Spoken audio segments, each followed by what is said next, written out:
Nashville studios. It's time for Darren, Donick, and Chase. With hosts Darren McFarland, Willie Donick, and Chase McCabe. On Nashville's best sports talk. ESPN 102.5 The Game. Hit it! Na na na na na na na na na na na na na na na. That's right. Welcome into Darren, Donick, and Chase, ESPN 102.5 The Game, streaming on the Game Nashville app. Chase McCabe, Willie Donick, and Big Joe Dubin. Turn your mic on, Joe. Am I on now? Yeah, there you go. Boo. Never done this before. It's like Joe Rexroad. Elijah, that is fantastic. Thank you. Thank you. So that's our theme, your walk-in song to a room. Yes. If you could do that. And I've got several, and that's one of them. Man, that song, 1994 that came out, and that just bumps it. By the way, I think Robbie Stanley's deaf. Because I feel like I'm at a Who concert. I'm using his headphones. So let's talk to Robbie about having his ears checked. Yeah, how are you, buddy? I am doing fantastic. Willie, how you feeling today? I am feeling good. You guys have me? Yeah, we got you. Oh, we okay, got you. Good. We got you. For some reason, I'm not hearing myself, but I have the wrong setting here, I guess. But glad to talk to you guys from St. Louis. Yeah, Preds get a big win last night in Dallas, 4-2. But we're going to have some fun today. So as Joe just mentioned, that's going to be like a running theme of the show. Like if you can pick one song that plays whenever you walk into a room, what would it be? And Joe, that's one of Joe's choices, I guess. Oh, yeah. Well, we call that the at-bat song. That's kind of the same thing, right? When you're up to bat, they call your name. Like we're right here next to Busch Stadium, so literally we could turn on the PA. We'll see if we can get into the booth and say, now batting, number 9, Joe Dubin. Willie, I got to think you would have like a Lisa Loeb song. Lisa Loeb. I do like Lisa Loeb. 9 Stories. Yeah. Reality Bites. That was a good movie. That's right that's back in the day, right there. So Willie, you'll appreciate this. Joe got here about 30 minutes ago, and we're talking, and Ryan handed him something that was his because Joe hasn't worked here in like 6 years, but he still has stuff here. So he hands him a plaque, and I go, "Oh wait, I have something else," and it's a little statue thing that's a microphone, and it says, "Congrats, Willie and Joe, on your first show, the Sports Revolution." Which that's a relic. Which is about it was about now. Yeah. 10 years ago. 10 years ago. I can see that. Oh, that little microphone meant a lot to Willie because he left it here and didn't know it existed. Well, you did too. So. True. Thanks. Hey, Willie, I thought that was going to Cooperstown. I thought that was. It is. It's going Robbie Stanley up to Springfield.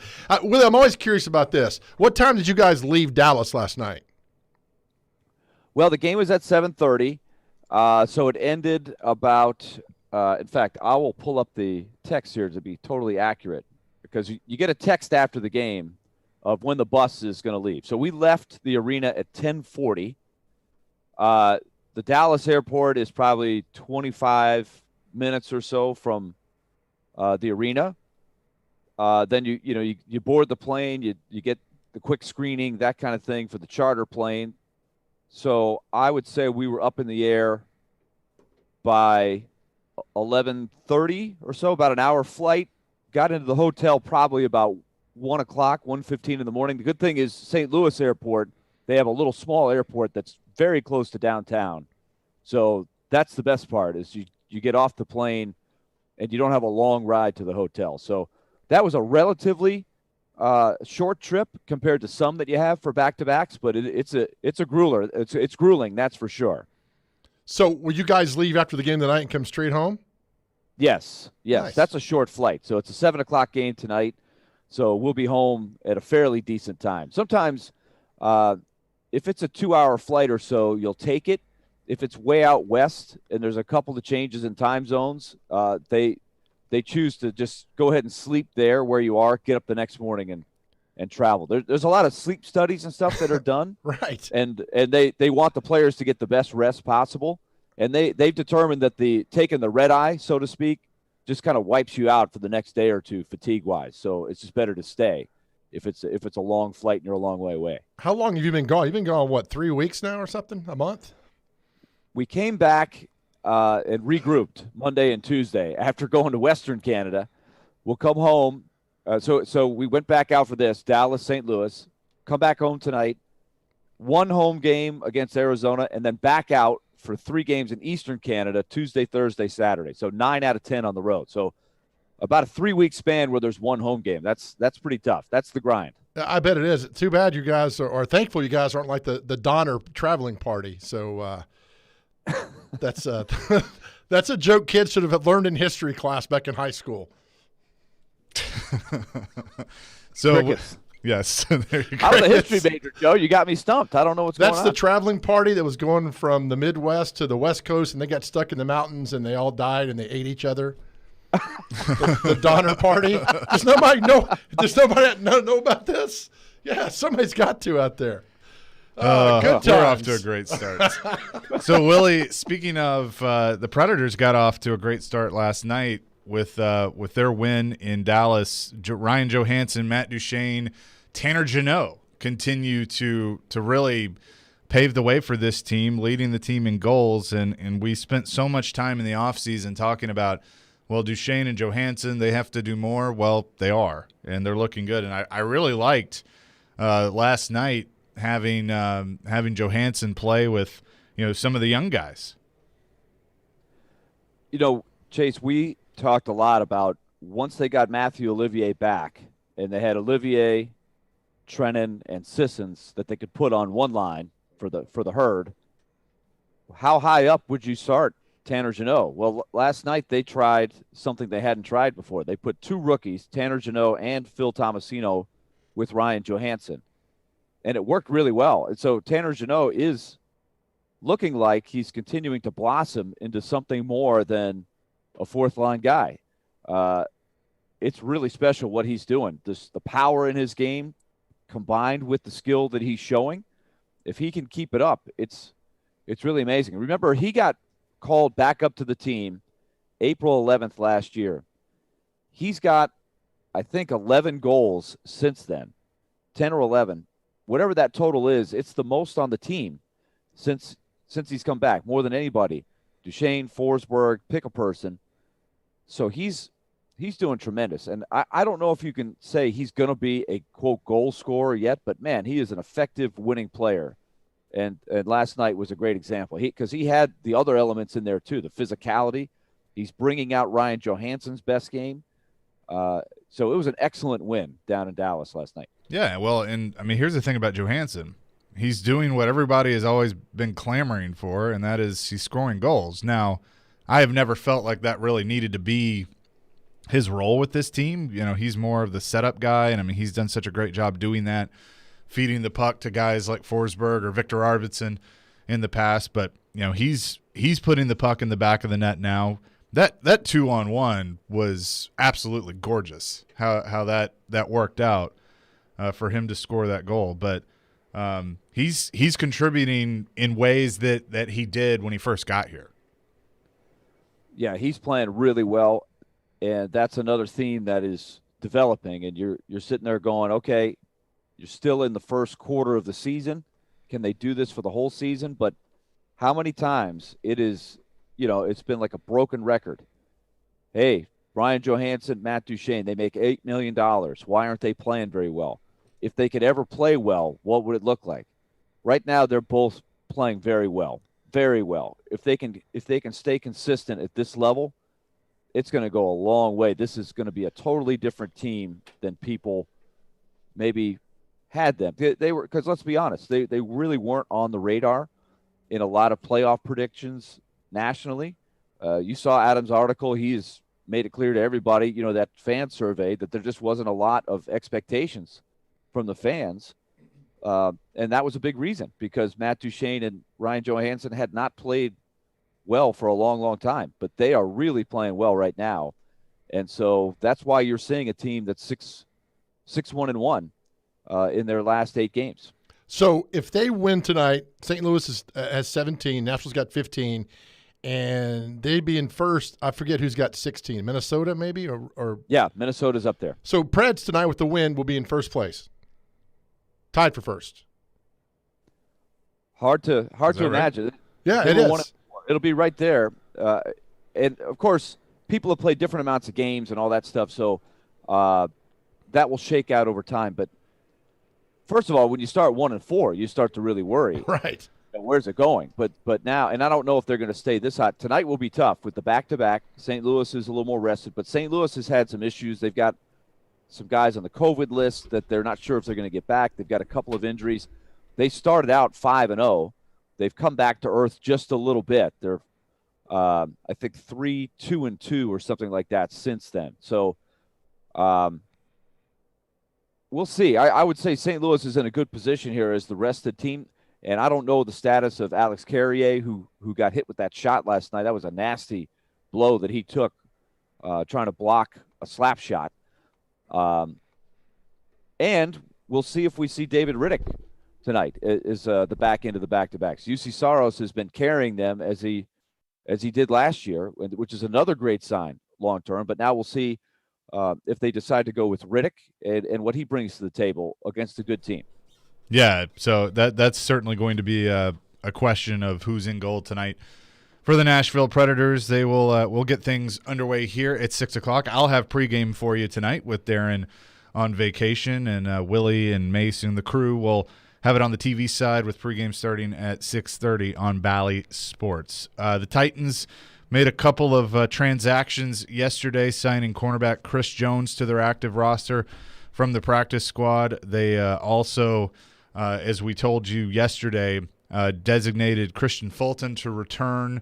He's still on IR, but he could at least return to practice. That would be a huge help to the Titans if Christian Fulton is able to go this week. And they also signed to the practice squad quarterback Kevin Hogan and former Ravenwood and TSU standout Chris Rowland to their practice squad, wide receiver. So little game blitz. Back there. Rowland, one of the fastest kids we've ever seen, and was at TSU and was with the Falcons the last year. And so, God, all that guy needs is just a small chance. He's so fast and so talented, and he might get it. You never know. Yeah, you never know for sure. When we come back, we're going to talk to Jill Jelnick of Fox 17. We'll get into the Titans. We'll get into some high school football and some other things with her. We will do that as you listen to Darren, Donick, and Chase here on ESPN 102.5 The Game and the Game Nashville app.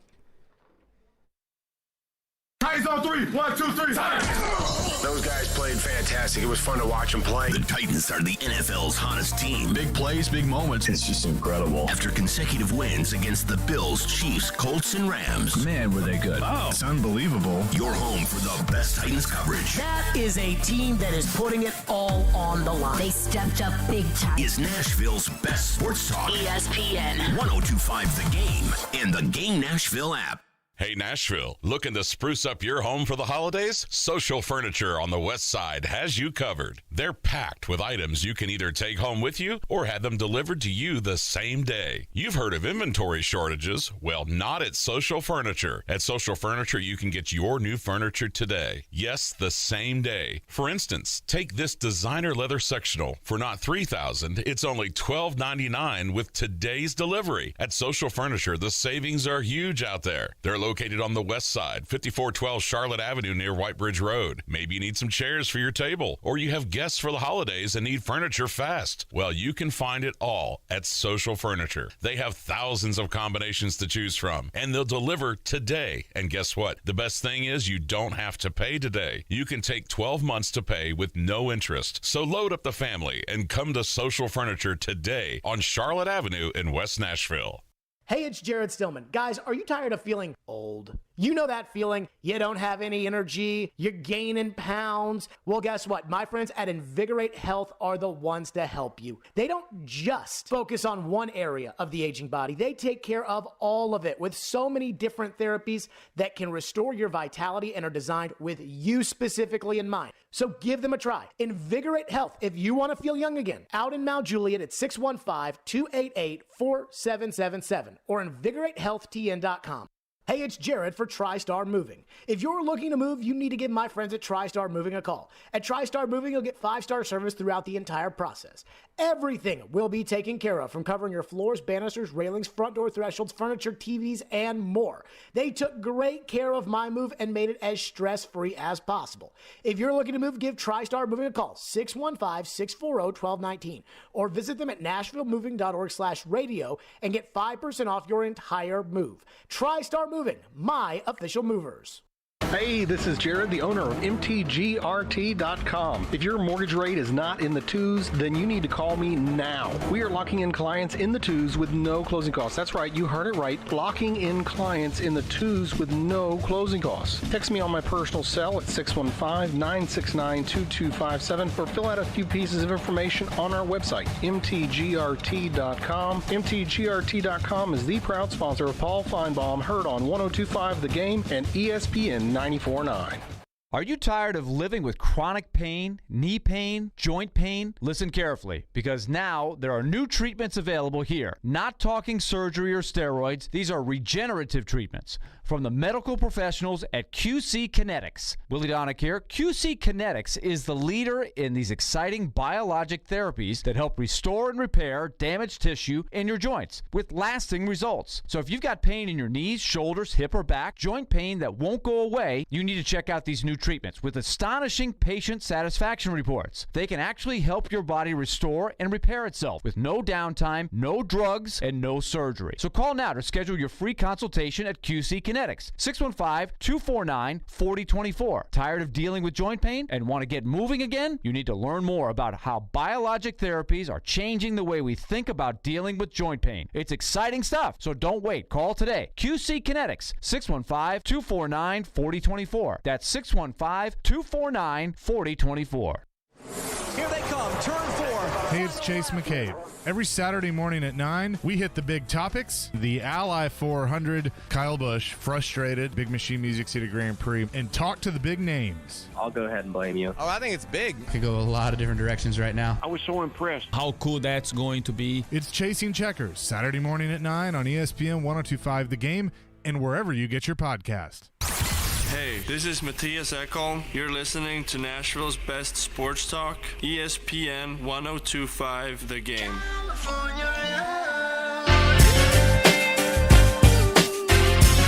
Welcome back in. Darren, Donick, and Chase, presented by Curation CBD. Curation CBD, CBD products curated for life. Chase McCabe, Willie Donick, Big Joe Dubin of Main Street Media here with you today. Darren has the day off and will be back on Monday. We go to our phone line driven by WilsonCountyHyundai.com and say hello to Top Golf champion Jill Jelnick of Fox 17. Jill, how you doing? Fantastic, especially with the intro, the California Love, the Top Golf champion title. I really appreciate the welcome. Thank you. Have I covered it all? Is there other things I need to cover, or are we good there? Well, in 2 months, I'll be the fantasy football champion in our league, but we'll get there when we'll cross that bridge when we get there. That's true. She did beat my team this week. So well, that's interesting that I've been left out of the Top Golf conversation, the fantasy football league. Since Jill, I take full responsibility for you being in Nashville, Tennessee, but that's cool. I'll just get my interest someplace else. You're not bitter. Not at all. No.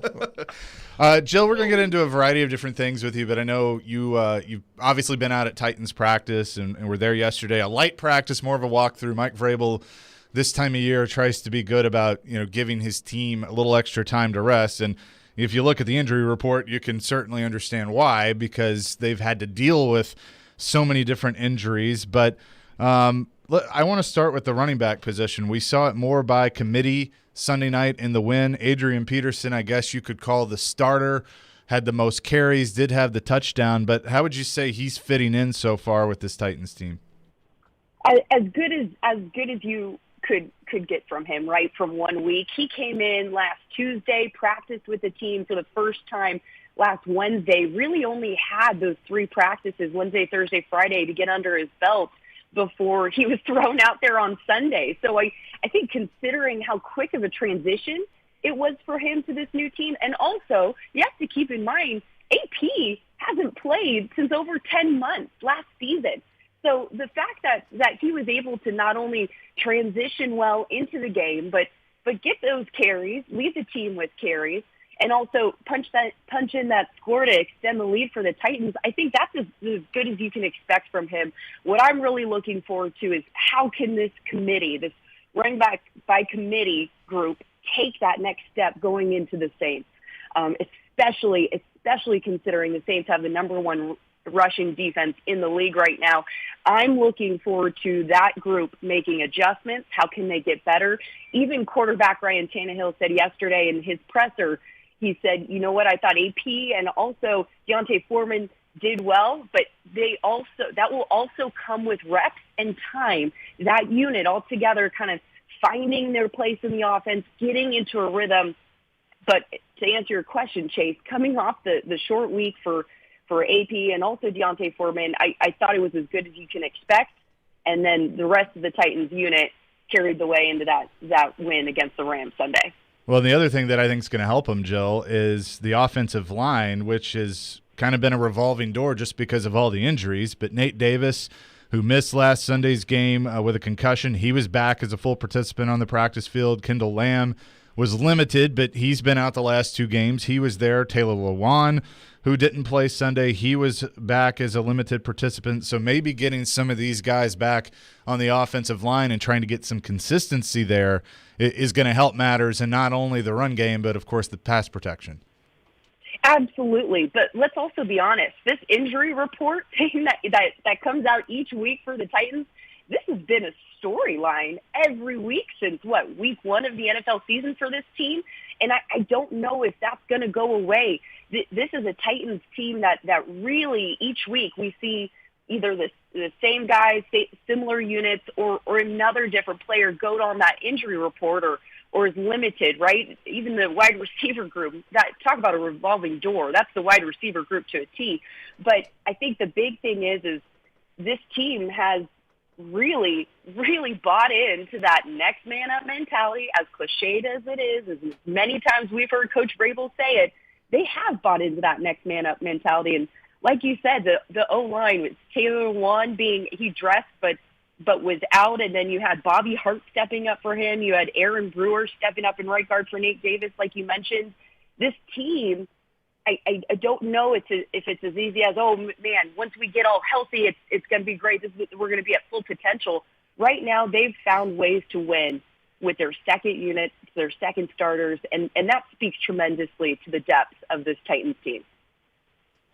We're talking to Jill Jelnick from Fox 17. And Jill, I think you hit on the head. They absolutely are comfortable. They don't panic when they have this huge injury report, and all of us in the media are going, how are they going to win without all these guys? But I am still a little concerned, though. You touched on this with New Orleans. The first thing most people think of, and I'm one of them, when you think about the Saints, you think about Drew Brees and prolific offense and creative coach and Sean Payton. But they're winning right now with a really, really good defense. You mentioned a great rush defense. Their overall defensive numbers are outstanding. They have good special teams to go with it. I think this will be a big challenge for that Titans offense. Oh, absolutely it will. Like you said, number one run defense right now. They're allowing just a little over 70 yards per game. And I think the big thing is, again, going back to this new running back by committee group for the Titans, can they make that next jump? And also, how about this? How about take a little pressure off the running game, right, for the Titans, right? Because it is such a new unit. Let's put a little more pressure on the passing game. I think, we always talk about a balanced offense, run the ball, pass the ball, whatnot. I think a lot of the pressure should be on A.J. Brown and that wide receiver unit right now. Let's make sure that we're getting that other half of the offense going. Ryan Tannehill has been terrific the last couple of weeks, but let's be honest, have we really seen that Titans wide receiver core take off? Have we seen that passing game to play to the best of its ability? I don't think so. And I think the big thing is take a little bit of the weight off that run offense,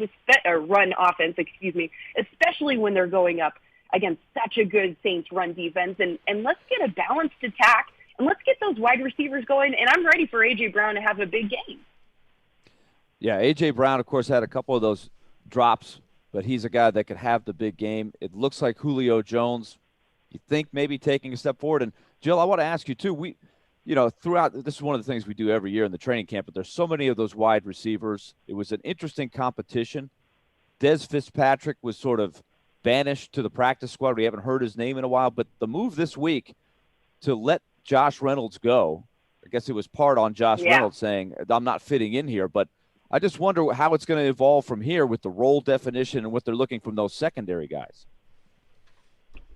Yeah, and that was big this week, and several of the media members yesterday kind of followed up on Josh Reynolds and tried to get out of Vrabel and Tannehill kind of what happened there, but none of them could speak to it, specifically on why he was cut. But Josh Reynolds was having a good training camp, but he unfortunately had the injury bug and just never seemed, in my opinion, like he could get back healthy enough to get in any sort of momentum or rhythm.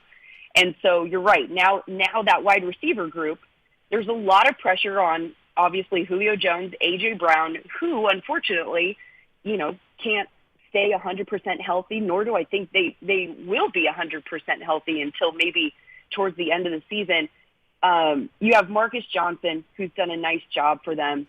He coming in when he can.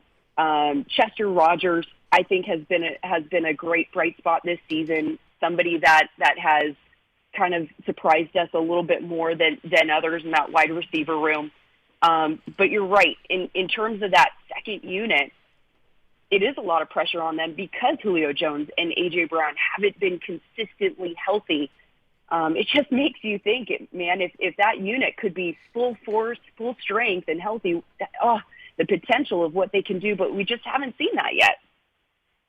All right, Jill, let's talk some good stuff now. High school football, and again, I think you do a fantastic job. I actually taped the show on Friday night, partly because the coverage on Fox 17 is so fantastic, but also you bring Chase on every once in a while, so that's good as well. All right, so again, great job you do. You're my agent. Thank you. Second week of the playoffs. What's the My TV 30 game tomorrow night? My TV 30 game tomorrow night, Riverdale at Lebanon. Looking forward to this one. Both teams are 10-1. And I am really looking forward to that game. Hopefully I have a feeling that's going to be a four-quarter down-to-the-wire game. Looking forward to that one on My TV 30. And Big Joe, thank you for the compliment. Our crew at Fox 17 works really hard on Friday nights. We really try to cover as many games as we can, as many different classes as we can. And there's a lot of great second-round matchups. I'm excited for tomorrow night. Yeah, I think it's fun. And, for you getting back into sports and you're out for a couple of years and now you're back into it, I just got to – the level of excitement and passion that you have for that on Friday night, it comes to the TV screen. And, again, it's well appreciated for somebody who loves high school football, and there's a lot of us out here. And I'm so thankful that Fox 17 continues to dedicate a large portion of their Friday nights and what you guys do to covering high school football. Thanks, Big Joe. I appreciate that. I'll be honest, though, it's my energy is fed and fueled by the moms and dads, the aunts and uncles, the grandmas, the neighbors, the so-and-so knows so-and-so whose son is playing. I just everywhere you go. I've been in Texas. I've done high school football. North Carolina, I've done high school football. Chattanooga for a couple years over there, and now Nashville. It's all the same. Everybody wants to see their kids play or see their neighbors' sons play. It's a special feeling on Friday night. And I'm just lucky to be able to play a small part in that. We talked back in May and June when you were thinking about coming here, and one of the first things you said was like you were excited to get back to covering high school football. And Jill, that was music to my ears because all too often now at other stations, he did a backflip. High school football has been put on the back burner, where you guys make it really a part of what you guys do. And again, great coverage, all the games. I love My TV 30. Chaser called a game a few weeks ago. So I love the fact that you guys are hyper local in the community doing that, and it does not go unnoticed.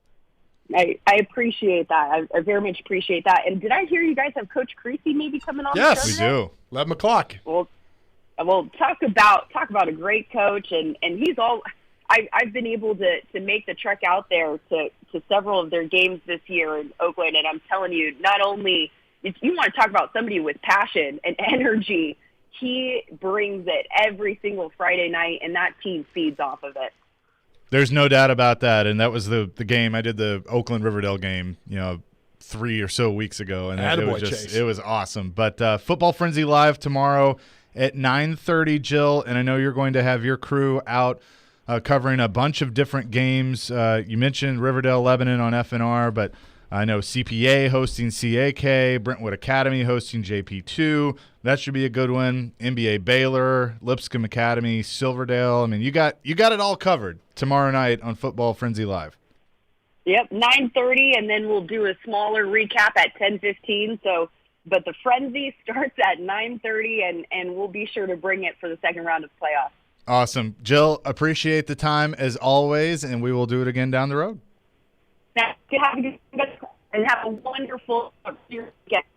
Awesome. You too. Thanks, Jill. Jill Jelnick, Fox 17, joining us here on the show, talking some Titans and some high school football. And, yeah, I mean, I loved high school football because, that was a part of my Friday nights, of course. But then starting here, one of my first roles was working with you on the Game Blitz. We did 6 hours of coverage on Friday night. I know. We could have done 16. I know. And what was great is like 6 o'clock was kind of like the pregame, and that we got everybody set up. At 7, it was like red zone, and it was just bam, bam, bam, scores coming in, you and Sudzo analyzing, people calling in with reports. I mean, the moment I remember was when Summit got their first win in 2013, and the coach called in. I do not remember the coach's name. I'm so sorry. He was very emotional. Yeah. And they're listening to the show on the team bus coming back. They had just got their first win on the road, and that excitement that was coming through, and it was fantastic. Well, and then we would hear from people that after games, the stadiums would turn on the show. Yes. So the show would play in the stadiums. And then I got really nervous because then I knew people were listening. Yeah, absolutely. But, I mean, think about some of the names that Jalen Ramsey was at Brentwood Academy. Jalen Hurd. Yep, Jalen Hurd. Chris Rowland was after you left, but, I mean, he was Right. He was there. I mean, he was certainly one of those. But all these names that are now playing on Saturdays and Sundays. That's correct. We saw Brent Stockstill was at Siegel. That epic game, when he blew his knee out and almost rallied Siegel to the state championship, and Maryville beat him. But there's a lot. And that's, again, and I'll go back to my good friend, our good friend Mike Keith, who we talked years ago and said, no matter where you go, if you're in broadcasting, somehow, some way, stay grounded to high school football. Mike does PA. He did for Battleground Academy, and it's the purest form, and that's why I'm so passionate about it. And stadiums light up all across the state of Tennessee on Friday night, second round of the playoffs, so the pressure gets a little more and more and more, and you go out and you see the crowd and you see everything, and I love it. It's the greatest sport in the world. No doubt about that. So appreciate Jill for joining us. When we come back, I'm going to ask these guys. It was a question that Darren brought up yesterday, and we talked about the offensive line and their sustainability with all the injuries. And I want to get Joe and Willie's opinion on that when we come back as you listen to Darren, Donick, and Chase here on ESPN 102.5 The Game. Titans, Saints. Completes A.J. Brown, breaking free. Brown is in. Touchdown. A.J. Brown and company look to keep rolling on their home field. Tune in Sunday at 9:30 for NFL pregame with Jared Stillman, Chris Sanders, and Mark Howard. Live from Rock Bottom Restaurant and Brewery on Broadway. We are Nashville's best sports talk. ESPN 102.5 The Game and the Game Nashville app. From the Fox 17 News Code Red Weather Center. I'm Fox 17 News Code Red meteorologist Dan Guthrie. Temperatures still sitting in the 50s this morning in some cases.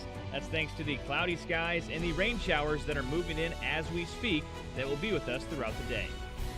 This weather report brought to you by Hiller Plumbing, Heating, Cooling, and Electrical. Call the Happy Face Truck today. With Fundbox, you can stop waiting and start doing. If your small business needs funds to grow, the time is now. Fundbox offers fast, easy access to small business funding up to $150,000. So hire that new employee, launch that campaign, buy that piece of equipment. Apply in minutes at fundbox.com, and you could get funding as soon as the next business day. Fundbox. Ready, set, grow. Credit line amounts, rates, and terms are based on creditworthiness and subject to change. Additional documentation may be required.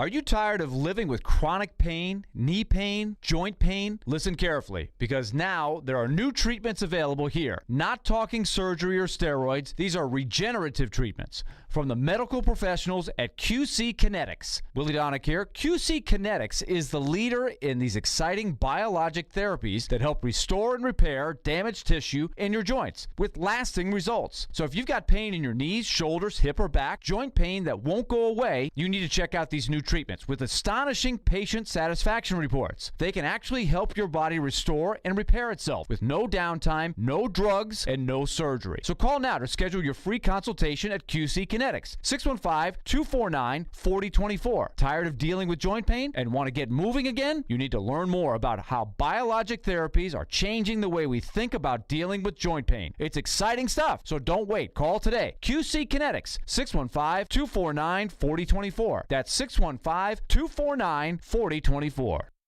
Hey, all right. My time to tell you about BetMGM and why they're the king of sportsbooks. I mean, I have been talking about them for about a year.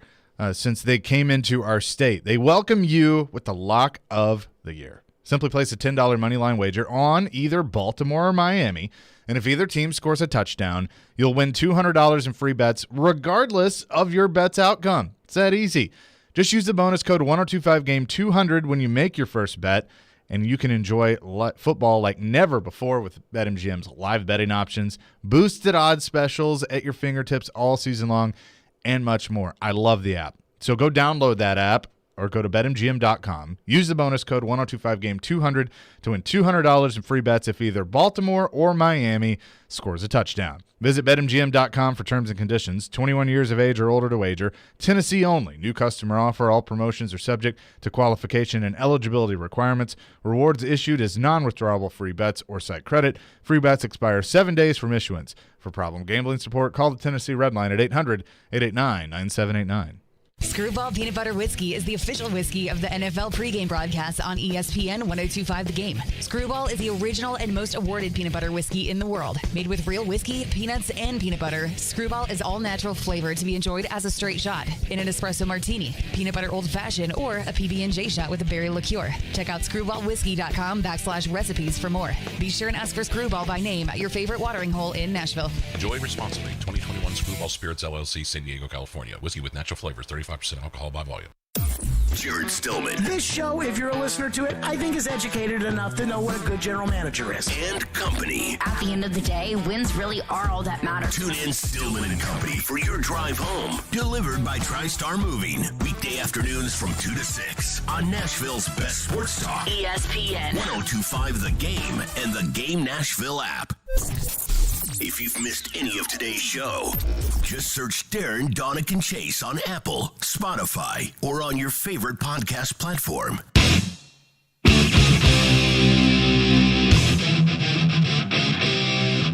you want to win a pair of tickets to see the Nashville Predators take on the Anaheim Ducks at Bridgestone Arena on Monday, November 22nd? Head over to our YouTube page and subscribe to the 1025 The Game page, and you'll enter for a chance to see the Preds take on the Ducks. Once you subscribe, email us at promotions@cromwellmedia.com with your YouTube handle. One winner will be chosen on Monday, November 15th. Welcome back into Darren, Donick, and Chase here on ESPN 1025 The Game. Chase McCabe, Willie Donick, Big Joe Dubin of Main Street Media here with us. Darren has the next 2 days off. We'll have Silly Underdog Picks coming up at noon. Elliot Friedman off this week, but he is? He is off this week. Greg Wyshynski going to pinch hit for him. The former Philly ESPN. slugger? Sure. Greg Lazinski? Not quite. We're having him on today. We are, if you want to. You got my blood flowing with that one, though. I love the ball. Yes. Lazinski. I think he's still playing in the slow pitch softball leagues, hitting home runs all over the place somewhere, right? I would love to. It's funny, Willie, I know we'll get to chase your topic in a second, but Willie, watching the Braves win the World Series, and there was a thread going about name your favorite Braves player through the 80s. We grew up watching TBS, and you throw out names like Rick Mailer and Paul Ossenmacher and Glenn Hubbard and all these guys, and next thing you know, you're 2 hours into this thread, and it's midnight, and you're fired up like you were with Greg Lazinski. So that's the beauty of baseball. You go back to when your teams were awful, yet you love those guys so much. Yeah. Terry Harper. Yes. That's a good one. It's the best sport for random players. Like playing the name game of just baseball players and seeing the random names that you can come up with. It's Nick Murtry, who looked like your science teacher from the 9th grade. He did. And so for so long, the only celebrity birthday I shared with anybody was Roland Office, the Braves center fielder from the 70s. We had the same birthday, and nobody, who is that? And then that started my love for the Braves. And then, of course, when Dale Murphy came along, and I'll never forget this. And hold on one second, Chase. Going to a Braves game, my favorite catcher of all time was Ted Simmons, Willie, because he would ground out to the pitcher, yet he would run to first base like it's the last run of his life. And he would sprint so hard and run through the bag. I respect that. And I was like, my man, Ted Simmons. Run it out. Every Hall of play. Famer now. Love that. By the way, I haven't told you this yet, Joe, but in the last hour when Max Hers comes in, I'm going to need you to get birthdays ready because we're going to have to do that. Yeah, okay. We'll We're good with that. We'll have to do celebrity birthdays. Sure. For sure. So yesterday, Willie, you had already left and we're doing game prep for the Preds game last night. But Darren asked the question at the end of the show that what is one thing that's going well for the Titans that you don't think they can sustain? And I mentioned – Kevin Byard in making double-digit interceptions. I think he's been tremendous, and I think he will continue to be tremendous. But I think he's going to get around 8 or 9, which is career high is 8. But I don't know if he gets to double digits. Darren brought up the offensive line, that the offensive line has played much better as of late. But you think about all the injuries that they've had, the revolving door that they've had. Maybe you're going to get some of those guys back, but it feels like Taylor Lewan just can't get 100%. He's in one week, out the next. And so I think that is a concern that even though they've played better, how long can you sustain that with the Titans right now? And I think it's certainly going to be a major concern moving forward. I definitely agree. I think back to some great teams, and you guys will remember them, but I'm trying to think the early 2000s, those great teams, the Super Bowl teams, so much was made about the rematch of the Super Bowl, the 1 yard short. But that offensive line of that team, remember, it was a rookie Kevin Long at center. Yep. You plugged in Bruce Matthews, who never missed a game. Brad Hopkins never missed a game. I would have to say Benji Olsen. I don't think those guys had a different guy start the whole time, maybe for 2 to 3 years. It seemed like maybe a guy here, John a guy Runyon. there. Wasn't John Runyon in there? John Runyon. Well, John Runyon, they lost to free agency after they made it to the Super Bowl, but they just plugged in Fred Miller, and he's not a guy that was injured very much. Remember? So false start Fred. False start Freddie. Yeah, that's a good one. But he was a pretty good player. So this year, I think that's the best thing you can say about them is they don't panic. They're almost used to it. It's like, okay, we know Roger Saffold's going to battle. He's probably going to get the trainers coming out there 2 or 3 times during the game. He's going to fight his way through, see if he can make it. If not, we put the other guy in. It's just you would like to see some stability there. You would love to see Taylor Lewan get it right and be able to clock in and not have to worry about it. But I think the good thing is I forget the saying, but it's like you're forced to do these things, so it makes you stronger. Because they're so used to it. Like now even Dylan Radins, who we were saying, what's the deal with this guy? Why did they draft him? He's now even starting to get into the equation a little bit. So they've come up with more options. I couldn't believe you look up there and Hart is trying to block people on one of the best defenses in the league, and they're still finding a way to win the game. I think, to me, something happened last night about sustainability. I think the lack of national respect is going to continue. Sunday Night Football and NBC had a tweet last night. It said, name your coach of the year for the first half of the season. Mike Vrabel was not on one of the 4 choices. And it just bewildered me that the national respect for this football team is almost zero still.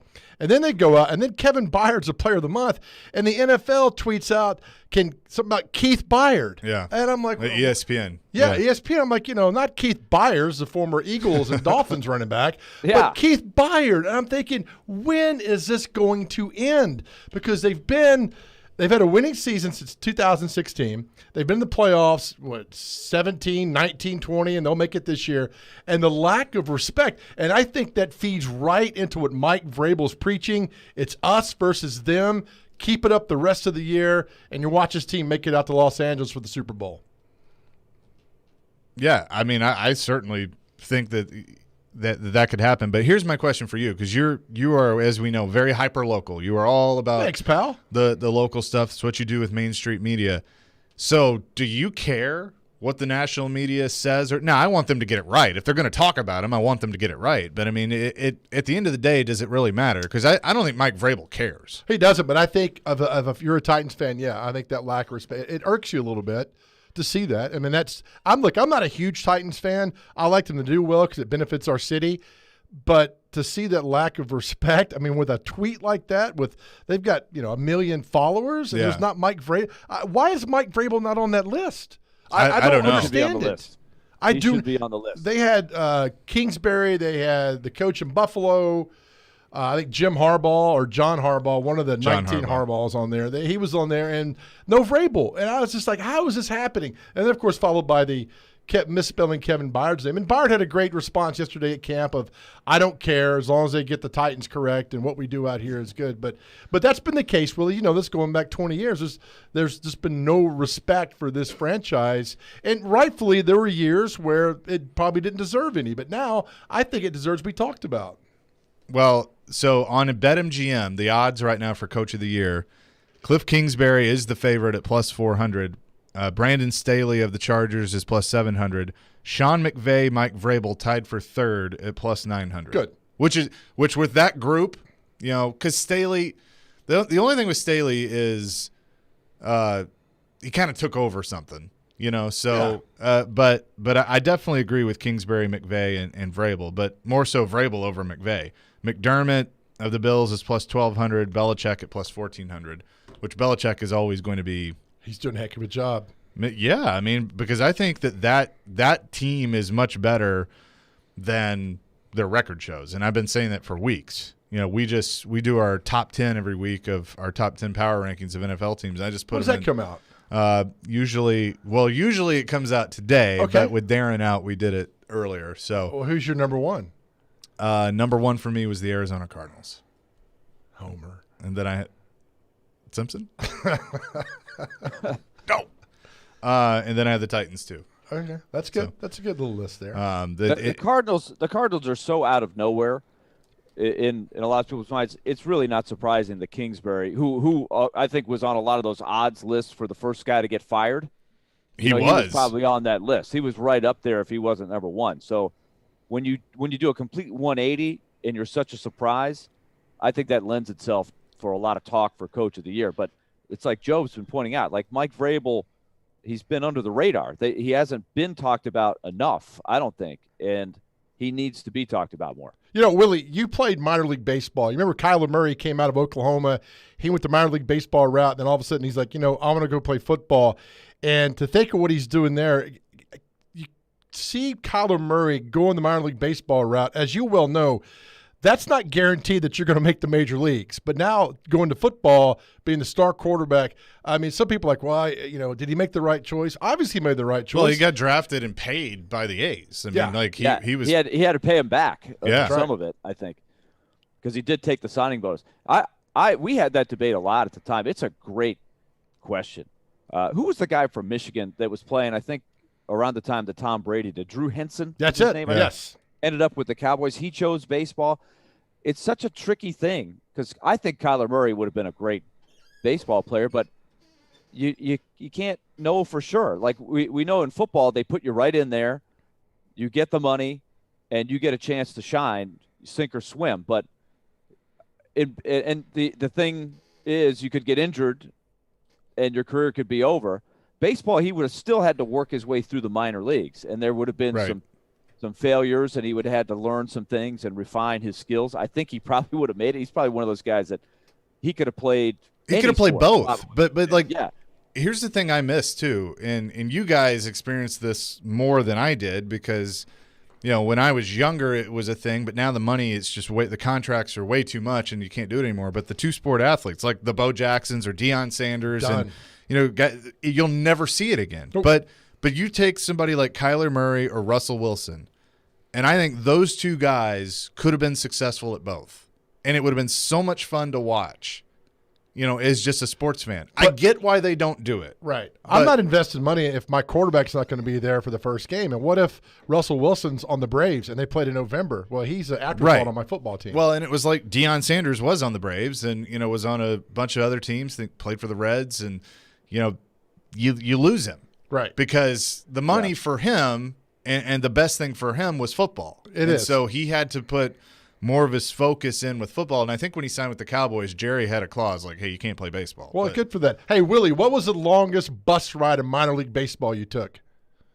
The longest bus ride would have been to from Medicine Hat, Alberta, which is about a 3-hour drive from Calgary. So it's out of the prairies, right? Just picture flatlands, nothing, fields everywhere. So you go from there across the Montana border all the way through Montana to Pocatello, Idaho. Where? We're talking about 12 hours. Pocatello. Oh, the Pocatello Posse. No phone back then either. No phone, no internet. So we were listening to a Discman on the bus. We had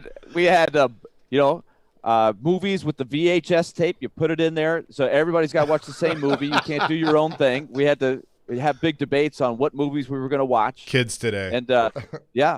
And but you can imagine the media throng that was there for the Medicine Hat Blue Jays against the Pocatello Posse. Oh, my goodness. Willie, if you ever decide to write a book one day, I can't wait to read the year of minor league baseball, that couple of chapters, because I would imagine there are some stories in there. Listen, Joe knows, like, if you stay in the business long enough, you meet fun people, you have great stories to tell. But if I had to pick one thing that I would write a book about, it would probably be that summer in Medicine Hat. I mean, just unbelievable, the things that you did. So keeping with to play baseball. Keeping with the theme of our question of the day, which you can weigh in on our phone line, our text line driven by WilsonCountyHonda.com at 615-737-1025, of if you can have one song to play whenever you walk into a room, what would it be? So what was your walk-up song? This was before the days of the walk-up song. I don't even know if we had a PA system at Medicine Hat. We had a guy. We had a guy that did the radio for the local thing, and there was not that many people in the crowd, so you could actually hear. He was a loud guy, and so you could hear the call of the game. And let's just say I was struggling to start the season. I was 4 for my first 38, and so I was getting used to the wooden bat and stuff, and so you could hear the guy saying, Donick, he's really struggling right now. He's over. And I'm stepping up to the plate like, oh, man, this isn't good. We do have a texter that says, loving Big Joe today. So since Darren and Willie are mom and dad, does that make Big Joe the crazy fun uncle? No doubt about that. Yes. I'm going to eat all the food. I'll be asleep by noon on the couch. I hit one minor league home run, and it was in Butte, Montana, and there was no radio, no media coverage of it. Is all no videotape, nothing. I have nothing but the memory. So several years ago, Kevin Ingram recreated the call. Remember back in the day, Joe, before the days of radio, they would do, or before the days the people would actually be at the road games, they would sort of recreate, like on the telegraph, they would say, here's the play. It's a ground ball to shortstop. And the announcer would make it up, for the radio audience. So Kevin Ingram recreated my home run to center field against the Butte Copper Kings and put it on the radio. It was hilarious. He had Frank Wycheck and Mark Howard as his color announcer.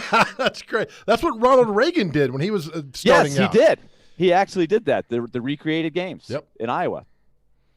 Wow. Chase, you know who Ronald Reagan is? Or was? Yeah. He was the president when I was born.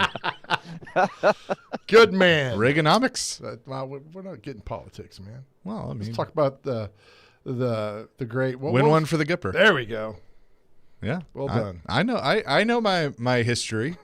Come on now. I may be young, but I'm not that young. Willie, I know we're gonna let you go here soon. But so David Riddick, what do we think? We think that's happening tonight? I don't think they'll announce it. They're not going to go over to the rink and skate. But UC Saros has played all but 2 of the games. He has got. We were looking at the numbers last night. He's got, I think, the highest workload of any goalie in the West. He was awesome again last night. He hasn't played the back-to-backs. Riddick hasn't played a game. So I think all signs are pointing to you just got to put this guy in there and see what he can do.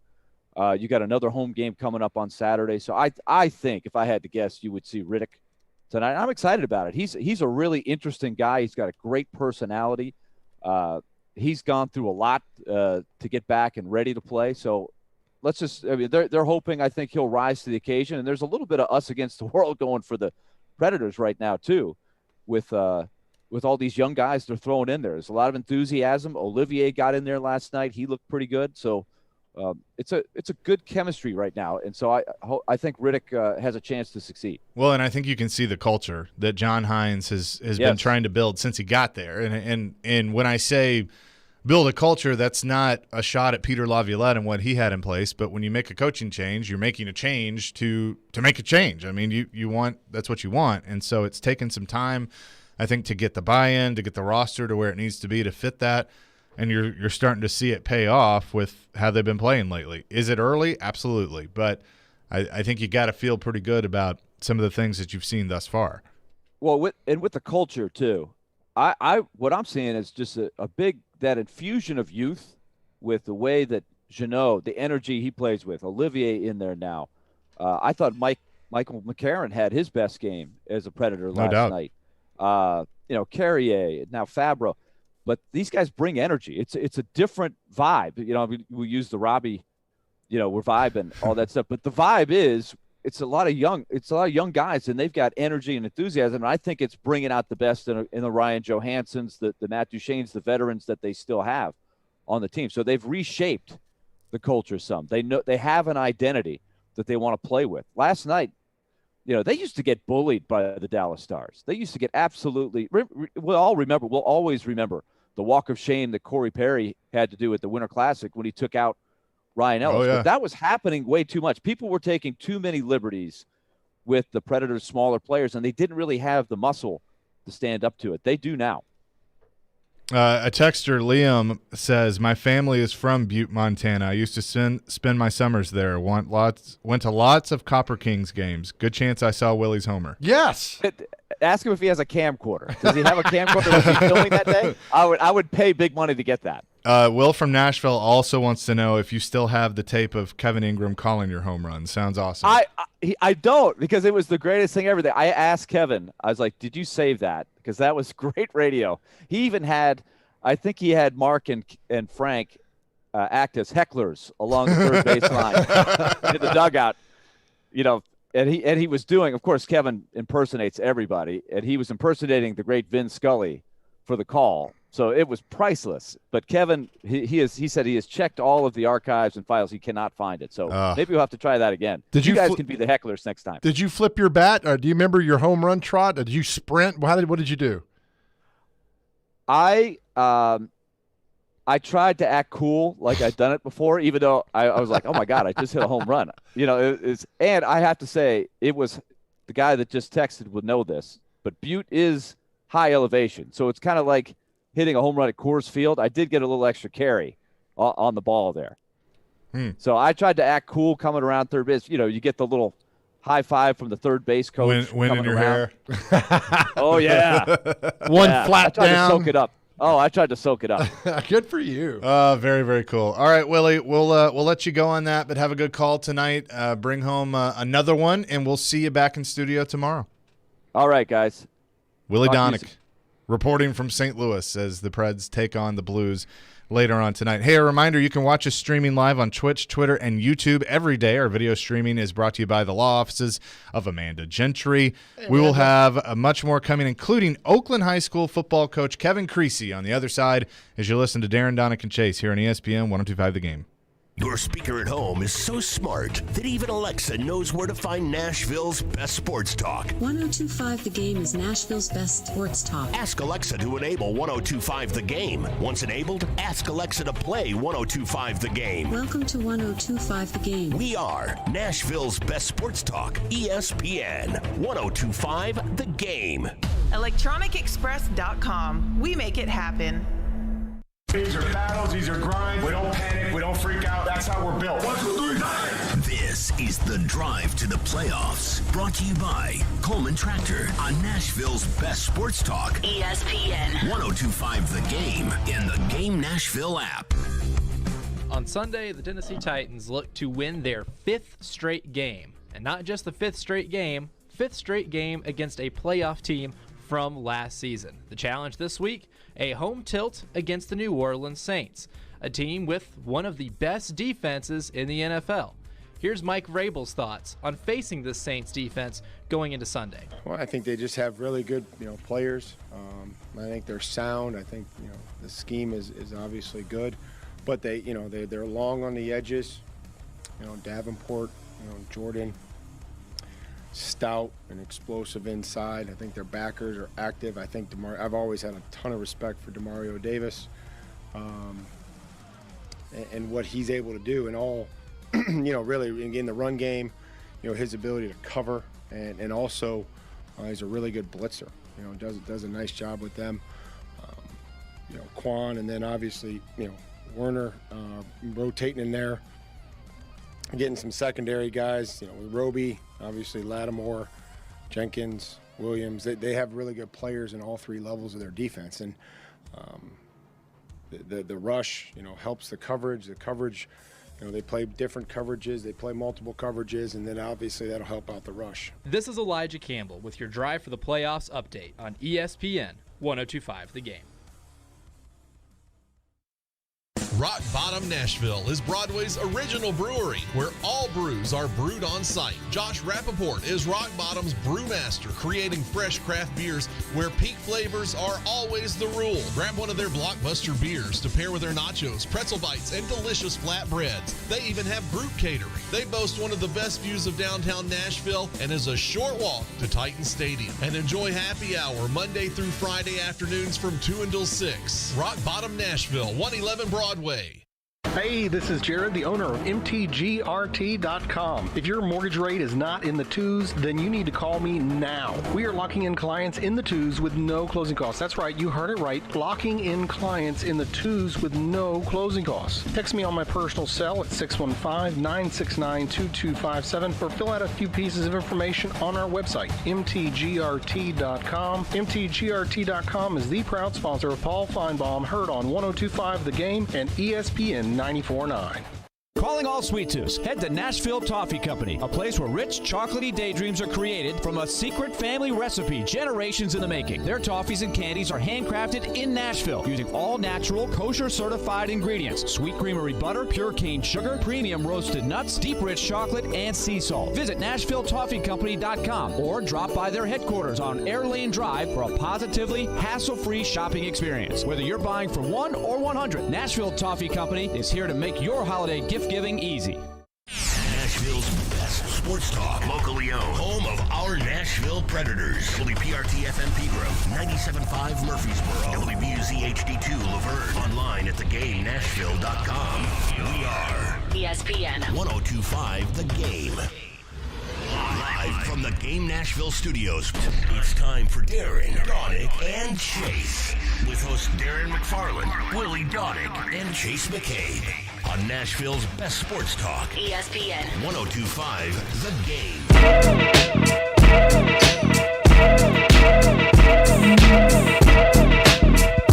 Back here, Darren, Donick, and Chase, ESPN 102.5 The Game, streaming on the Game Nashville app. Chase McCabe, Big Joe Dubin of Main Street Media, here with you on a Thursday as we play our intro songs. When you walk into a room, what song do you want to play? That's number 2 on my list. That's a good one. Into that. I mean, you just kind of get to the beat. People are looking around like, what's going on? And you walk in and you disappoint everybody. It's even better when you do that. I love it. I need a smoke machine, too, like, walking into that.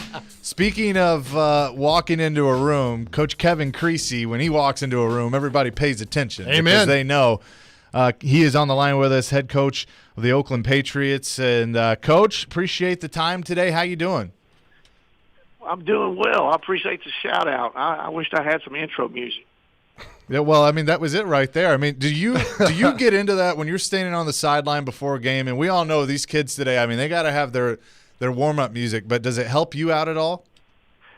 You know, I don't know about myself, but it definitely helps the players. But my big thing is the crowd. If the crowd's into it, before the game's even kicked off, that's when you know it's going to be a special night.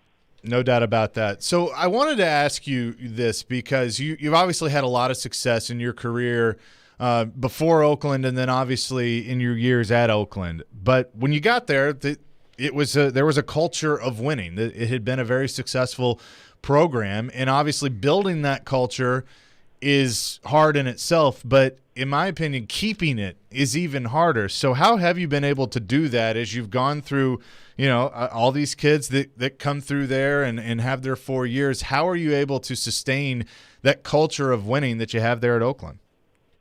Well, it's tough to maintain, that's for sure, but I think we had a pretty good plan when we were at Trousdale County. I think I worked under some good people, and then now I've got some really good people working under me, and I think consistency is part of the deal. I think being able to have a lot of the same guys in the building with you for years at a time, I think that's huge, and I've got some really good assistant coaches that have been with me through the long haul. So we had a pretty good idea of what we were doing at Trousdale, and brought it to a bigger stage here at Oakland, and we feel like our plan's pretty infallible as long as we don't screw it up.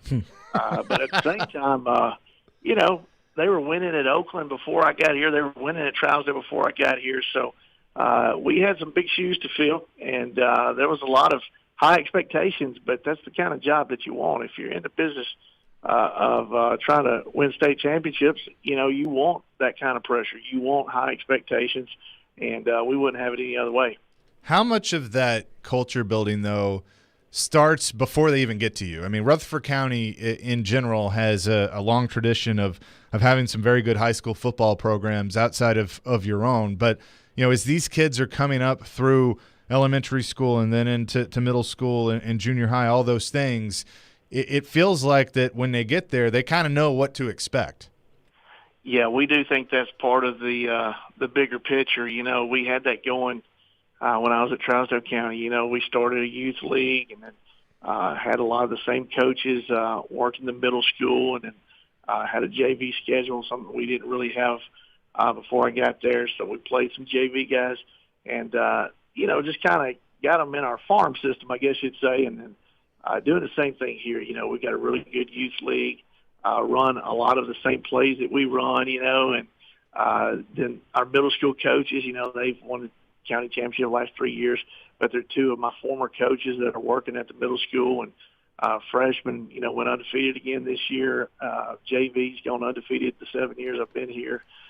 So it's one of those deals where it's not just about running the same plays, it's about the expectations. And like you said, they kind of know what's expected of them on and off the field before they even get to the varsity level. Talking to America's coach, Kevin Creasy at Oakland High School. It's funny, Coach, you bring that up.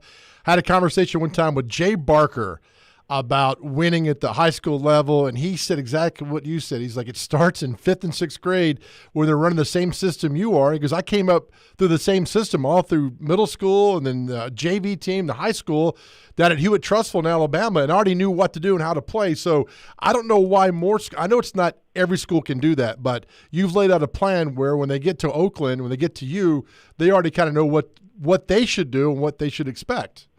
Yeah, we're real lucky, to be a growing town like we're in, and as big a school system that we're in. We have the middle school right across the street, and so they're those guys are always constantly around us. And same thing with our freshman staff. We're lucky enough to have our own freshman coaches, and the offensive coordinator for the freshman staff played for me back at Trousdale. So the language and the verbiage is still the same, and so it's a huge advantage, and we're lucky to have it that way. And like I said, it's going to pay dividends just like it has, when we were at Trousdale. And, we got the idea from just stealing from other successful programs, like Maryville.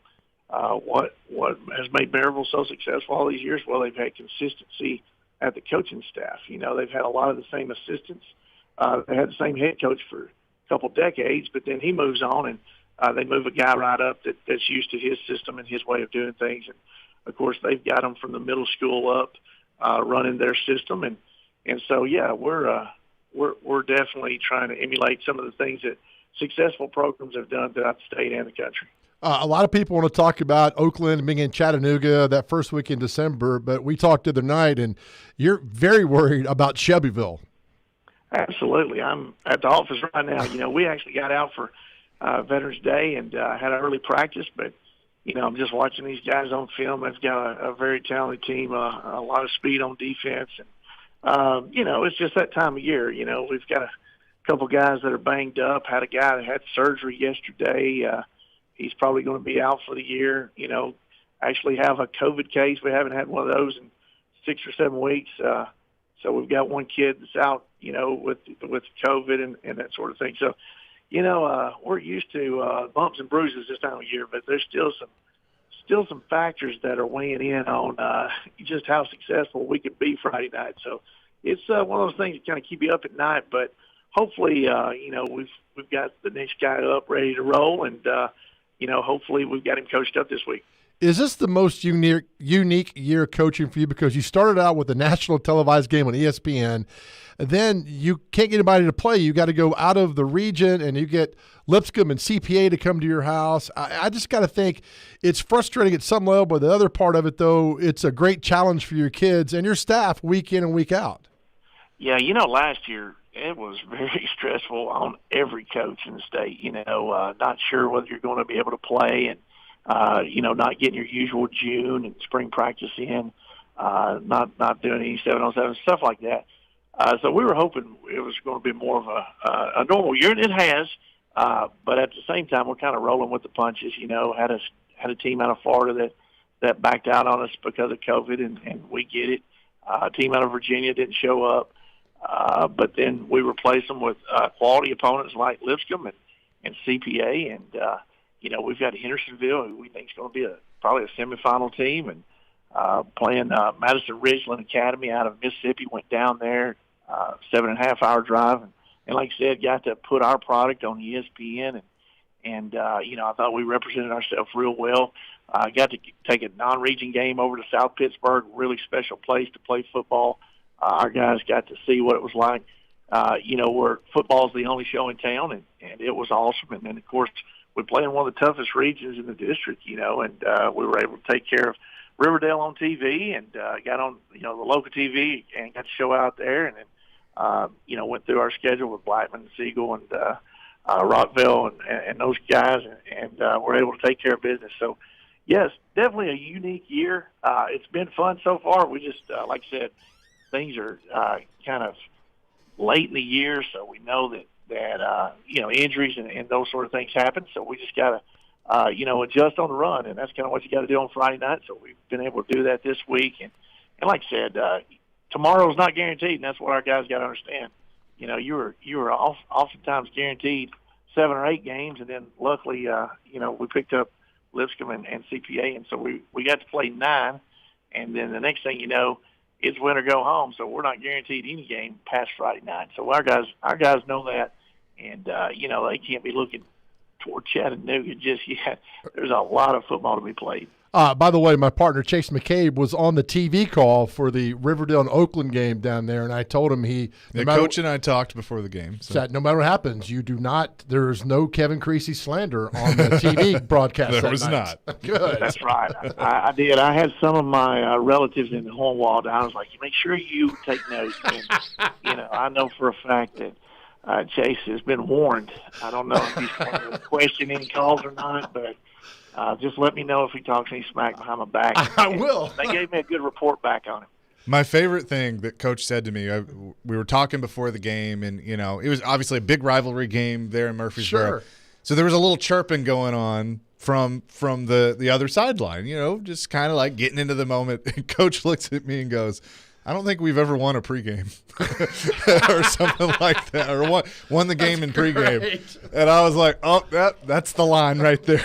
That's a good one. But you talk about Coach as we you know, we look ahead and all those things. That's what media does. But your guys not looking ahead to Chattanooga, is there a little bit of, you know, you don't know what's going to happen Friday night with you all. You don't know what's going to happen Friday night with Riverdale, but that possibility of a rematch, does Does that linger at all, or is that anytime that comes up, you go, nope, we're not talking about that until it actually happens? Well, you can't hide that one. Most people are already thinking about that, but again, Riverdale plays a quality opponent in Lebanon, so if we win and Lebanon wins, we're going on the road to Lebanon. A lot of times in the third round we hadn't had to travel, but if Riverdale wins, then it could be a rematch, and that was one of our closer games, and they've got some of the best linebackers I've ever seen on the same team. It's amazing. They got 4 of them, and they're the 4 best I've probably ever seen playing on the same team together. It's like an all-star team over there. But yeah, like I said, before the game, those guys were saying some mean and hurtful things, and luckily our guys laughed it off. Luckily we didn't lose the game in pregame, so that's something we talk about a lot of times. We don't want to get too intimidated by guys over there doing jumping jacks. We want to at least get to the first play or two before we see whether they're going to be able to handle us or not. Yeah, absolutely. Well, Coach, best of luck tomorrow. It's always good to talk to you, and kind of feels like the old days of Friday nights and talking on the Game Blitz. But appreciate it. We'll do it again soon. Yeah, guys, I appreciate you guys having a high school coach on. You know what I'm saying? And I know that there's a lot of people in Murfreesboro that appreciate you doing that. And hopefully we can talk again soon. No doubt about it. Kevin Creasy, the head coach of the Oakland Patriots. Always a pleasure. And we talk. How many times do we talk to him after games on Friday nights? I mean, and that's the thing is that these high, like he just talked about, and the high school coaches appreciate the coverage. They appreciate the love, and we've said this before. And I think Darren asked me when I joined you guys on Friday what my affinity is for high school. It's these coaches who do more than coach. I mean, they take players home. I mean, they sometimes pay the electric bill for their players. They bring them food. I mean, there's so much more than just showing up and going through practice. And God bless the high school football coaches, the assistants, the head coaches. I see it. I talk to them. You talk to them, Chase. You know them, and you see them, and the work they do impacts you forever. It impacts these kids for the rest of their lives. And that's that thing I wrote about last week, and thank you for bringing that up 2 weeks ago, about when a kid doesn't make it to the playoffs. And there was a kid a few years ago, and his dad said, well, they never make it to the playoffs, and he spent all this time out there. I was just wondering if it was worth it. And it stuck me. I'm like, what do you mean? It's every second he spent on that football field was worth it. Every second practicing was worth it. Every second riding the team bus was worth it. Every second getting your butt kicked and then rebounding the next week to win was worth it. I've got so many stories from those adventures in high school. I know high school football, whatever, but they formed a bond. It's the first pride that I had. And I talk about McGavick High School all the time with friends and the bond and the coaches and the pride and the losing and the winning and the heartache and the jubilation. It all starts in high school, whether it's high school football, basketball, whatever. It all started there. So coaches like Coach Creasy, and there's so many around. Sure. I could spend the next 3 hours going down these high school coaches, but God bless them for what they do. Well, and along those lines, you and Greg Pogue told me that as I got older, I would remember less, and I've kind of noticed that things fade. But there's one memory that will never fade for me, and I didn't play. I was the manager, and that was the best decision that I ever made, was doing that for basketball and for football and even softball, because I was a part of the team. You were. I wasn't, very athletic, as we all are very well aware of, but I was a part of the team, and I will never forget our last game, which I believe it was a playoff game, lost at FRA, and me and the other seniors, we turned the lights, we're turning the lights off, right, and everybody was gone, and we all just walked out on the field, walked to the 50, to the middle of the field, and nobody said a word. We just stood there and we looked around, and it was that, like, we're never going to do this again. It's done, but it's like thought about, I only did that for 2 years, and some of the guys came out to play for their senior year, and that was it. Sure. But it was the impact that it made, and just sitting there and, tears in our eyes. Yeah, and it's over. But we walked off, and we all were arm in arm. And it was like that. We will always have that moment forever. Yeah. And you walked in the middle of the field, and so that gives me chills. Thinking about that. My experience at McGavick, we lost a playoff game on a Hail Mary to NBA. So just like that, my high school career was over with. And oh wow, so that I guess that was when everything was just jumbled together. Yeah, so it was the first round of the playoffs. We lost over there 24-21. It was done. And I remember like, all right, let's get the ball, let's go back on the field, let's do that. It was over. And I cherished that moment. I mean, it was a heartbreak, but again, every second, like you talked about, spent on that field with those coaches. And, you know, I wrote the article in about 5 minutes because it just flowed out of everything. And I was so mad at this parent, like, well, we want to know if it was worth it or not. My God, man, all that. The hours, you can tell me a basketball player, same thing, who doesn't make the playoffs, was it worth those hours in the gym? Absolutely, yes, it was. And in baseball, the kid that goes to the batting cages and swings for hours and months and years and days, was it worth it? You damn straight it was worth it. I'll stop. No, I love it. I'll stop. The passion that you bring is absolutely fantastic. Thank you, brother. But something that Kevin Creasy that I asked him about culture and keeping the culture, I want to tie that in to our pro teams here, because I think at any level it's an important thing and it's very difficult to do. We will discuss that on the other side. If you want to weigh in on anything, 615-737-1025. That is our phone line, driven by WilsonCountyHyundai.com. Want to also recognize, haven't done this yet, and shame on me for that, it is Veterans Day. You can celebrate our heroes this Veterans Day as we set aside time to honor the brave men and women who have fought to protect our country. To emphasize the community's thankfulness, several events are taking place around town to celebrate our veterans, active military, and their families. Field of Honor today through Saturday from 9 to 4 at Andrew Jackson's Hermitage in Victory Field. This historic site will feature 1,000 American flags honoring veterans and active military. So appreciate all of our veterans out there. If you see a veteran, thank them for their service, because we certainly all appreciate it. We'll have more coming here on ESPN 102.5 The Game. To the right circle, he scores! Tanner Jeannot picked it up, drilled it. The Predators collect a clutch road win in Dallas. Yeah, I thought it was a really good game throughout the whole lineup. They'll look for another division victory tonight in St. Louis. We want to be able to attack, and we want to be able to play the game the right way. Pre-game coverage begins at 6 on ESPN 102.5 The Game and the Game Nashville app. Okay, we've made our way over to St. Louis, and it's time to tell you about Loan Pronto. Home values, I don't know about St. Louis, but I know in our listening area back home, the values are skyrocketing. That means right now is the best time to take some cash out of your home's equity. So call Loan Pronto now. They can fast-track that home refi and get you a check, 50, 60, 70 grand or more. And if you call now, Loan Pronto can even pay your closing costs. It's easy. You walk away with the big check. You can get that cash out now. Pay off the high-interest credit cards. Imagine being credit card debt-free for the new year, or consolidate other loans. Pay for the holiday expenses, that is. Get your finances in great shape for 2022. Here's how you do it. Call Loan Pronto now. Put that equity in your home to work towards financial freedom. 615-499-5780. That's 615-499-5780, or go to loanpronto.com. Equal housing lender, NMLS 166-1781, subject to lender approval. Not all loans apply.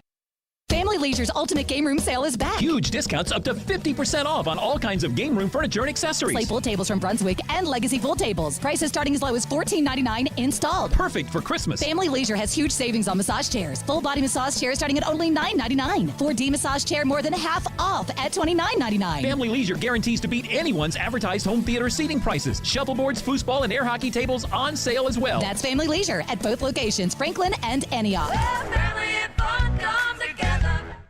Mark Howard here to tell you about my friends at Apple Collision Centers. We all know being in a collision is not fun. Neither is all the stress that comes with it. And that's where Apple Collision comes in. Let them take care of everything for you. That's insurance, repair, and your rental details. They've got 3 convenient locations in Old Hickory, Hendersonville, and Gallatin. Their managers, Tommy Rippey, Daniel Neville, and Chris Brooks and Marty Denson, combined for over 75 years experience. So stop in today and tell them Mark sent you. Online at applecollisioncenters.com. Man, this NFL season is flying by, right? Well, big one, Monday night, Week 10. Division rivals, Rams, 49ers, and FanDuel Sportsbook is about to make it even bigger. Joe Rexford here to let you know that FanDuel is giving new customers 30-1 odds on either team to win. This means you can win $150 on a $5 bet. Look, I know the Rams are smarting a little bit after what the Titans did to them, but, man, the Niners have been a massive disappointment. I think I'm thinking Rams on that. Of course, you can also do a same-game parlay with this game. Maybe over on the Matthew Stafford passing yards after his performance against the Titans. Just do it on FanDuel Sportsbook, America's #1 rated sportsbook app. Easy to use, safe and secure, and you get paid in as little as 2 hours. If you're already a FanDuel user, FanDuel is hooking all customers up with $50 when you refer a friend. Plus, your friend will get $50. So invite them using your exclusive referral link, which can easily be found when you tap the refer icon. See for yourself why FanDuel is America's #1 sportsbook. Sign up with promo code Joe102 before the Rams take on the Niners. You can win $150 on a $5 bet. Remember, promo code Joe102 so they know why I sent you. You must be 21 or older and present in Tennessee. New users only. $10 first deposit required. Must wager in designated offer market. Max bonus $150. Bonus for Tennessee users fulfilled in site credit within 72 hours. Tennessee site credit expires 14 days after receipt. Restrictions apply. See full terms at sportsbook.fanduel.com. Gambling problem, call the Tennessee Red Line, 800-889-9789. People of all ages can experience spine pain. What hurts the most is what it does to your life, making simple activities feel like an uphill battle. Houston Clinic Orthopedics and their team of specialists aim to get you back to your active and enjoyable life. Let Houston Clinic Orthopedics bring lasting relief if you're suffering from any of the following: spinal stenosis, herniated discs, sciatica, degenerative disc disease, and more. To experience world-class orthopedic care, visit tn.houston.com, where experience matters. Calling all sweet tooths. Head to Nashville Toffee Company, a place where rich, chocolatey daydreams are created from a secret family recipe generations in the making. Their toffees and candies are handcrafted in Nashville using all natural, kosher-certified ingredients. Sweet creamery butter, pure cane sugar, premium roasted nuts, deep rich chocolate, and sea salt. Visit NashvilleToffeeCompany.com or drop by their headquarters on Air Lane Drive for a positively hassle-free shopping experience. Whether you're buying for 1 or 100, Nashville Toffee Company is here to make your holiday gift giving easy. 312 Pizza Company is family owned and operated, bringing you a slice of Chicago to Nashville. 312 Pizza Company specializes in deep dish pizza, thin crust pizza, and all things Chicago style. Always made from scratch using secret family recipes passed down generation to generation. 312 Pizza is open every day except for Tuesdays and is located in Germantown with dine-in, takeout, and curbside available. Call 615-730-7888 to order 312 Pizza Company, Nashville's authentic Chicago pizzeria. Sunday afternoon, it's our NFL Game of the Week, brought to you by Red Spirits and Wine in Bellevue. Cousins, deep shot, got a man, Jefferson, you bet, touchdown Minnesota. The Minnesota Vikings visit Justin Herbert and the LA Chargers. Herbert throws the touch pass for the touchdown. Coverage begins at 2:30 on ESPN 102.5 The Game. Hey, this is Ryan Johansson. You're listening to Nashville's best sports talk, ESPN 102.5 The Game.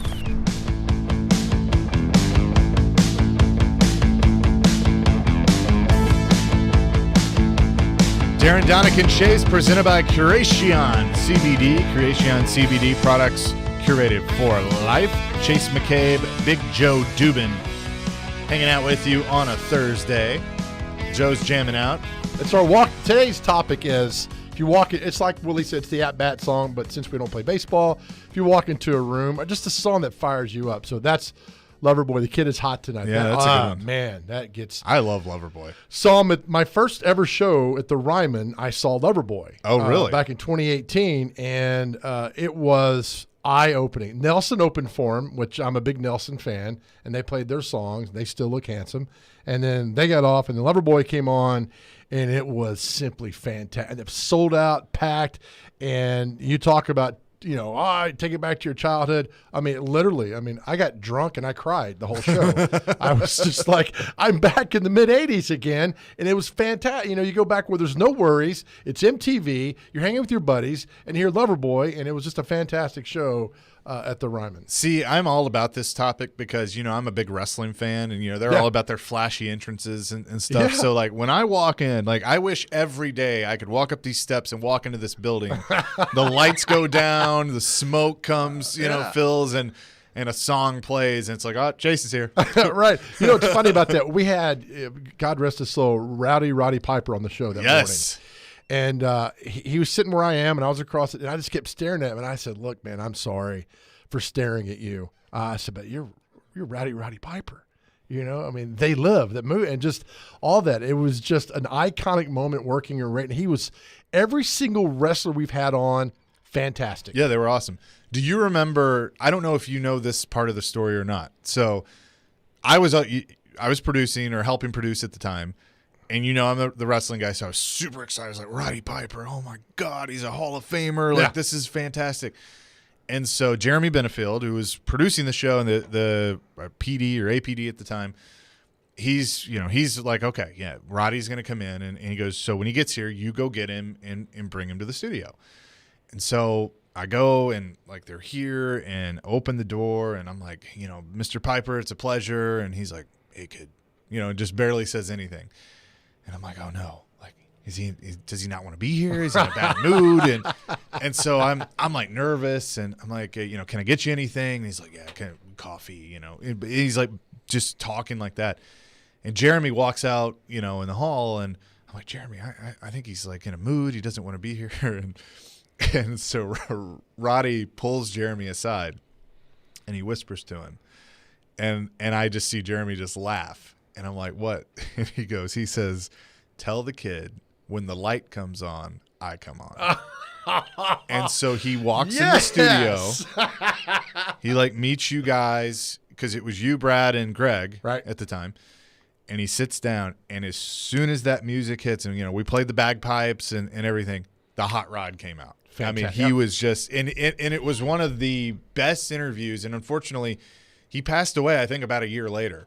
After being in here, but it was one of the best interviews that I can ever remember, just because he was real. He was telling the story of, he was Roddy the Piper was his original name, and, you know, he's Canadian, but the Scotch-Irish descent, that's where the whole gimmick came from. But telling those stories, and, you know, he's one of those guys too, if you're like a wrestling nerd, that when he was in the WWF, he was never the world champion. He was never the world champion in WCW or the WWF. He held some world titles, you know, coming up, but he didn't need it. He was one of those guys that was so big he didn't need the belt. So iconic, yeah. Yeah, but I always laugh at that. Like, tell the kid when the light comes That's on, great. I come on. You know, we had Jerry Lawler and people were like, what's he really like? I'm like, man, it's just you stare at this guy. I mean, he smacked Andy Kaufman on Letterman, and you start talking to him, and you find out these guys are just they get it, and you oftentimes wish that other air quote athletes get that as well when they get in the public, because people just adore them so much. My brother one time was working at Gold's Gym in Madison, and he said, "Hey, 3:00 today, they're in town. Hulk Hogan." I'm like, yeah, whatever. And you go over there and you wait, and Hulk Hogan shows up, and that dude was on a PR tour and couldn't have been any nicer. Yeah. And I'm like, God, that's Hulk, you know. And then I'm like, hey, can you say, you know, the ultimate male versus the ultimate meatball? And he says that. You know, there were no cameras back then, no camera phones. But to hear Hulk Hogan say that to a gym when Gold's Gym was in Madison, he's like, the ultimate male versus the ultimate meatball. Brother. And we were just like, oh, yeah, Hulk, way to go. We were just so excited. And, you know, often we meet a lot of people. You don't get starstruck, but there's a few things. Like Ken Stabler came to town. I worked at a bar years ago. Came to town, I get starstruck. And he signed autograph after autograph. I worked at the old Wrangler down here on Murfreesboro Road. Yeah. And Stabler's here. And you see and you're thinking, man, he was with John Madden. He played at Alabama with Bear. He was in the Super Bowl. The legend stories about how he didn't do study for his famous quote was the only time he studied the playbook was by the light of the jukebox. I mean, all these great stories with him. And so the snake. Yeah, it's so great just to see at some moments to pull apart what you're doing and see the fan side of you, not be a fanboy, but see the fan side come out for these people. So it's funny you bring up Stabler. So my dad grew up a huge Raiders fan. Okay. Like that was his team because he loved John Madden. And I asked him one time, you know, about like, why do you like the Raiders? Like they have, you know, the bad boy personalities and persona and all that. And he said, well, I love Madden. And I love the fact that, you know, the defensive line got out on work release before every game, you know, like Jack Tatum and guys like that. But he goes, I loved Kenny Stabler, the snake, because he was just a badass. Like, that's just what he was. Yeah. every day, you know, that's just what Ken Stabler was. And so, and shame on you, Pro Football Hall of Fame, for putting him in a year after he passed away. I know. I hate that. And, you know, we could like, well, does he deserve the numbers? And that, I mean, they're like Too Tall Jones. Mm-hmm. The fact that Too Tall Jones is not in the Pro Football Hall of Fame is an absolute disgrace. I agree. Now, I'm great that Manning and all those people went in last year. They deserve and all that. But the fact Drew Pearson forever. Yeah, but Too Tall, I don't get it. And, oh, well, his numbers and blah, blah, you know, they're comparable with a lot of other people that have gone in there. But the simple fact of this iconic pop culture figure who did quite exceptionally well on the football field is not in the Hall of Fame. And you know where I'm going next with the Hall of Fames? Dale Murphy. The fact that Dale Murphy is not in the Pro Baseball Hall of Fame. I know. I can't curse on the radio, but if I could, I would, to the Baseball Hall of Fame. The fact that he is not in the Hall of Fame, the thing is like, well, he's got to hit 400 homers. Then it became 500 homers. Then it became 550. You know, he had 398. Yep. But he is the only, if he was on bad teams. And if I get this correct, and I think it's still correct, he's the only back-to-back MVP that's not in the Hall of Fame. He was 82 and 83 with the Braves. I think that's right. That's not in the Hall of Fame. That man deserves to be in the Baseball Hall of Fame, and the fact that he's not is another disgrace. No, I agree. I totally agree with you. And the thing that ticks me off on guys that are on the cusp, so to speak, and like I'll bring it locally. You know, like I look at Eddie, Derek Mason, they are on the cusp, in my opinion. And if they had won if they had won that Super Bowl, I think D Mace especially is probably in. Yeah. Look at his numbers. But why are we gauging this on what the team did? This is all about individuals. And so they always use that championship of, oh, well, if they had won a championship, you know, they would go in. And I'm like, no, it's an individual accomplishment. Just look at the numbers. Look at the era. Look at Derek's numbers and the offenses in which he played with not only the Titans but the Ravens. They were run-based offenses. And yet he put up those kind of numbers. The thing that hurts him are the touchdowns, that he doesn't have, you know, a huge amount of touchdowns because of the offenses in which he played. I totally agree. You know, and the argument was with John Elway before he won the 2 Super Bowls. It was like, well, he's good, but, you know, we had to let Marino in. He didn't win a Super Bowl. The numbers are there. It just don't get it. And then Elway wins the 2 Super Bowls. Yeah. And over the Packers and over the Falcons, and people like, wow, the greatest quarterback of all time.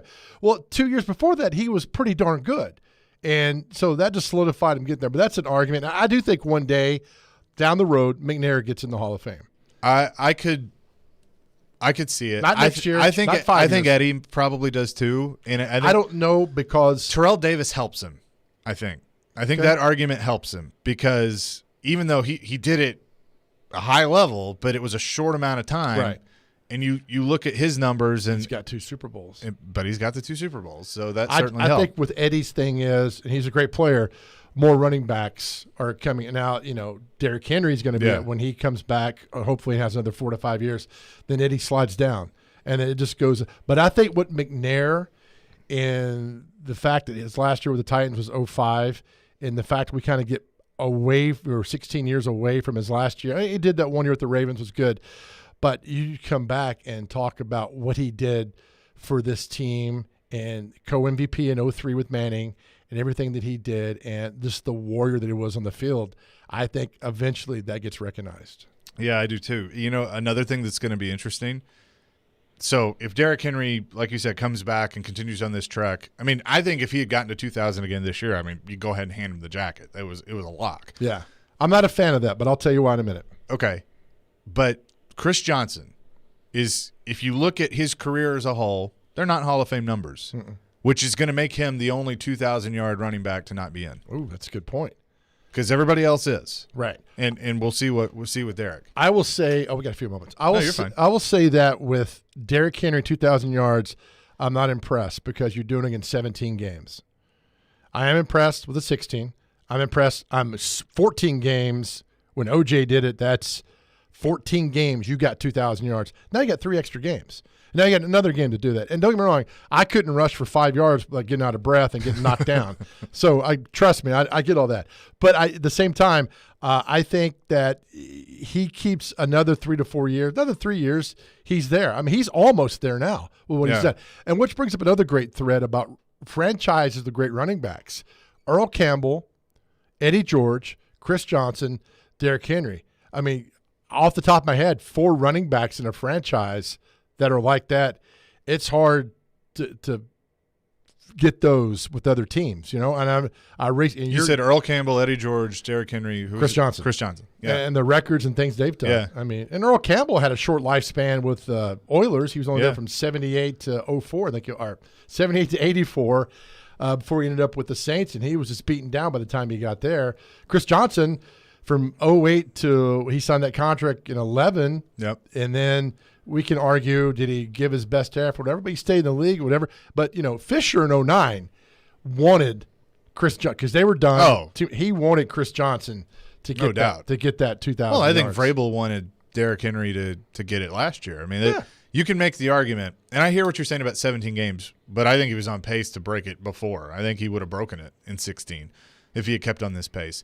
But last year, you can make the argument that they tried so hard for Derrick to hit 2,000, which he did, that you could tell he was tired when they got to the playoffs in that game against Baltimore. Yeah. I mean, which I don't blame them. I'm not saying that I blame them at all. I don't blame anybody for going for it because I think it just furthers his legacy. But, there's certainly things that can happen and be a result of that. So I really like this. Is it Deontay Foreman? Yeah. I really like him. Yeah. I really big think, guy. And he runs hard. He was upset that he got tripped up and didn't get that touchdown the other night. I think he is going to be something. And, I know Adrian Peterson is great and all that, but Foreman just running the other night was just like a beast. Yeah, well, and I think he fits, to tie this back in, I think he fits the culture that Vrabel has created there of just a guy that's going to fight for every yard and fight on every play. And those are the types of players that you have. I mean, they released Josh Reynolds this week. I don't think Josh Reynolds really fit that. Right. And nothing against Josh Reynolds, but there's no room for players that don't buy into that culture. And that's where what Kevin Creasy was talking about of how difficult it is to maintain that culture. Yeah. And that thought process of winning, because you are going to have guys that look at it a different way. And I think that it's okay to have different ideas and to maybe, all right, hey, we want to get here. You're going to take Lebanon Road. I'm going to take Murfreesboro Pike. Right. We're going to get to the same place. Like, that's okay. But if you don't want to get to the same place, then it's not going to work. That's just kind of how it is. Did Josh Reynolds get released or get waived? Because you know where I'm going with this. I don't know if he waved back. So stupid. I'm sorry. You did. Poor Jim Wyatt. Every time Jim Wyatt tweets out, the Titans waved so-and-so, here comes Joe. Did he wave back? Oh, I did that to Adam Schefter when somebody got released 2 weeks ago and said, hey, so-and-so got waived. And I replied, did he wave back? It got like 3,000 likes. I was like, stop. I got to turn the notifications off on my phone. Stop. It's just a simple, dumb joke that I've been doing for years, and God bless Jim Wyatt. Speaking of Adam Schefter, he has put out there and some breaking news. The Carolina Panthers have signed a quarterback, and it's one they're familiar with. Cam Newton will return to the Carolina Panthers pending a physical. Newton, of course, was in training camp with the Patriots, was released in favor of Mac Jones, and is going to return to the franchise where he had a ton of success, won the MVP in 2015. So with Sam Darnold going down, they needed a quarterback. Awful. Yeah, he's not very good. I don't think Cam has anything left, but we'll see. Well, I'm going to send him a note, what you just said. Go ahead. Sam the Butcher from the Brady Bunch is better than Sam Darnold or Arnold? What is it? Darnold. I don't even know his name because he's terrible. When he came out that the ghosts were attacking him when he played the Patriots. Yeah, that was bad. I was like, man, what shrooms are you on that these ghosts are attacking you during a football game? So if you're in fantasy football, get Sam the Butcher from the Brady Bunch. He shows up on time and does a damn good job. Oh, there is no doubt about that, Big Joe. The Hall of Fame discussion is fun. It's one of those natural things that always comes up. we could go Pete Rose. Well, Pete Rose should definitely be in. I disagree. I think Pete Rose violated a rule in baseball. Do not gamble on the game. Do not gamble on the game. That's a rule that's been in place. Well, he gambled on the game. But he's still I disagree. There's no right or wrong.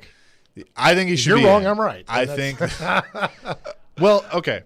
All right, I'm going to have a counter for that when we come back. Okay. Because this is where morals and rules and things come into play when it comes to the Hall of Fame. Buddy. Tune in to the NFL Game of the Week on 102.5 The Game, brought to you by Red Spirits and Wine in Bellevue. The Game of the Week this week on 102.5 The Game is the Minnesota Vikings at the Los Angeles Chargers with a 3:05 kickoff time. You can tune in on 102.5 The Game. We'll have more coming here on Darren, Donick, and Chase, ESPN 102.5 The Game. Tonight. Quick feet in front, and not one save but two made by Saros from in tight. The Nashville Predators complete the second game of a back-to-back, taking on the St. Louis Blues. Pre-game at 6, face-off at 7 on Nashville's best sports talk. ESPN 102.5 The Game and the Game Nashville app. Hey, do you have chronic joint pain? Not having success with steroids but trying to avoid that surgery? Well, thankfully, there's a better way, and it's available here from the medical professionals at QC Kinetics. It's now open in our listening area. I'm out on the road with the Predators right now, but I want to make sure I get this point driven home. I'm talking about new therapies here, advanced all-natural regenerative treatments that can not only just give you relief, but also can restore and repair damaged tissue for the long term, so you can have that lasting relief that you're looking for. So if you got that joint pain, arthritis, knee pain, hip pain, shoulder pain, back pain, don't just think that the old ways of dealing with it are the only ways. You need to learn more about these new biologic therapy solutions from QC Kinetics. Here's how you get a free consultation. Just dial them up at 615-249-4024. That's 615-249-4024. Remarkable new treatments will increase that mobility, decrease pain, restore the tissue. QC Kinetics, revolutionary alternatives. Don't wait. 615-249-4024. From the Fox 17 News Code Red Weather Center. I'm Fox 17 News Code Red meteorologist Dan Guthrie. Scattered showers will continue to work their way through the mid-state, so expect it to be a little wet at times today. Most of this will clear this evening. High today, 65 degrees. This weather report brought to you by Hiller Plumbing, Heating, Cooling, and Electrical. Call the Happy Face Truck today. Celebrate Thanksgiving with Social Furniture and save up to 70% off all furniture. They have sofas, sectionals with chase lounge, and recliners that are all push-button electric and wall away. They have all colors to choose from for your comfort watching any hockey game. All of them are plus leather, microfiber, and Chanel's. They have same-day delivery with no down payments and no interest. Forget the big box store. Support local. Support social. Social Furniture is a proud supporter of your Nashville Predators.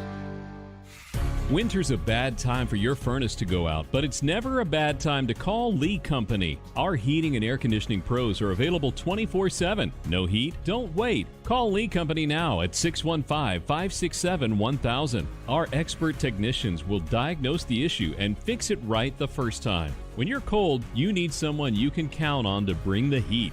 Call Lee Company now at 615-567-1000 or visit leecompany.com. Hose and Belting Specialties in Murfreesboro is your local source for hydraulic, air, water, and chemical hoses, along with conveyor, timing, and metric belt needs.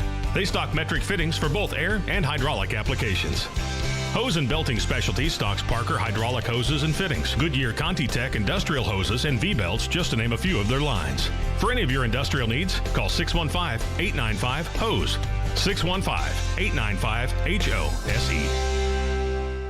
Are you a father that is passionate about your fundamental constitutional right to parent your own child or children? Has your parenting time or your income been affected by COVID? This is Amanda J. Gentry, and I am a fierce defender of your constitutional rights. The courts in Tennessee are under an obligation to maximize equal parenting time. We do not live in an every other weekend world anymore. At the law offices of Amanda J. Gentry, fathers are extremely important, much like my own father was. Go to AmandaJGentry.com or call or text 615-604-6263. That's AmandaJGentry.com. Robbie Stanley. That size and that speed just doesn't grow on trees. That could be something that you could really turn into. Joe Rexrode. Just hold out and somebody will call in the bad signal. Get your morning started with Robbie and Rexrode every weekday from 6 to 10. Presented by Volunteer State Bank on Nashville's best sports talk. ESPN 1025 The Game and the Game Nashville app. Interact with Darren, Donick, and Chase. Call or text the show at 615-737-1025. Driven by WilsonCountyHyundai.com. Gentlemen, let's broaden our minds. Lawrence?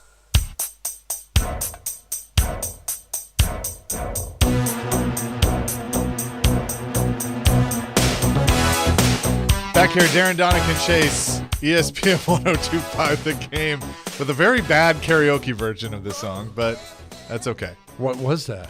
Man, that was the file that was in there. I should have listened. I should That have was vetted bad. that one a little bit. Yeah, you should have. That one was brutal. Yeah, you should always listen. Well, false start. Find the other one and play. What was this? Pee-wee's Playhouse? That's I terrible. don't know what that was. What's it supposed to be? Party Man by Prince. Oh. And if Jeremy K. Gover is listening right now, that was like drove Party off the Man road. by me at Levi and Hank's karaoke in Hermitage. That's terrible. Yeah. Check my folder because the real one's in there. I can tell you that. Okay. All right. That makes me feel better. Gentlemen, let's broaden our minds. Lawrence? There it is. Okay. All right. I got you now. Batman, 1989. Classic Batman. My favorite scene from the movie is this scene. They're in the museum. Joker has released the gas and killed everybody except for Kim Basinger. And he walks in the door. One of the henchmen has the boombox. This song starts playing. This Prince, obviously. They start painting all of these like Van Goghs and crazy paintings and dancing their way through up to where Vicky Vale is sitting. And I have always, it's been my favorite scene. If I ever get married, that's how I want to enter, with Party Man playing and like all the groomsmen. that needs to be the entrance. So that's my song. You know, the best part of all this is that Elijah, the producer, just played that random song, and now he's totally embarrassed. I knew the millisecond that I heard that voice change, I was like, this is not what I thought it was going to be. It's like Kids Bop. The Cars for Kids commercials. Let's broaden our minds. That commercial, let's just say that just 1-800 Cars for Kids. Kids it's totally playing the instruments. Great organization. Totally. I love what they do, but that commercial. Woo! You before the break, I made you mad about. I don't think Pete Rose belongs in the Hall of Fame. So, and you're basing that on that he broke a rule, which he did. I understand, broke a rule, and you can make the same argument for Barry Bonds, Alex Rodriguez. They're not in, are they? No, Exactly. no. I mean, because steroids, all those things. Right.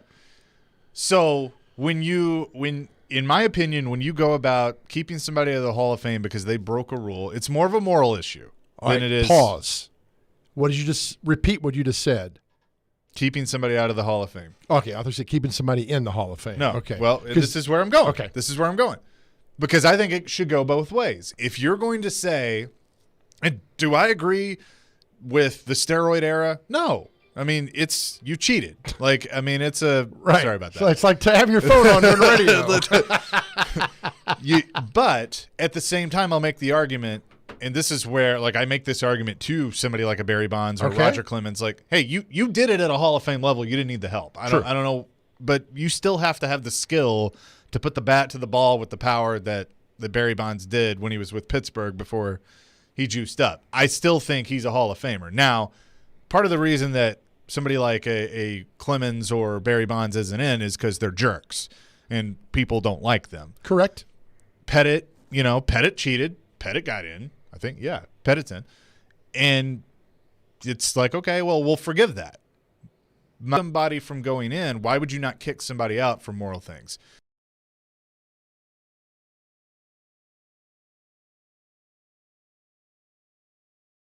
But if you're going to keep somebody out because they bet on baseball or they juiced up, why would you not kick him out because he allegedly murdered somebody? Well, that's a good point, but I will say he went in the Hall of Fame before all that happened. So that's the thing. You know, Pete Rose did it while he was still part of the game. I understand. So you can kick OJ. I got no problem kicking OJ out. That's no problem at all if you kick him out of the Hall of Fame. And I don't think you should kick OJ out because I look at it as and I understand the steroid stuff is its own thing. Right. But betting on baseball did not affect his ability. I don't think he threw any games. You don't know that. But come on. He's still the hit king. Like he but played as a at manager, such a high level. But as a manager, he bet on his team. He was a player manager. He bet on his team. And that's a no-no. You can't do that. So should Ty Cobb be in the Hall of Fame? Evidently, according to all reports, he's the biggest racist to ever walk planet Earth. Well, you can make if you're going on moral issues, then kick him out. Yeah, I would. Yeah. And I mean, we're doing that. Like John Gruden just got taken out of Tampa Bay's Ring of Honor. Yeah. You mentioned Hulk Hogan earlier. A few years ago, there was a tape that came out that he said a racial slur. WWE kicked him out of the Hall of Fame. Now, they have since reinstated him. Okay. Because they have viewed that he has bettered himself and all of those things. So it's all about, and I get it, and we're trying to be better, and we should be better as a society with all of these things, and what Pete did was wrong. But should that cost him, that the highest honor that you can get in your sport when he was the best to do it? Yes. I say no. I say yes, because he knew you cannot gamble on baseball while you're a member of a baseball team. And he gambled on baseball. He did it. Shoeless Joe's been gone 80, 90 years. That happened in 1919. I know. He's still not in the Hall. And there's a lot of evidence that he had no part in all that because evidently he couldn't read or write at the level, that the competent level to understand what was happening. And I get all that. But Pete Rose violated what you cannot do. And if it wasn't so bad, Chaser, they would have already put him back in. Well, they're going to put him in when he dies. And again, I think it ties into Pete Rose is not the greatest human being, on the face of the earth. But are any of us? No, but I mean, we're all flawed. Pete has several, and I've met Pete Rose, and he couldn't have been nicer. But he asked me he asked me gambling advice. You're making that up. No, I'm serious. How does that come up with Pete Rose? Because he's sitting there watching a hockey game. And I had on a Preds pullover. First of all, we're in Vegas. Okay. Ricky's there with me. All right. And he goes, is that the Predators? That's Nashville? And I said, yes, sir. And he goes, oh, our farm club was in Nashville, the Sounds. And I go, yeah, they're still there. They're with the A's at the time. And he goes, so Preds got Chicago. He pulls up his little sheet. And he's like, so what do you think? Why Who's are you in net just tonight? telling me this? This is elite character arc. Elite. Is he in a sports book in Vegas? He's in Mandalay Bay in a gift card shop signing autographs. Okay. This one's and here's the best part of it. It's like I take Ryan Porth's Pete Rose jersey and I'm like, Pete, my friend's getting married. Can you sign the jersey? And his manager comes over and is like, usually it's like $300 to do that, but we'll work a deal and all this stuff. And Pete's finally like, just give me the damn jersey. Yes. I'll sign the jersey. A little respect for Pete on that there. That's great. But yeah. But so this wasn't some random meeting at Denny's in no, Vegas. no, 2 in the morning. You run by and see him. Rick, is that Pete Rose? Be a better story if it was. It was. Yeah, sure. Was he really polite? He was really polite. Very, very nice. I bet he smelled of English leather. The cologne. I don't remember what. Yeah, he did have some strong cologne on. He had that look.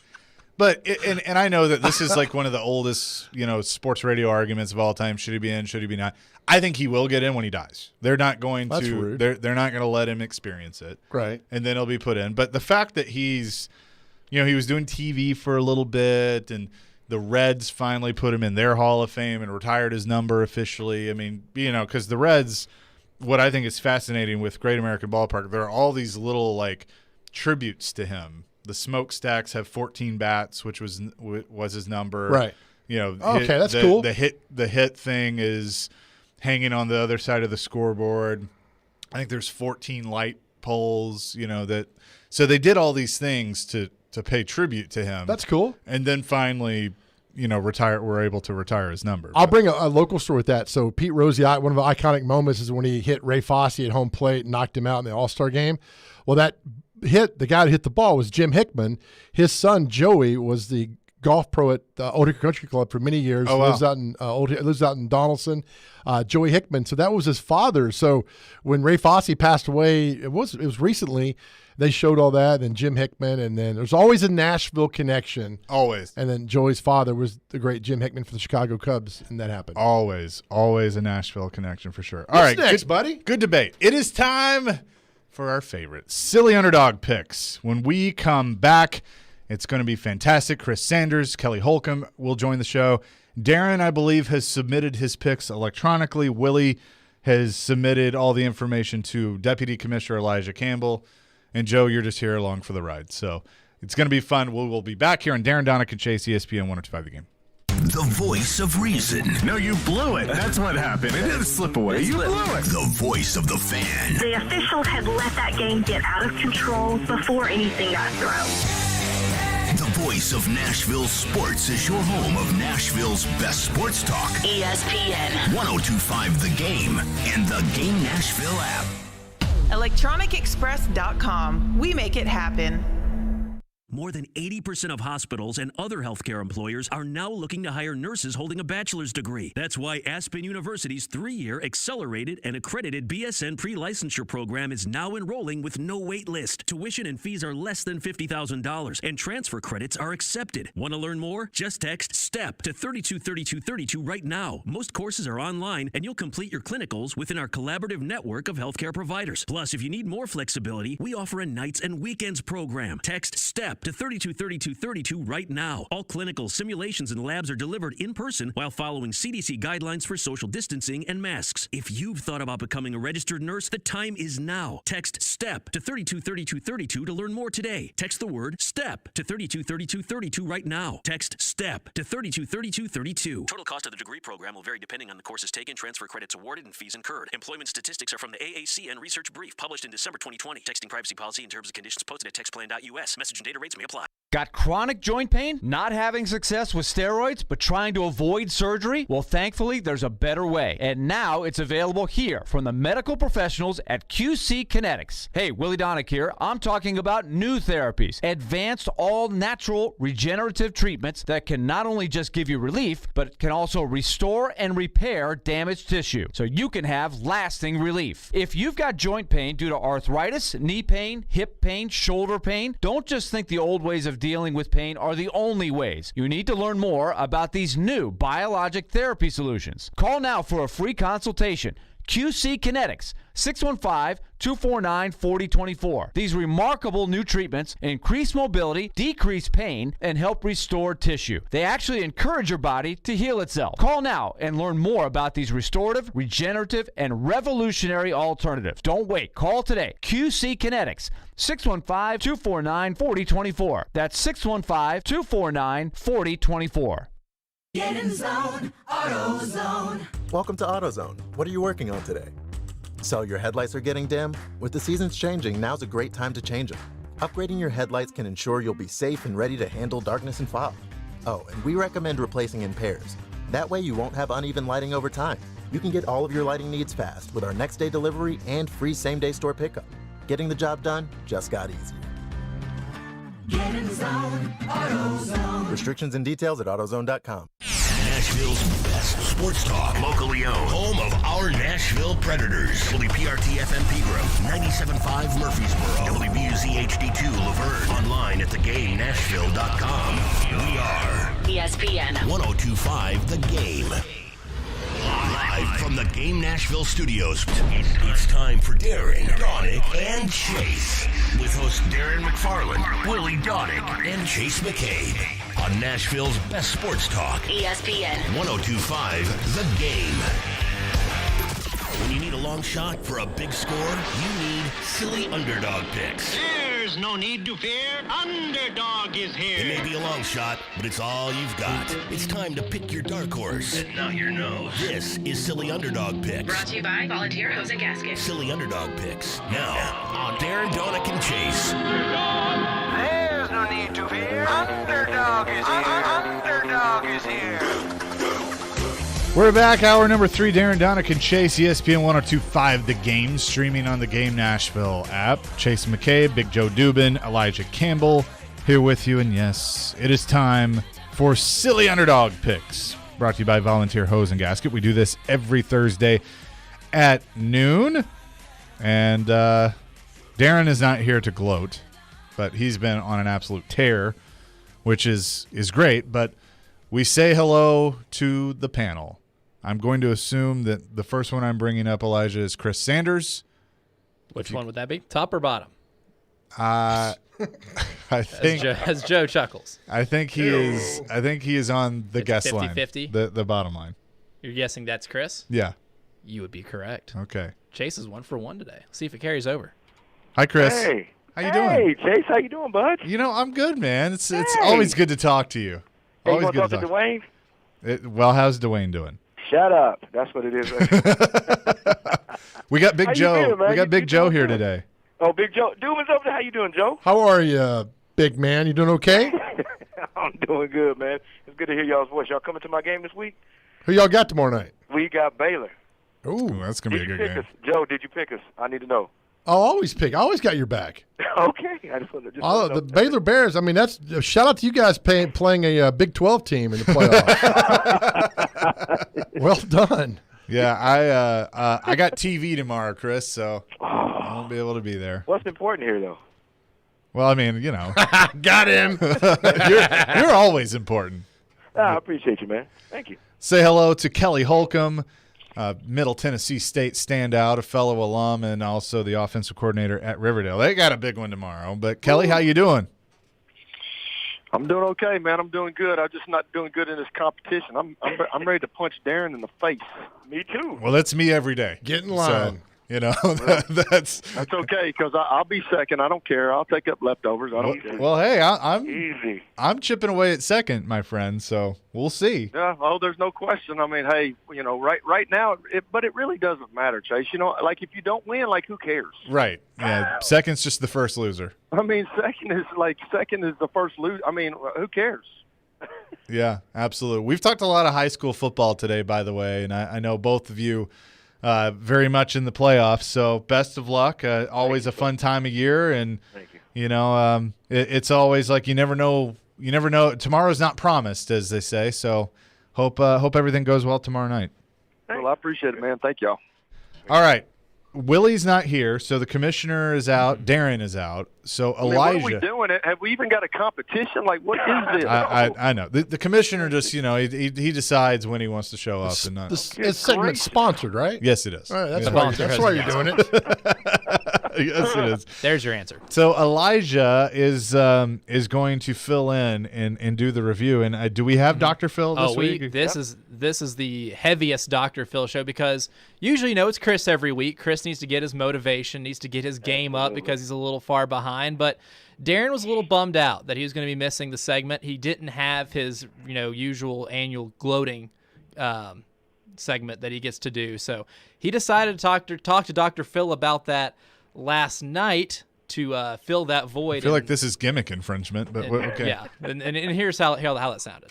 Now, Mr. McFarland, I understand you have summoned me today, and I'm a little confused. You are winning this competition by a healthy margin. And usually when people summon me, and by people I mean Chris Sanders, they summon me because they can't pick their way out of a paper bag and are trailing mightily. So my first question is, why are you stepping into my office this afternoon? Well, Dr. Phil, I hear Chris, we hear every Thursday, Chris is calling you in the morning, and it's very clear he's upset. He's gone 0-2 again. It's every single week he goes 0-2, and he picks a game that's you've told him not to pick, and he still picks it anyway, or a team that's, getting 18.5 points, and they lose by 52. So, so we have to listen to that, and Chris is a great guy. He's just a lousy picker, and they're all great guys in this contest. Everybody is, they're really good people. I'm just calling to let everybody know that I'm not going to be a part of the contest today, and I just think, quite honestly, by me saying that, I'm feeling bad, And I kind of feel like they should all – this is kind of like the Tom Cruise on Oprah's couch. I feel like they should all be jumping up and down because I'm starting to feel bad. Like, we've had this group text going, Dr. Phil, all year, and there's been a lot of chatter. And, I just keep going 2-0 and 2-0 and 2-0. And Humble trying to stay classy, but I'm not really staying classy. No, you're not. I'm bragging a lot. And I just feel like the chatter is going – I feel they feel defeated. And I'm getting that vibe. They're just kind of waving the towel and they're kind of giving up. And I think it's time to, for you to let them know, like, I'm just going to kind of give up this week. Like, I'm just going to let my dogs pick the games or do something crazy. Maybe me and you can toss Frisbees and I'll put stickers on the back of team names and, maybe I'll just catch one and whatever I catch, that'll be my game. I'm trying to do something to build morale. Well, that makes sense because you could even let Chris's pet gerbil that no longer talks to him pick games, and you could still probably keep this lead, especially after this past week going 2-0. Do you think that this kind of success has had an impact, on your relationship with your coworkers? I still feel like it's healthy, but I'm not sure if there's a lot of eye rolling, going on that I can't see. I don't know if there's maybe a separate group text that I don't know about that I'm not included on, that they bellyache, about me. I don't know. I'm starting to feel bad because, nobody said anything this week, and, I get it. They're tired of saying great pick. And so the chatter is null and void. And so I just did the 2-0 thing again with the hands up, almost saying, I'm sorry, guys. I went 2-0 again, and I don't know. There's just not much coming back, and I'm starting to feel bad. So I don't know. I still think everything is healthy, but I worry that, me going 2-0 every week and just winning every single game I pick is starting to maybe wane on our relationship. Would you like a congratulations? Sure. I would never say no to a congratulations.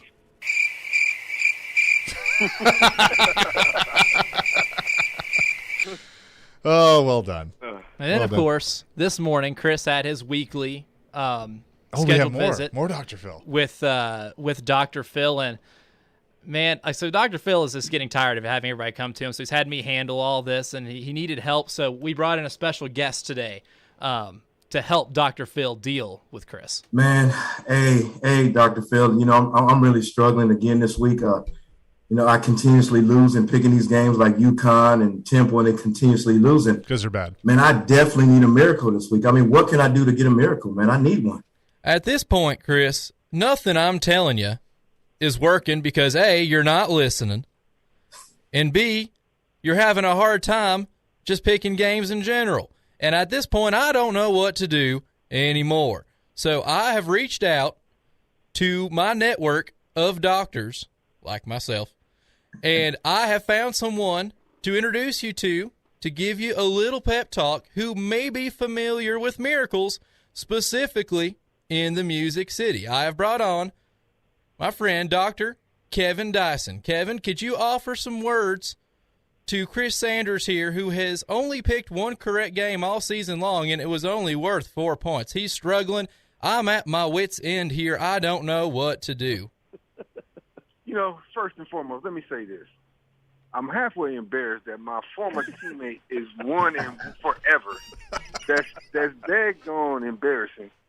And I'm going to say this. I know this man for 20-something years. And if I had to go this man to Vegas to lay some money down on some cards, we just might as well go ahead and give up our house and keys to our car. We're going to lose everything. I know better to trust Tippy on his picks for the past 20 years.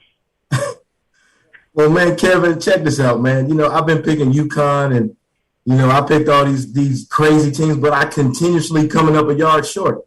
What do I need to do, man, to get back on track? Give me some words of wisdom from a doc. I just need to know a couple of words that I can get. Hey, you know what? Eventually you're going to get it right? Because if we're in sport, eventually the underdog's going to win. But absolutely, if you are looking for UT Chat to beat Alabama or something to that effect, you might want to think your thought process. But I think Ohio State has who they have, Penn State this week or Michigan State? Yeah, they do. Yeah. Yeah. So that, we'll see what happens with that. I like to believe you're gonna pick your squad this week. Absolutely. Yeah, absolutely. But probably the best thing to do, man, is like I do. I look at injury reports, trends, distractions, controversies, quarterbacks, injuries. I kind of look at a little bit of everything, trends of it all. Sometimes it's good, sometimes it's not. But to be one in whatever you are at this point, that's Tippy, that's not good. That's just not good. Well, man, I got one question, man. It's just like when we were playing the Buffalo Bills, man. We had 16 seconds left on the clock, and it looked like it was over. So even when I'm going through the City Dark Underpicks, do you really believe that I have a chance? I'll take that as a no.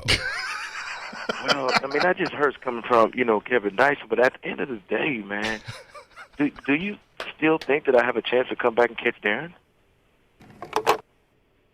That's a no. That was also a no. That's good. Shout out to Kevin Dyson.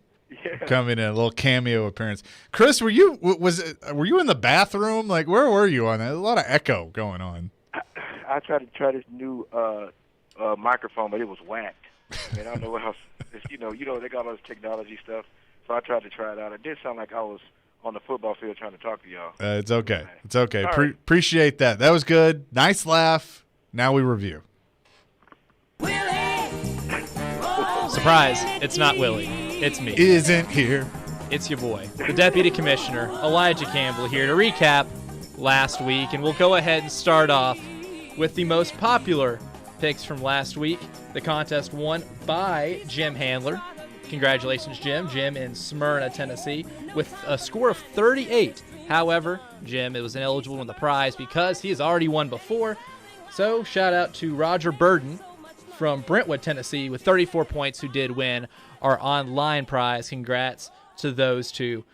The most popular picks last week, we had a tie for first. Texas A&M and Auburn at 18, or Auburn over Texas A&M at 18%, and then 18% also took MTSU to beat Western Kentucky. Those were the most popular picks in our online contest, brought to you by Volunteer Hose and Gasket. And then with 16%, Texas at Iowa State. So really only one of those came out on top, and that was Auburn over Texas A&M. And now, without further ado, we will go ahead and go to the experts from last week. Allegedly. I say experts very loosely as I pull up what Willie sent me, the sideways photo that he sent me via text that I might need readers for. All right. He used his Razor phone to take that. That's right. His Motorola Razor took the picture and developed it with a toaster. All right. So Darren's first pick, TCU at Baylor. TCU 6.5-point underdogs, coming out on top, winning 30-28. So 6.5 points there for Darren. Not here to pat himself on the back. Chris Sanders goes with Duke over Pittsburgh, in football, mind you, not basketball. Duke 21-point underdogs against ranked Pitt Panthers, and it looked good for about a half, and that was about it. Pittsburgh came back late and ended up blowing them out of the water by a score of 54-20. Yeah. Thanks, buddy. It's okay, Chris. It's okay. I appreciate it. We want Donick back. Yeah, sure you do. Kelly taking Stanford 9-point dogs against Utah, and you thought Chris's game wasn't close. The final score of this one was 52-7. I don't know if at any point it was close at all. I mean, what's happened to Stanford? Are they that bad? Like, they beat They're bad. Tiger Woods ain't walking through that door. Year. I mean, what is going on? I kind of wonder what that's going to look like moving forward, if they might not make a coaching change. That's what I was thinking the other day. I mean, hey, and I really like the Dr. Phil session. I mean, what's the deal? Like, am I going to get some, or do I need a Dr. Phil session, or what? I don't really think I do, but like Chris is so. No, I really don't think I do, but Chris is so mentally weak right now. You know, he might need to go somewhere else. Maybe someone who is a little more equipped than Dr. Phil. Maybe. I don't know, but, like, that's getting crazy. It's funny. And then Chase going with Maryland. The Terrapins against Penn State, 10-point underdogs against the Jimmy Frank Nittany Lions. Penn State comes out on top, 31-14. I felt good at the half, like, hey, this is a game, but You feel good at the half. I will say this: if football games were only 2 quarters long, there'd be a lot more points in this competition. Oh yeah, Chris would be on top. Oh, absolutely. You'd have hit on some of those long shots. Oh well. And to the NFL, much to the chagrin of me and my beloved New Orleans Saints, Chase picks up 6.5 points as he takes the Atlanta Falcons in the Superdome. Yep. With a 27-25 win. Wasn't looking good for a while. They did blow, I think it was a 19-point lead in the fourth quarter. They almost went vintage Falcons on us, but a 60-plus yard completion from Matt Ryan to Cordero Patterson set up the game-winning field goal late in that game.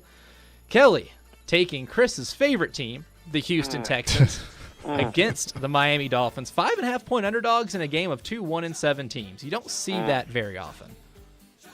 Terrible. There must be a winner. They're bad. And, of course, the Dolphins win 17-9. Because some team had official. They're bad. They're both bad. They're official. One team just a little worse than the other. Yeah. And then there's Chris's pick. Heartbreak City. This one a little more rational. Vikings 6-point underdogs in Baltimore against the Ravens. Blowing a lead there, too. Game goes to overtime. I'll take Justin Tucker in overtime any day as he kicks the game-winning field goal. Ravens win 34-31. It hurts. It hurts. It really hurts. And then lastly, Darren, I guess we can all assume what happens here. He picks the Giants, home underdogs, 3-point dogs against the Raiders, who are having a pretty rough year, more off the field than they are on the field. And it finally showed on the field as the New York Giants pick up, their second or third win? They don't have many of them. 3 wins. And win 23-16. There you go. There you go. So now, what the standings? The standings now. Darren still leads with 76.5 total points for the entire competition. 76.5. Good grief. I don't think there are any 76-point spreads on the board this week to come back with. I'd pick it. And his record overall, 13-7. That's unreal. Yeah. So with Darren at 76, Kelly Holcomb in second at 29.5. Wow. That was not bad in years past. The competition when we got one, that was not bad. 76. I mean, that's crazy. Unreal. And then what do I have? Insurmountable. Chase, you were close behind Kelly at 28 points. 5-15 overall. Okay. And then don't even say mine. Oh well. 2. As in the aforementioned Dr. Phil session, 4 points on the entire season with a record of 1-19. Christopher Dwayne Sanders. That's unreal. Well, hey, I'm giving it my all. That's all that matters. Yeah, that's the spirit, Chris. That's the spirit. I get a participation trophy, so I'm good. No, there are none of those. All right, when we come back, we will make the selections. I believe Elijah, Deputy Commissioner Chris, has the first pick. Oh, it's on there. I think that is correct. Yes, Chris will have the first pick, followed by Kelly Holcomb, and then Chase third, and Darren rounding out and doing the back-to-back 4th pick in college, 5th pick, the first NFL pick at the very end. All right, we'll have more silly underdog picks brought to you by Volunteer Hose and Gasket next on ESPN 102.5 The Game. Titans on 3. 1, 2, 3. Those guys played fantastic. It was fun to watch them play. The Titans are the NFL's hottest team. Big plays, big moments. It's just incredible. After consecutive wins against the Bills, Chiefs, Colts, and Rams. Man, were they good. Oh, it's unbelievable. You're home for the best Titans coverage. That is a team that is putting it all on the line. They stepped up big time. Is Nashville's best sports talk. ESPN 102.5 The Game and the Game Nashville app. Hi guys, it's Andrew with Hillside Medical Clinic. Are you struggling with erectile dysfunction and sick of the pills? Well, we have a major medical breakthrough.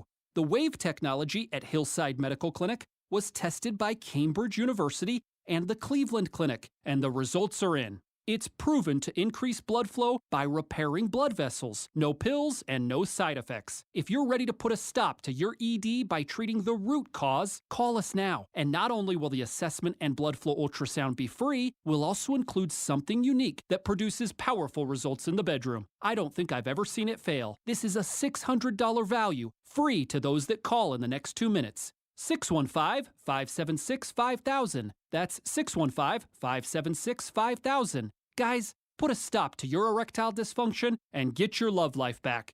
Call Hillside Medical Clinic now to qualify. 615-576-5000.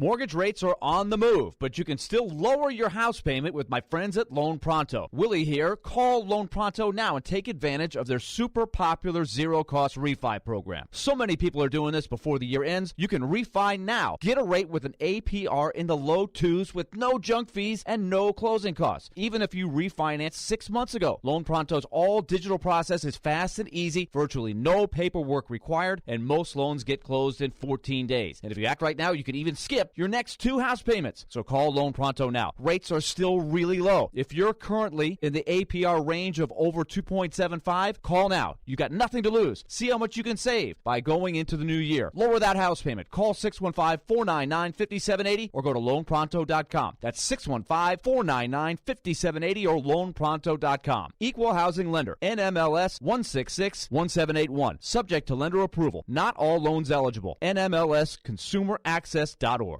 Paul Feinbaum here for the Southeast leader for cranes and equipment rental, Craneworks. The Craneworks team in Nashville, Birmingham, and Mobile is ready to make your next construction or maintenance project a big success. Give Craneworks a call for your next lift, machinery moving, or rigging project. And don't forget, RentalWorks has a full line of rental equipment for jobs both big and small, and now offering qualified operators for all equipment, including aerial and earth-moving equipment. Call Craneworks at 877-282-LIFT or visit them on the web at craneworks.com. Sunday afternoon. Bird throws, touchdown Arizona. Hubbard, and he walks it in for his first NFL touchdown. Kyler Murray and the Arizona Cardinals are back in the desert to face off with the Carolina Panthers. Coverage begins at 3 on ESPN 94.9. Hey, Smashville, this is Sean Henry. You're listening to Nashville's best sports talk, ESPN 102.5 The Game. There's no need to fear. Underdog is here. Back here, ESPN 102.5 The Game. Silly Underdog Picks brought to you by Volunteer Hose and Gasket. Chase McKay, Big Joe Dubin, Elijah Campbell here with you today as it is time to make the picks. And we bring the panel back in. Chris Sanders, Forever Titans wide receiver. Kelly Holcomb, longtime NFL quarterback and fantastic offensive coordinator for Riverdale as well. So, Deputy Commissioner Elijah Campbell, take it away. All right, we are going to start off with our last place contestant, Chris Sanders. Help!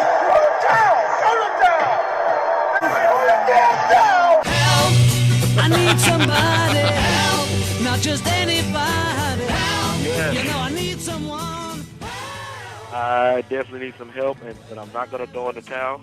This is going to be my start to redemption. I am going to go with Temple over Houston. Temple over Houston. Temple. Everybody's excited, right? I feel like Temple gets picked a lot. I'm going with Temple versus Houston. They need a win. You need a win. It's the third time he's picked Temple this year. 24.5. And that's the start right there. That at least put me in second this week. Didn't Dr. Phil tell you not to do that again? Good gracious. Well, hey, Kelly, at least he didn't go UConn. No. I mean, UConn let me down like crazy. Well, I thought he might. UConn's getting 41 against Clemson, so. Also getting Jim Mora. They might have a chance, though. Are they getting Jim Mora? Yeah, they announced the hiring today. Oh, wow. Interesting. See? All right, there you go. 24.5, Temple getting that versus Houston. That brings up Kelly Holcomb. Let's go, Kelly. We can skin a buck and run a trot line, and a country boy can survive. Country folks can survive. Country boy can survive. Country folks can survive.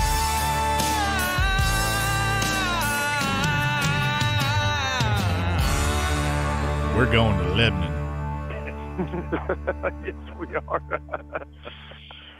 Well, I'm at a crossroads here because, I think we're all playing for second right now, which I just said is the first loser. So, I mean, do I beat Chase or do I still try to go here? And I'm one of those guys that can't quit. So, I told y'all last week it's out of my comfort zone, but I got to start doing. I think there's some games on here that you could pick, that you could win, but they're not very big. So I'm going to say this. I'm going to say that the Gary Patterson list TCU guys go to Oklahoma State and beat them. Ooh. TCU, which was a winner last week for Darren. They are, as we scroll through, Commissioner, 13-point underdogs. 13-point dog on the road, or in Oklahoma State. 7 o'clock kickoff. It's there. On Fox. It's on TV, so congrats on picking a game that's actually visible to the public. Save Elijah. All right, so there you go. Kelly Holcomb having to go for the bigger points there, more points, takes TCU. All right, and next is Chase McCabe.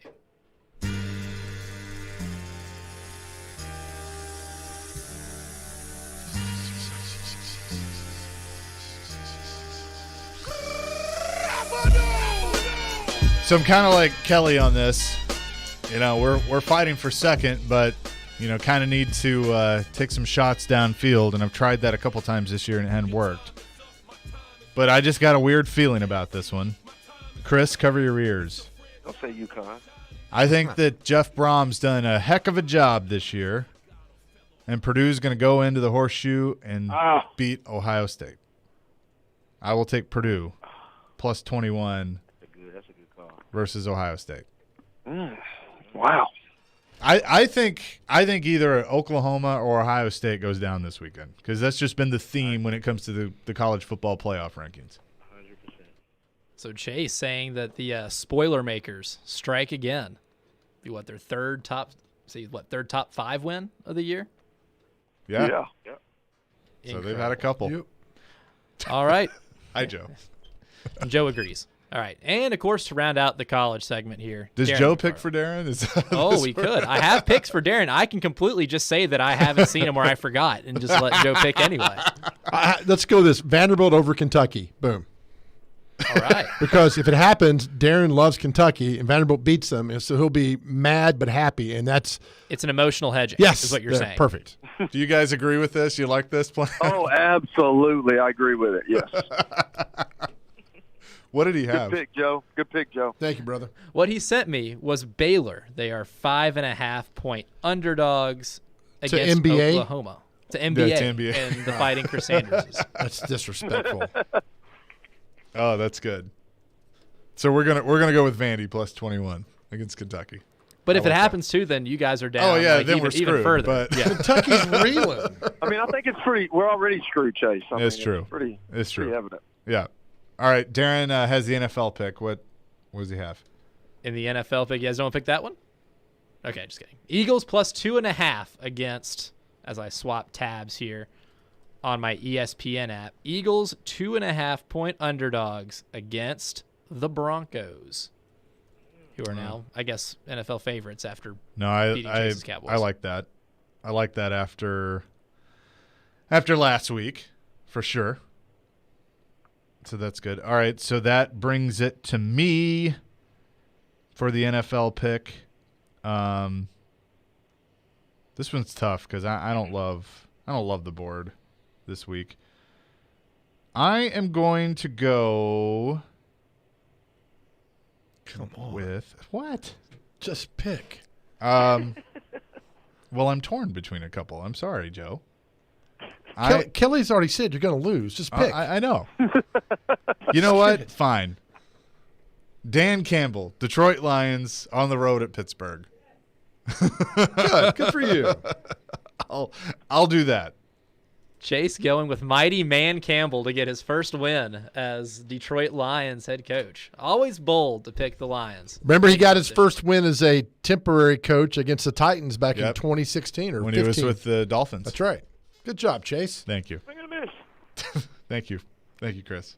How many points you say that game was worth? 8.5. 8.5. All right. Lions over Steelers, 8.5. And now, Kelly, your NFL pick. Your bread and butter here. Yeah, well, it was my bread and butter until the last 2 weeks. I'm going to say that with all the stuff happening in Green Bay, I'm going to say Russell Wilson comes back and beats Green Bay. Seattle. Seattle, a 3-point dog on the road in Green Bay. Yes. All right, there's Kelly's pick. And finally, Yes, sir. Chris Sanders. I am going with the Jets over Buffalo. Oh, Chris. The Buffalo's a bunch of they're front runners, man. Chris. I mean, the Bills did just lose to the Jags. Okay. And the Jags don't have Mike White. 6 points. And the Jets are better than the Jags.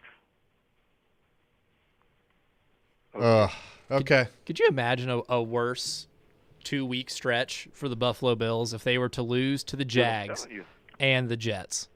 All you have to do is stop that offense, and it's a wrap. Okay. We'll see. Fair point. Let's review. Oh, let's do it. As Joe is tickled pink here with the contest that just went down. In college, Chris, with the first pick, goes back to one of his favorite teams. That doesn't work very often. The Temple Owls over Houston. Temple 24.5-point underdogs in the AAC. Kelly going with the artist formerly known as the Fighting Gary Pattersons. TCU over Oklahoma State on the road. 13-point underdogs on Fox. Chase going with the spoiler makers. He's believing in the Purdue Magic here. They've already beaten 2 teams that were previously unbeaten and in the top 3. And now, says it happens with Ohio State. That would be worth 21 points. Darren going with Baylor over Oklahoma -5.5. Or he might just give them the Vanderbilt game. Who knows? With the 21.5-point underdogs over Kentucky. And then in the NFL, the Eagles over the Broncos. This is Darren's first NFL pick. The Eagles, 2.5-point underdogs there. Chase going with the Lions, the Fighting Man Campbells, to beat the Pittsburgh Steelers and get their first win of the year. That'd be worth 8.5 points. Kelly, not believing in the Green Bay Packers, thinks they might be reeling a little bit from the Aaron Rodgers situation that's going on. Russell Wilson coming back. He's buying it. Taking the Seahawks, 3.5-point underdogs against Green Bay.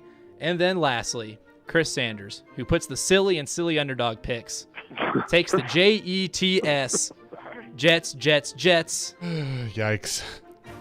Fireman Ed is pumped as he takes them to beat the Bills. I didn't get the number for that one, Chase. What was the point spread? 12. 12. No. Well, just a couple weeks 13, ago, 13, the 13. teams that were 10-point underdogs or more were 2-1 straight up. So if you believe in magic. And we know you do. Well, good luck, guys. Good luck not only in this competition, but also tomorrow in your playoff games. NBA against Baylor and obviously Riverdale on the road at Lebanon. So good luck. All right, guys. Appreciate it, man. Thank you. Appreciate you Have a guys. good week. Thank you. Chris Sanders, Forever Titans wide receiver. Kelly Holcomb, longtime NFL quarterback, MTSU quarterback, and also the OC at Riverdale, joining us. See, two good dudes right there. Two awesome dudes for sure. You know what's funny? When I did that Oakland Riverdale game, that was actually the first time in my 10 years here that I've actually met Kelly Holcomb. Are you serious? Face to face. Like Guy's we've a talked legend. we've talked on the radio forever, but that was the first time that I've actually met him. I think, and I should have asked Kelly this, he might have been the last quarterback to take a snap before Peyton Manning with the Colts. He was. In Yeah, because he talked about 97. he got invited to Canton and to Peyton's Hall of Fame party, and so got to see Peyton. And That's great. Yeah, he told some great – we had him on right after that because he told some great Peyton Manning stories from the early days because he was Peyton's first backup. There's a great picture of that Browns fan that's got his jersey. It's got all the quarterbacks. Yeah. Like all 57 quarterbacks that have played since the Browns came back in 99. And, Kelly's on there and the great playoff game that they unfortunately lost against the Steelers in 02 or 03, whenever that was. That was on. There was one day I was in studio and that NFL Network was showing old games and they showed that game. Yeah. And I took a picture of it and sent it to Kelly. And he was like, "Why would you do that? Why would you show me?" Did he send you back a one-finger salute? I think he probably wanted to. No doubt about that. But anyway, Silly Underdog Picks brought to you by Volunteer Hose and Gasket. Always enjoy that every week. You can play online by going to A reminder, you can watch us streaming live on Twitch, Twitter, and YouTube every day. Our video streaming is brought to you by the law offices of Amanda Gentry. And don't miss Nashville's best NFL pregame show live from Rock Bottom Brewery on Broadway this Sunday. The NFL pregame show features Jared Stillman, Joe's favorite, Mark Howard, and former forever Titans wide receiver Chris Sanders. You can join him from 9:30 to 11:30 live at Rock Bottom Brewery on Broadway prior to the Titans taking on the New Orleans Saints. The NFL pregame show is brought to you by TriStar Moving, Parman Tractor and Equipment, FreedomTireGuys.com, FanDuel, E2 Roofing, Hillside Medical, Social Furniture, and Screwball Peanut Butter Whiskey. We'll have much more coming here on Darren, Donick, and Chase, ESPN 102.5 The Game. This is Mikhail Kraland, and this is Nashville. Rebound shoveled in by Mikhail Granlund, and the Predators have tied it up on the power play. This is the flagship of the Nashville Predators Radio Network. ESPN 102.5 The Game. From the Fox 17 News Code Red Weather Center. I'm Fox 17 News Code Red meteorologist Dan Guthrie. Scattered showers continuing this afternoon, but they will be coming to an end from west to east by this evening and overnight. Sets up some chilly times, though, for the rest of the week. This weather report brought to you by Hiller Plumbing, Heating, Cooling, and Electrical. Call the Happy Face Truck today. Calling all sweet tooths. Head to Nashville Toffee Company, a place where rich, chocolatey daydreams are created from a secret family recipe generations in the making. Their toffees and candies are handcrafted in Nashville using all natural, kosher-certified ingredients. Sweet creamery butter, pure cane sugar, premium roasted nuts, deep rich chocolate, and sea salt. Visit NashvilleToffeeCompany.com or drop by their headquarters on Air Lane Drive for a positively hassle-free shopping experience. Whether you're buying for 1 or 100, Nashville Toffee Company is here to make your holiday gift-giving easy.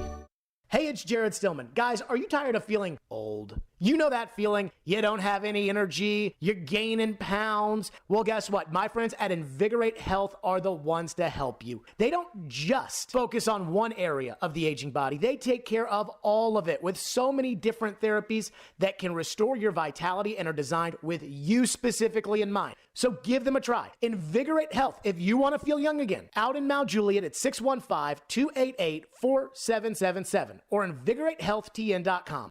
More than 80% of hospitals and other healthcare employers are now looking to hire nurses holding a bachelor's degree. That's why Aspen University's 3-year accelerated and accredited BSN pre-licensure program is now enrolling with no wait list. Tuition and fees are less than $50,000 and transfer credits are accepted. Want to learn more? Just text STEP to 323232 right now. Most courses are online and you'll complete your clinicals within our collaborative network of healthcare providers. Plus, if you need more flexibility, we offer a nights and weekends program. Text STEP to 323232 right now. All clinical simulations and labs are delivered in person while following CDC guidelines for social distancing and masks. If you've thought about becoming a registered nurse, the time is now. Text STEP to 323232 to learn more today. Text the word STEP to 323232 right now. Text STEP to 323232. Total cost of the degree program will vary depending on the courses taken, transfer credits awarded, and fees incurred. Employment statistics are from the AAC and Research Brief published in December 2020. Texting privacy policy and terms and conditions posted at textplan.us. Message and data rates may apply.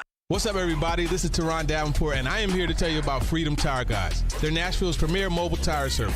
New tires, rotating, balancing, flat repair, torquing, they do it all. I can tell you this from personal experience. Just a couple weeks ago, I was at the Titans facility. They came there and changed my tires, all 4 of them. They did an excellent job. My car is riding extra smooth now. If you're in need of tire service, be sure to check them out at freedomtireguys.com. If you don't see the tires you want, they'll go ahead and get it for you. Are you a father that is passionate about your fundamental constitutional right to parent your own child or children? Has your parenting time or your income been affected by COVID? This is Amanda J. Gentry, and I am a fierce defender of your constitutional rights. The courts in Tennessee are under an obligation to maximize equal parenting time. We do not live in an every other weekend world anymore. At the law offices of Amanda J. Gentry, fathers are extremely important, much like my own father was. Go to AmandaJGentry.com or call or text 615-604-6263. That's AmandaJGentry.com.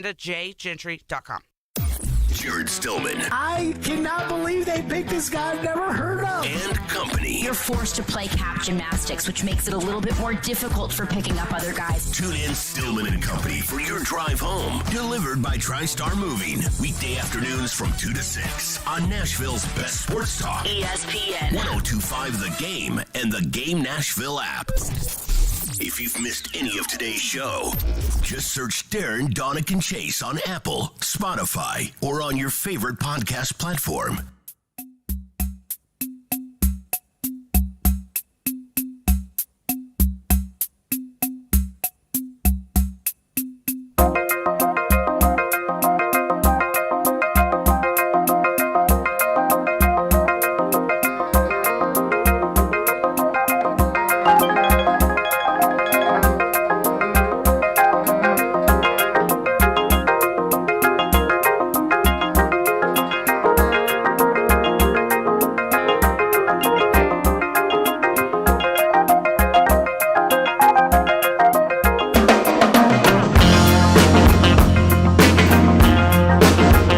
Have this vision of Joe just rising up out of a stage with the lights and with the smoke to this song. Like, this is how he walks into a speaking engagement. That is the best intro of any song in the history of music.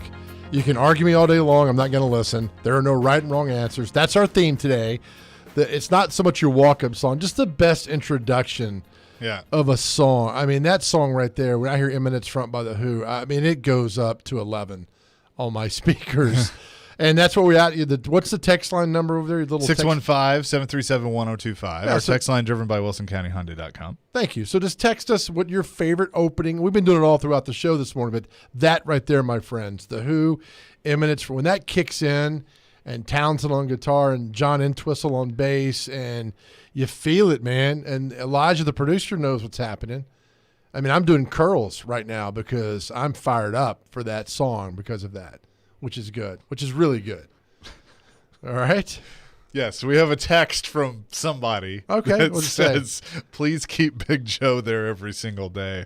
This has been a great show with him on. I have laughed nonstop. William in Nashville. Well, thank you, William. William's probably like, just get that guy on the radio so I can not do my job and get fired. Thank you, William. That's very sweet. Shane from Ashland City was listening to Silly Underdogs and says Oklahoma and Ohio State lose this weekend. We've moved on from Silly Underdogs. That took up 4 hours of our time. It's a very popular segment that brought to you by Volunteer Hose and Gasket. Good job, Elijah. It is. Well done. I could take a shot, but I'll get in trouble. Do you think that Oklahoma shot of what? George Dickel? What you got over there? Dickel and Sundrop. George Dickel and Sundrop. Best combination of a drink ever, man. Woo! Oh man, it'll get you. Do you get caught up in the college football playoff rankings? I do. I love college. So football. you like? Well, I know you love college football, but do you love that they're doing the rankings and because this has been a fun year where. You think that I look at the rankings and I go, Georgia is really the only team without any warts. Like, Georgia is the only team that I think – now I think Tennessee is going to play hard. By the way, Tennessee's wearing black jerseys, I just read on Saturday. Oh, are they doing it again? Yep. Ooh, I like that. That's cool. But I like that because Cincinnati doesn't have a chance. Cincinnati does not have a chance of being in the college football playoffs. They do not – mark my word, they will not be one of the Final Four teams because of who they play. Yeah, I don't think so either, and I have two friends that love the Bearcats and are from Cincinnati, and I'm pulling for them, but it's not going to happen. It's not.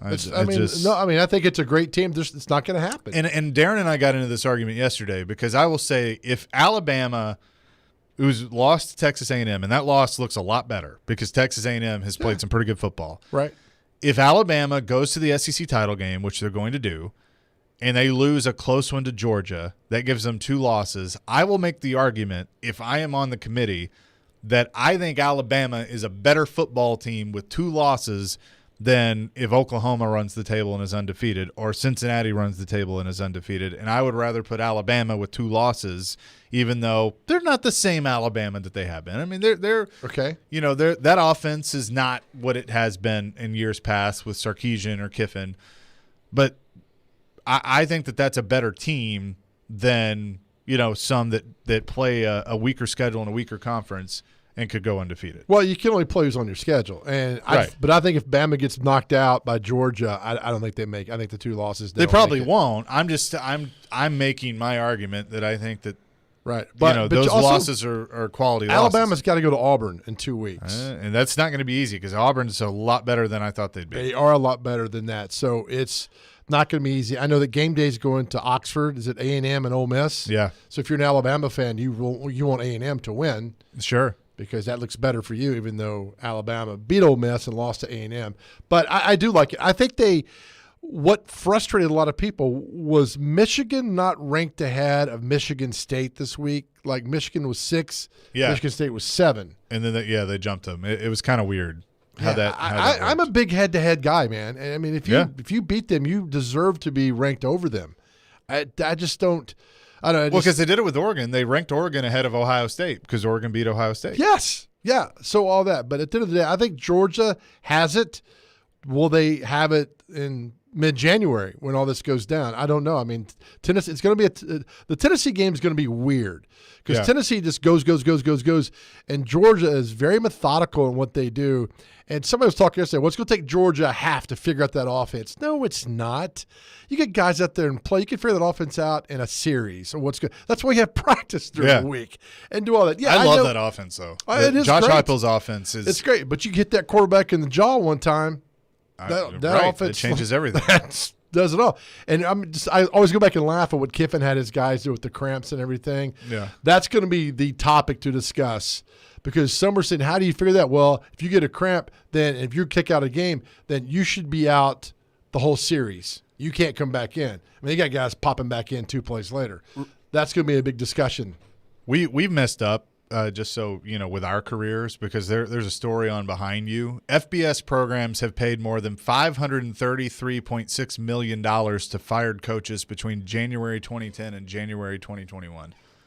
How much? $533.6 million. $500 million. Yes, it's really to get fired. Hard to see other people living your dreams right in front of you. Like that honestly, like I think, you know, Ryan, Dennis, I'm just going to quit today. I'm going to go work on my craft and become a coach just so I can get fired. You're not getting anything though from here if you leave. No, I know. I I'm have not to go getting be it from Main Street Media. I have to go be a football coach. Is what I'm saying. That's insanity. Auburn has paid the most money to fired coaches, followed by Nebraska, Texas, and Ole Miss. So Auburn owed Chizik, Malzahn, just 2 coaches. But but let's see. Do they? Any other sports? Because this is all sports. It's not just football. But football drives most of that. Yeah.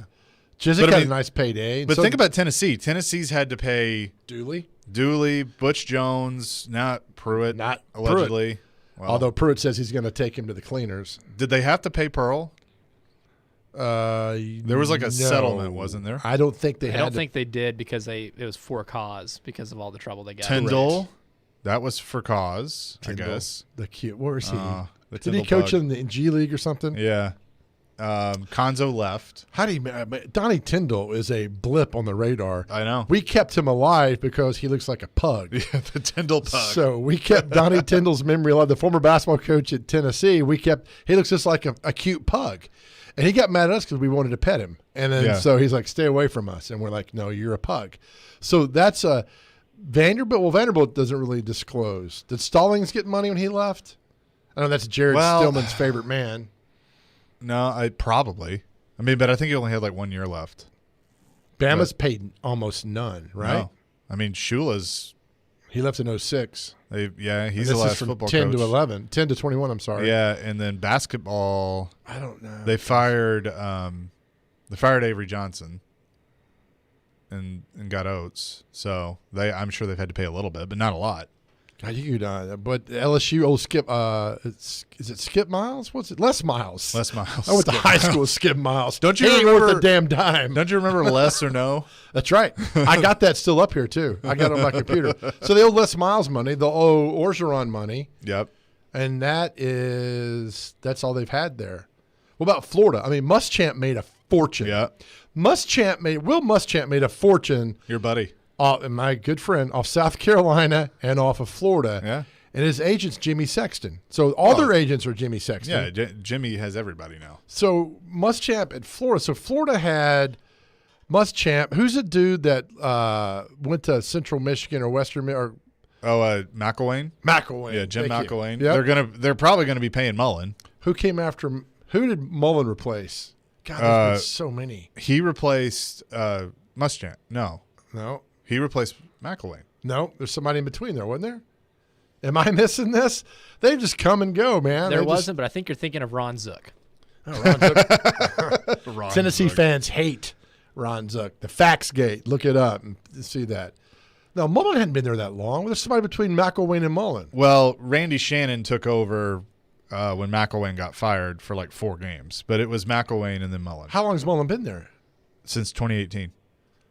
He's gone. His comments, he's done. And Mullen can go get him a job in the Big Ten where you don't have to face Nick Saban and Kirby Smart. You had Ron Zook, 02 to 04. Charlie Strong coached 1 game after Zook got fired. Then Urban came in. Then Muschamp. Then DJ Durkin coached 1 game when Muschamp got fired. Then McElwain. Randy Shannon for 4. Then Dan Mullen. Okay. I'm trying to wrap my mind on other coaches. Spurrier doesn't owe a dime because people are like, I love Spurrier. He quit on his football team. I have zero respect for Steve Spurrier. Quit on his football team. At South mid-season. Carolina? Yeah. Imagine Chase McCabe, starting quarterback, goes to Steve Spurrier and says, you know what? My heart's not in it. Steve Spurrier would have taken you and blistered your name in social media and everything else. Boy. Although it's okay for him to quit on his football team mid-season. Get out of here with that nonsense. Yeah, I wasn't happy about that either when he did that. I mean, it was a bad look for sure. I guess it's not so. It's like Zelensky and Tommy Boy. Nah, it's not so bad after all. This is a guy trying to take your family's business. Nah, he's not a bad guy. Not a bad guy. Ed in Nashville on our text line, driven by WilsonCountyHyundai.com. Alabama should not get into the playoffs if they have 2 losses. What's the point of playing the games if the results of the games don't matter? Good job, Ed. Let's see. Rusty says, I miss Big Joe on the radio. He needs another show. Thank you, Rusty. Is that the horse from Seinfeld? No, he never gave his name, so he named himself Rusty Shackelford, like Dale from King of the Hill. Dale Oh, man. Best entrance song, Matthew says AC/DC's Back in Black. That is a classic. Great one. Joe. Oh, no. Oh, no. Bob and Mount Juliet. Joe, why do you go after Jared Stillman so much on Twitter? He is the best. Stillman knows why. That's between he and I. Let me say this real quick. You have another one to read? No, go ahead. No, that was abrupt. Let me tell you why. Seems like a nice guy. Zelensky. Nah, he's not a nice guy. Let me tell you why I like Stillman, okay? He was our intern on the Game Blitz. Yes. Right? So a lot of people come in and like, I don't want to do that. I don't want to. He was willing to go out for a high school football show to get experience, to call it, and did a damn good job of covering these games during the playoff run. And then he took a job up in New Hampshire. Yep. To cover and get experience and get everything else and comes back. He did it the proper and right way and went out there and sacrificed to move himself across the country, go up north and do all that, to come back and do that. Where people walk in and say, I want to start today. Well, no, you're not going to start today. It takes a while, and there's a process you got to go through. So I admire him for doing that. When that's a long road, man, because you're not guaranteed you're getting back here. Yeah. And he got back and here. It was always his goal. In fact, there were 3 guys that interned on that show and were reporters. Jared was one of them. Correct. And then Austin Stanley and Zach Bingham that did the morning show here briefly and then went and did A to Z Sports. They were our first year. I was the producer, so we kind of all came in together. Yep. Ryan was on the show. Sure. Ryan Porth, he did stuff. So that was a fun show. And so basically, you've just found all this talent. I did. Thank you so much. We're not going to pay you anything. Meanwhile, I've got zero talent, but the guys were. And I tell interns all the time, come in and do whatever it takes. Whatever the person needs, and you do all this, you gain experience, and when your internship's up, people are like, hey, man, we can't let you go. You're valuable to us. Get a job, opens the door, and there you are. Another one, my walk-up song in college was Every Day I'm Hustling by Rick Ross. It got me hyped. That's fantastic. I love that. That is a good one. Keep for it sure. going, brothers. JD says Eminence Front rocks, so groovy. So that's not me, but thank you. No, that JD said that, not Joe Dubin. When we come back, Greg Wyshynski of ESPN, we'll talk some hockey with him. We will do that when we come back here on Darren, Donick, and Chase, ESPN 102.5 The Game. The voice of reason. Now, you may say, well, a quarterback is more important than a running back. That's fine. You can say whatever you want. The voice of the fan. Even if we have to develop him while he's playing, I just want a boring first-round pick. The voice of Nashville sports is your home of Nashville's best sports talk. ESPN 102.5 The Game and the Game Nashville app. Hey, Willie here. Time to tell you about Lee Company on this back-to-back road trip, Dallas-St. Louis. Two big rivals in the Central Division for the Predators. Lee Company, big sponsor of the Nashville Predators. They have been a big supporter for a long, long time. They support our radio coverage here on 102.5 The Game. Darren McFarland, Hal Gill, and, of course, the great Pete Weber. Lee Company also has a lot of services for you. Keep in mind the home maintenance plan, that annual checkup. Each year, they'll check your plumbing, your electric, and, of course, your heating and cooling. Heating is top of mind right now. Is your heating unit running properly and efficiently? If it's not, give the folks at Lee Company a call. 615-567-1000 or go to leecompany.com. Make that online appointment. They'll come out. They'll get things running properly. You pay that small monthly fee, but in exchange for that, you get the discounts if and when the repairs need to be done. And if you're a homeowner like me, you know over time there are going to be some repairs that have to be needed. Find the small problems before they become the big problems. Lee Company and the home maintenance plan. 615-567-1000. Lee Company, proud sponsor, Nashville Predators. ElectronicExpress.com. We make it happen. Family Leisure's Ultimate Game Room Sale is back. Huge discounts up to 50% off on all kinds of game room furniture and accessories. Slate pool tables from Brunswick and Legacy pool tables. Prices starting as low as $14.99 installed. Perfect for Christmas. Family Leisure has huge savings on massage chairs. Full body massage chairs starting at only $9.99. 4D massage chair more than half off at $29.99. Family Leisure guarantees to beat anyone's advertised home theater seating prices. Shuffleboards, foosball, and air hockey tables on sale as well. That's Family Leisure at both locations, Franklin and Antioch. Are you interested in starting your own business? Join the Blink Law Entrepreneur Summit on February 2nd for their one-day event to help anyone start a business. Not only will you hear from experienced entrepreneurs from a variety of fields, but all attendees will also get a one-on-one consultation with an attorney who will register your business. You will leave the event with certified documents and an officially registered business. This is a great opportunity for anyone who wants to jumpstart a new business. For more information and to register, go to facebook.com/BlinkLawLLC. Rock Bottom Nashville is Broadway's original brewery, where all brews are brewed on site. Josh Rappaport is Rock Bottom's brewmaster, creating fresh craft beers where peak flavors are always the rule. Grab one of their blockbuster beers to pair with their nachos, pretzel bites, and delicious flatbreads. They even have group catering. They boast one of the best views of downtown Nashville and is a short walk to Titan Stadium. And enjoy happy hour Monday through Friday afternoons from 2 until 6. Rock Bottom Nashville, 111 Broadway.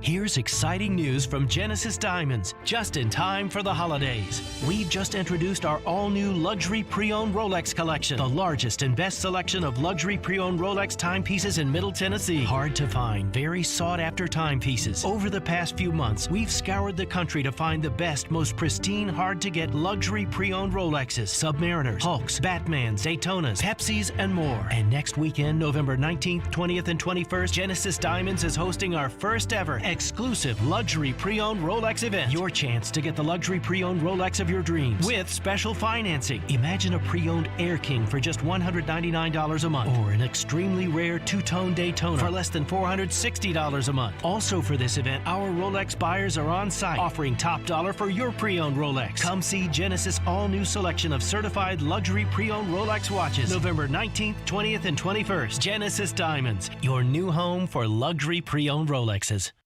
Nashville's best sports talk, locally owned, home of our Nashville Predators. WPRT-FM Pegram, 97.5 Murfreesboro, WBUZ-HD2 Laverne, online at thegamenashville.com.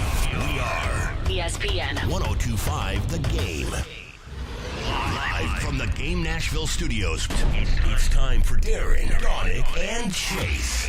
With hosts Darren McFarland, Willie Donick, and Chase McCabe. On Nashville's best sports talk, ESPN 102.5 The Game. 1 o'clock hour, Darren Donick and Chase here on ESPN 102.5 The Game, streaming on the Game Nashville app. Chase McKay, Big Joe Dubin of Main Street Media here today as Willie gets ready for tonight's Preds game. Darren McFarland is off until Monday. Elijah Campbell, our producer. We say hello to Greg Wyshynski of ESPN, talk a little hockey with him. Greg, how you doing? Doing well. How are you? Doing fantastic. And, speaking of fantastic, you look at this Nashville Predators team that everybody thought, wasn't going to be very good. And granted, it's early in the process, but 7-5-1 coming off a 4-2 victory on the road against Dallas last night. You got the $8 million players that are contributing. Things are looking pretty good for the Preds right now. Let's start with the most important thing. My best bet on Daily Wager last night was Matt Duchene to have 3 shots or more. The guy had 1 shot. Now, granted, it went in. It was great. He scored a goal. I'm sure everybody's happy. But I'm very cross at this resurgent young star that he couldn't get me the best bet on Daily Wager last night. Now, listen, it's fantastic to watch, right? I mean, first of all, the Central Division outside of a couple teams has been incredible as far as the roller coaster of it all. And, it's not just that the Predators are playing well, and they certainly are. It's that they're picking up some very, very impressive wins in some interesting places. I mean, overtime win at Calgary at a time when the Flames looked they were doing pretty good. This Dallas team had this game circled to be a resurgent one, and they come out and really take it to them for most of the game. I mean, I've been really, winning at Minnesota when Minnesota's been a steamroller for a lot of these teams. It's been not just that they're winning; they're winning in very impressive spots so far, and really kind of rising to the occasion. Yeah, they are, and they're getting the contributions from the guys that need to contribute. Obviously, Philip Forsberg is injured right now, but then they're getting contributions from a guy like Tanner Jeannot that is tied for second on the team in goals with 5. I mean, he's been quite the story since he got called back up last year, and the amount of goals that he's scored. He's moved himself up and down the lineup. And, one thing that I know you've always done is you kind of keep an eye on players like that, but Jeannot is starting to become a household name among Preds fans. Yeah, and, playing up with Johansson and doing well. And, it's funny, like we talked a lot through the years, and we've seen different incarnations of this team, and there was definitely a time when scoring depth beyond what was at the time when Arvidsson was here, a dominant top line, was always a challenge for this team. And I think that's one of the tricks right now for the Predators being as competitive as they are, is that you have a Jeannot on the top line, or if you want to call it the top line, doing his thing, and then that Kunin, Granlund, and Duchene line has just been fantastic, and has been able to drive play and make a difference. So, contributions throughout the lineup, playing good D when necessary. I mean, it's all kind of coming together in a nice little way right now for Nashville. Obviously, I cover it firsthand and see it day in and day out, but I'm curious of your views of this, with a guy like John Hines, gets the job a couple of years ago, wasn't one of those, sexy hires like it was when they hired Peter Laviolette. I mean, Peter Laviolette was the most sought-after coach that was a free agent when the Predators hired him. Very different styles, much more of a throwback to kind of what Barry Trotz was when he was first here, but How do you view John Hines now that you're starting to see this culture that he's created really come to fruition? Well, the teams were always going to be hardworking, that's for one. I mean, I covered Hines when he was in New Jersey.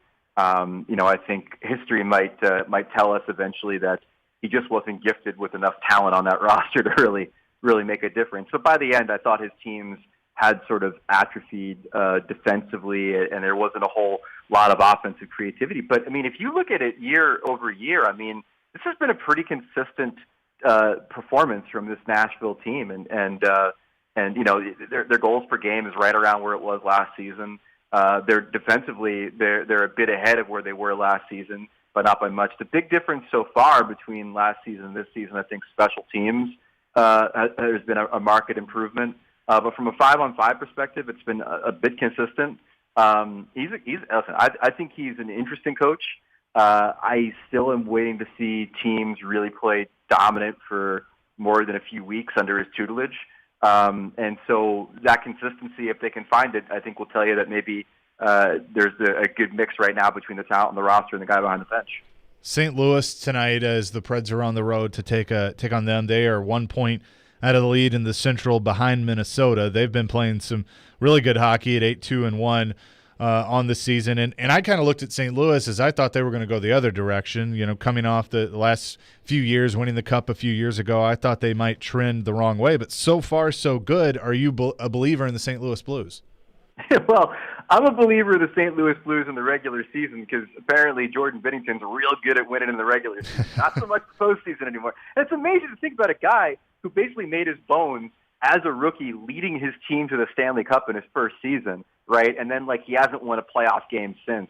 So, obviously, they're one of these teams where no matter what they achieve in the regular season, the ultimate story is going to be written in the playoffs as far as how far they go. But, they made some really interesting little moves in the offseason, and of course, one move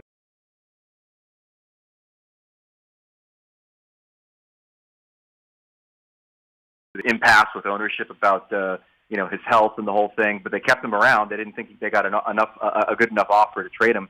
They kept him around. And then Pavel Buchnevich, getting him from the New York Rangers, I thought was a real key. He is a play-driving forward. I think he's someone the Rangers really miss. They've been waiting for the emergence of their young stars, and obviously right now Jordan Kyrou, 23 years old, who's been in the system for a bit, has continued to break out for them. So they're a very interesting team, but again, one that you can't put too much stock into what they're doing in the regular season because of how they performed in the postseason the last two seasons. And in the Central Division, I look at Minnesota, which I said is at the top right now. They've started off playing very good hockey, and then you have Colorado that everybody was ready to hand the cup to and thought, okay, this is going to be a really tough team to beat. They're way down in the standings right now. But what do you think is more likely, that Minnesota stays, towards the top and is actually a legitimate contender, or Colorado just maybe isn't as good as everybody thought? I would say Minnesota's staying up there, man. And it's no slight to Colorado. I think that's a really good team. They're just kind of lost right now. I mean, they've suffered through some injuries. They've got one right now, Nathan MacKinnon. Now, I spoke to a source recently about MacKinnon. It's a lingering injury. It wasn't one that he suffered in the Columbus game over the weekend. They say 3 weeks. He could be back before then, and they need him back, man. Right now, this is a 450 points percentage team through 10 games. Defensively, they have been a shell of themselves. Giving up well over a goal per game more than they were last season. They got to get healthy. They've got to all play together. But to the key to your question, though, is I think it's been severely underreported and underrated, the turnover on this roster. I mean, losing a Brandon Saad, losing a Jonas Donskoy, losing a Bellemare. At some point you look down at the bottom six, and they've gotten younger and not as good. And maybe in the future, the younger guys are going to, be right there and be as effective as the vets that left. But they haven't really bridged the gap. And I really think that the depth that we used to give Joe Sakic platitudes for building on that roster really kind of walked out the door. It didn't get replaced. Talking to Greg Wyshynski of ESPN, talking some hockey with him. On the other side, now I don't care about the Edmonton Oilers. I don't have a dog in the hunt on this one, but I sit here and I go, okay, is this finally the year that they got it figured out and they're really going to be one of the teams to beat? I mean, they have the best player in the game in McDavid right now, but or are Edmonton Oilers fans going to get sucked in and think, yeah, here we go, and then get disappointed again? Well, I mean, that's the problem, right? I mean, as an American, a lot of us don't care about the Edmonton Oilers. It's tough when you got two of the biggest stars on the planet playing for that franchise. Speaking as myself, not an ESPN employee,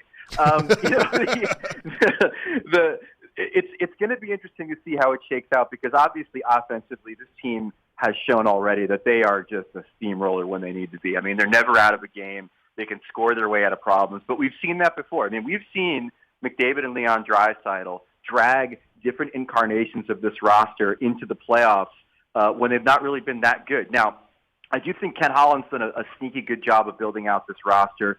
I'm still very concerned about their goaltending. In fact, I would predict, if anything, that before the trade deadline, we see another goaltender on this roster, maybe from someplace like Columbus, for example, that has a Jonas Korpisalo to trade at some point. There's going to be a move to be made to bolster that group, and then we're going to see what we have. I mean, they've sprinted out to such a strong start that it's hard to imagine someone like Calgary or someone like a healthy Vegas rushing up the standings to chase them and get them.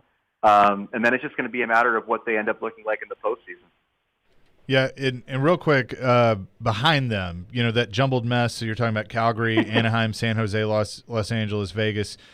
I did want to ask about Anaheim because Bob Murray stepped down yesterday as general manager, is going to seek help for alcohol abuse. A sad situation, but obviously you want to see him, get his stuff together because he's been such a good GM in the league. Yeah, but he's also been a real abusive guy behind the scenes. Right, I mean, that's not good. That was the real stunning part for me in reporting out the stories. I called like a dozen sources, and each one of them basically gave me a variation of, I'm not surprised it was this guy, or, hey, he probably had it coming. Like, it's kind of amazing how much his reputation was set behind the scenes for people in hockey. Now, there wasn't like an inciting incident that they could cite as far as like why all this went down. But the real interesting thing real quick about this situation for me, he's out of a job because of the NHL tip hotline. And we've all kind of made fun of that since it came into our lives in December 2019 about it being window dressing or ineffective or whatever. But the two things that happened were the Blackhawks investigation and Gary Bettman saying privately and publicly that people, if they're dealing with a toxic situation, should come to this hotline and call it in. People from the Ducks called it in. There was an investigation, and now he's out of a job. So, I mean, hopefully other teams take a lesson from that and get more involved in this hotline, because apparently it led to some significant change of a bad situation in Anaheim. Hey, Greg, quick question. This is Joe filling in for Darren and Willie today. Hey, good to talk to you, man. Listen to you guys all the time. Let me ask you this, a question about the TV. When I turned on a month ago and I see hockey on NHL on TNT, I'm like, what in the world is going on here? We're a month into this now. And ESPN. What's the feedback so far for this new adventure for the NHL? Well, first of all, I think choice is great, and the fact that it's on ESPN and Turner, for 16 years, it was a monolithic TV contract here in the States. And I think when you get two different networks, both being involved in the sport, the end result's always going to be much better than if it's just one network, right? And I think you're already seeing that, the competitive spirit between ourselves and Turner. But the thing I keep hearing from people that are consuming the ESPN stuff, just two things. One, we got over 1,000 games on ESPN+. It's for a much lesser cost than people are paying for NHL.TV. And there are obviously like bundles where if you want to watch like Baby Yoda and the NHL, you could do it for like a fee each month, which is really cool. The other thing is, and I speak, I think, on behalf of all U.S. hockey fans, we always wanted more content, right? So, like, for example, this show I'm going on in an hour, The Point, that's on ESPN2 every Thursday at 3 o'clock Eastern Time. It's an hour-long show of hockey news and discussion and features and stuff. We've never had that before. A nightly highlight show in the crease on ESPN+. Every night there's hockey highlights. We've never had that before. So it's just the availability of all this new stuff that we've been able to kind of create as a partner with the league in having these television rights. And the feedback's been great, man. Like, I've been really happy to hear people have appreciated all the effort that we put in so far, and there's only going to be more to come. Hey, when you go on that show in an hour, will you mention the great question you got from Nashville? Buddy, which one? Buddy, I got 5 spots to get in, and I got like 2 minutes to do it. So I'm already slamming a sugar-free Red Bull. We're going to see where it all goes. If I get a chance, I will, but I may not be able to squeeze it in. So that's a no. That's okay. The fact that you thought about it, Greg, thank you. No, listen, as a parent, that's a maybe, sir. That's a maybe right there. Yes. Maybe, for sure. Greg, real quick, as we wrap this up, because you mentioned this with the Bob Murray situation in Chicago, obviously the NHL has taken a lot of heat, and rightfully so, for how they handle certain situations. But do you get a sense with people that you've talked to that, maybe all of this now is bringing forth change that needs to happen? I hope so. And like I said, they hope that situations like the one in Anaheim are going to wake people up to the idea that the conditions are different, that complaints are going to be heard, that teams are going to be more proactive in investigating them. But honestly, like, for me, it's been a slow sea change in hockey culture over the last couple of years, where people not only can feel more comfortable not being a bystander to abuse within their organizations, but you've seen so many more players coming forward and being honest with their own struggles, whether it's mental health or addiction or anything like that. I think when this Blackhawks thing happened in 2010, it was such a different landscape where none of this is going to come out publicly. It's all going to be swept under the rug. And someone like Kyle Beach would not feel like he's supported in coming out and talking about his situation internally with the Blackhawks. I think now, 11 years later, it's a completely different landscape. And that's what really has me encouraged. I mean, it's still an old boys network. It's still hockey culture. It's still a lot of silence and stuff being swept under the rug. But at the very least, I think people feel a little bit more freedom to come forward and talk about these things and report these things than they ever have in my 15 years covering the league. Yeah, no doubt about it. Greg, always good to talk to you. Hope to see you in Nashville sometime soon. I mean, now that travel's back, you're going to have to get you down here sometime. Yeah, I understand there might be an outdoor game coming up, which means there might be some festivities around said outdoor game, which means I better prepare myself. Yeah, absolutely. There's a lot to do, that's for sure. Greg, thanks. Appreciate it, man. Anytime. Thanks for having me. Greg Wyshynski from ESPN joining us here on the show. Elliot Friedman usually joins us on Thursdays at 1, but needed this week off, so appreciate Greg for coming on. A lot of interesting stuff there. And again, the Preds take on the St. Louis Blues later on tonight. I'll have pregame for you at 6 o'clock. Pete Weber, Hal Gill will have the puck drop just after 7. And I will tell you this, and not because Pete's on this station, but just to hear Pete Weber on the radio, man, it's just he's my all-time favorite. And just to hear him and describing the game and his voice, fantastic. Did you hear Pete set up Hal, and Hal made fun of me the other night on the broadcast? I did not. Good. Yeah, it was good about my athletic ability. So it was. I would take you and me. I'd play a pickup game, you and me versus Pete and Hal. And we'll play to 20, and I'll give them 18 points. And we'll look, Hal plays hockey. He can't play basketball. No, but see, here's the problem. Hal hits, and so Hal will just knock us out. That's a foul. And then I'll call my good friend Bart Durham, and then Hal's done. Then it's 2-on-1, me and you versus Pete, and we got this. I've got no doubt in my mind. Oh, boy. When we come back, our own Max Hers is in the house. We're going to get into a variety of different things with him and probably laugh and have fun. Celebrity birthdays. Celebrity birthdays, yes. We're going to do that when we come back. Darren Donican Chase, ESPN 102.5 The Game. To the right circle, he scores! Tanner Jeannot picked it up, drilled it. The Predators collect a clutch road win in Dallas. Yeah, I thought it was a really good game throughout the whole lineup. They'll look for another division victory tonight in St. Louis. We want to be able to attack, and we want to be able to play the game the right way. Pre-game coverage begins at 6 on ESPN 102.5 The Game and the Game Nashville app. Hi guys, it's Andrew with Hillside Medical Clinic. Are you struggling with erectile dysfunction and sick of the pills? Well, we have a major medical breakthrough.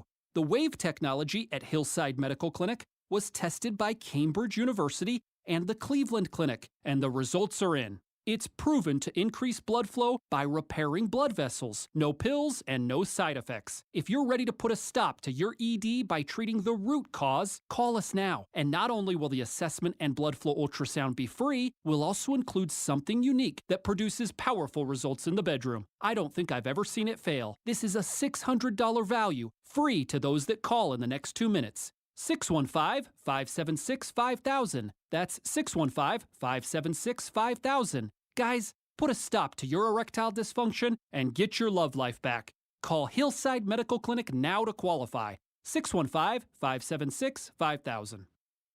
With Fundbox, you can stop waiting and start doing. If your small business needs funds to grow, the time is now. Fundbox offers fast, easy access to small business funding up to $150,000. So hire that new employee, launch that campaign, buy that piece of equipment. Apply in minutes at fundbox.com, and you could get funding as soon as the next business day. Fundbox. Ready, set, grow. Credit line amounts, rates, and terms are based on creditworthiness and subject to change. Additional documentation may be required. Christmas shopping starts now at Electronic Express. Get huge savings on the hottest gifts with up to 50% off in every department. 4K TVs, computers and gaming, smart home, housewares, and more. That's not all. Get up to 50% off all your appliance needs in stock and ready to deliver. Plus, buy now, pay later with up to 36 months free financing. We've got what you need this Christmas at Electronic Express. We make it happen.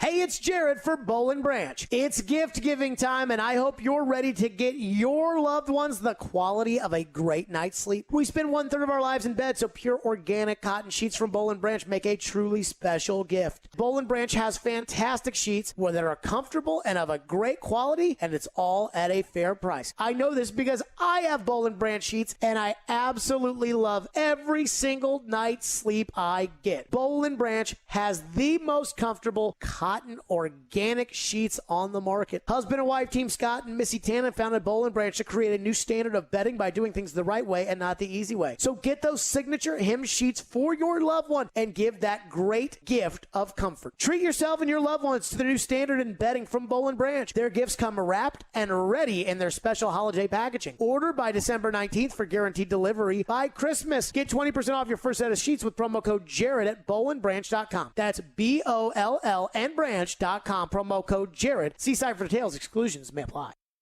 Lift it, load it, grade it, grind it, move it, haul it, rig it, dig it, Craneworks, Rentalworks, yeah!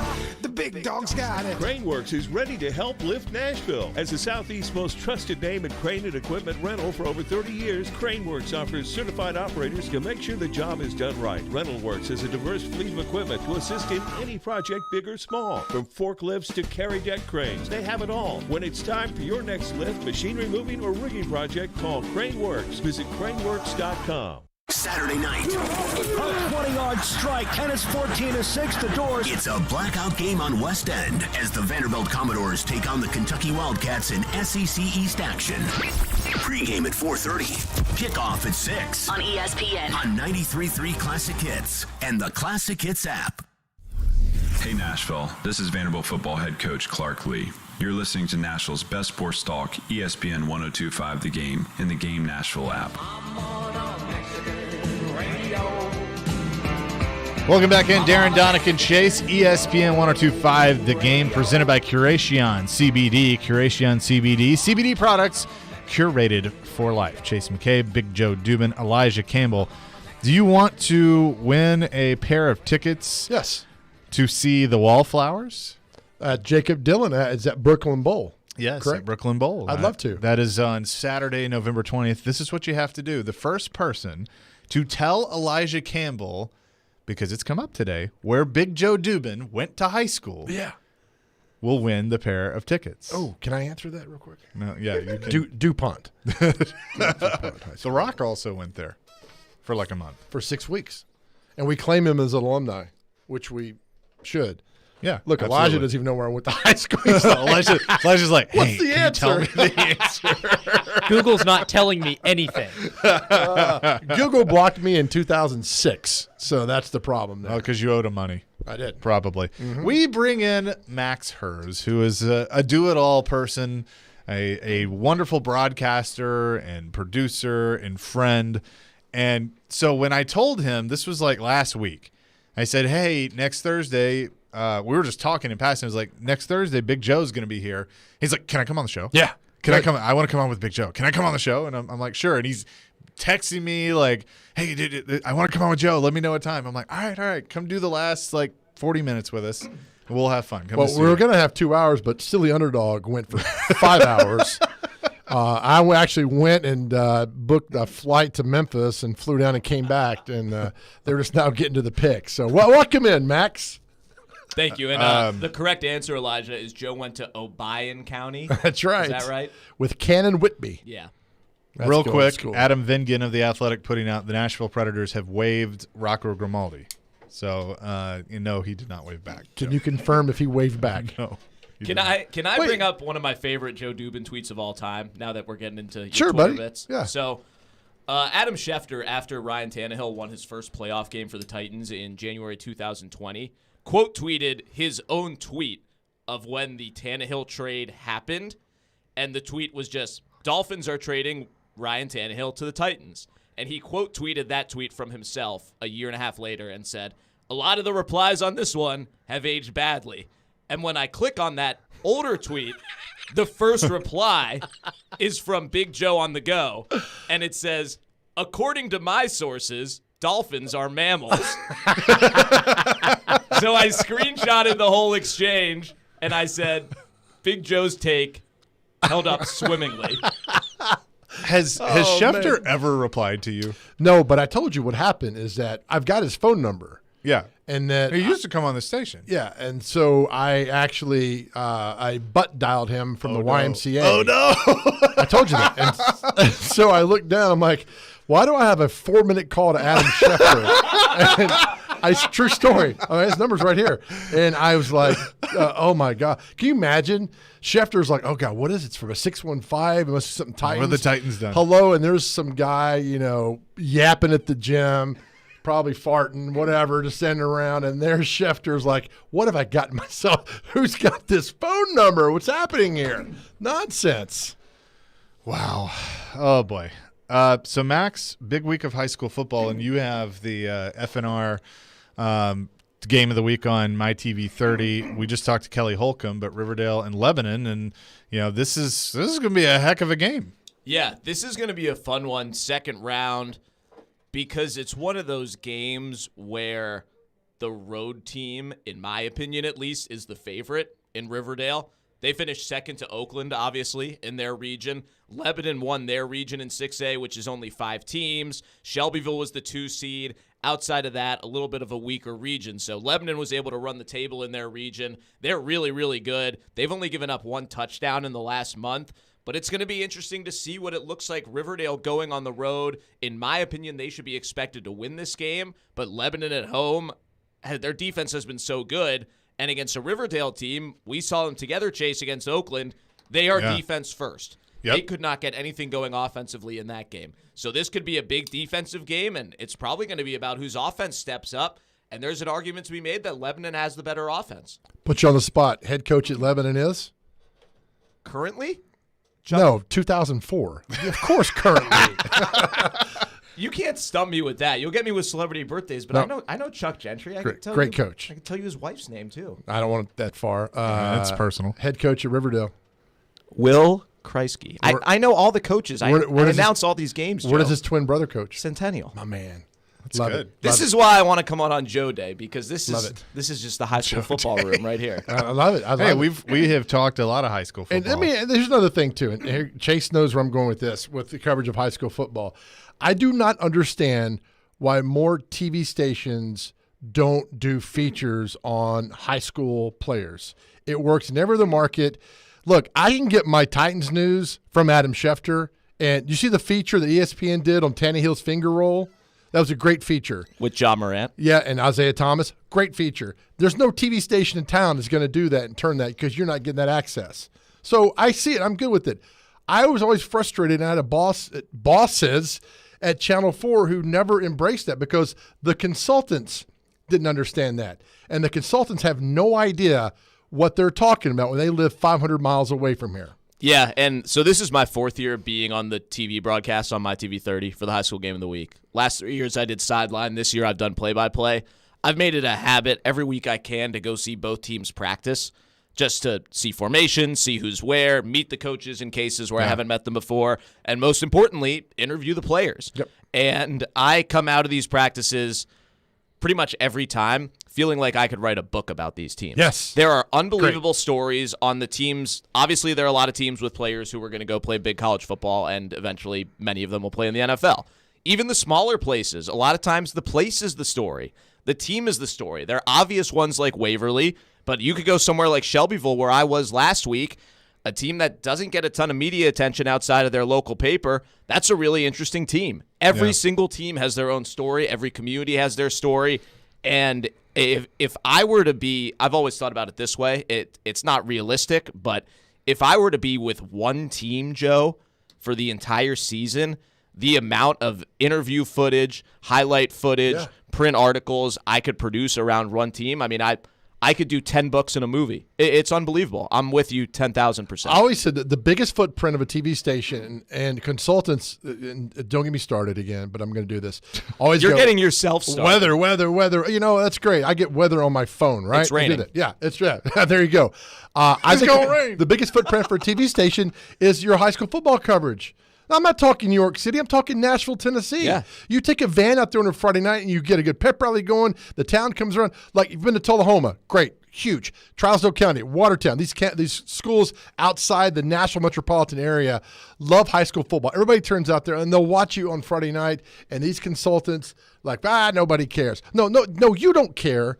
Somebody else cares. And that's another reason why I like working at Main Street Nashville with Main Street Preps, because they do such good work of covering high school athletics, and it means the world to so many people. You need to follow Main Street Preps. Shout out to the guys over there and plug. the girls. But they do a great job. Yeah, so I was just telling Joe before we came on, and I would support wherever Joe worked. Thanks, because buddy. I loved it. I actually lived down the street from Channel 4, and Joe wouldn't let me in to go hang out with him. So maybe I wouldn't support whoever you work for if you wouldn't let me in. But now you do. But Main Street Preps has been my number one resource this year doing play-by-play.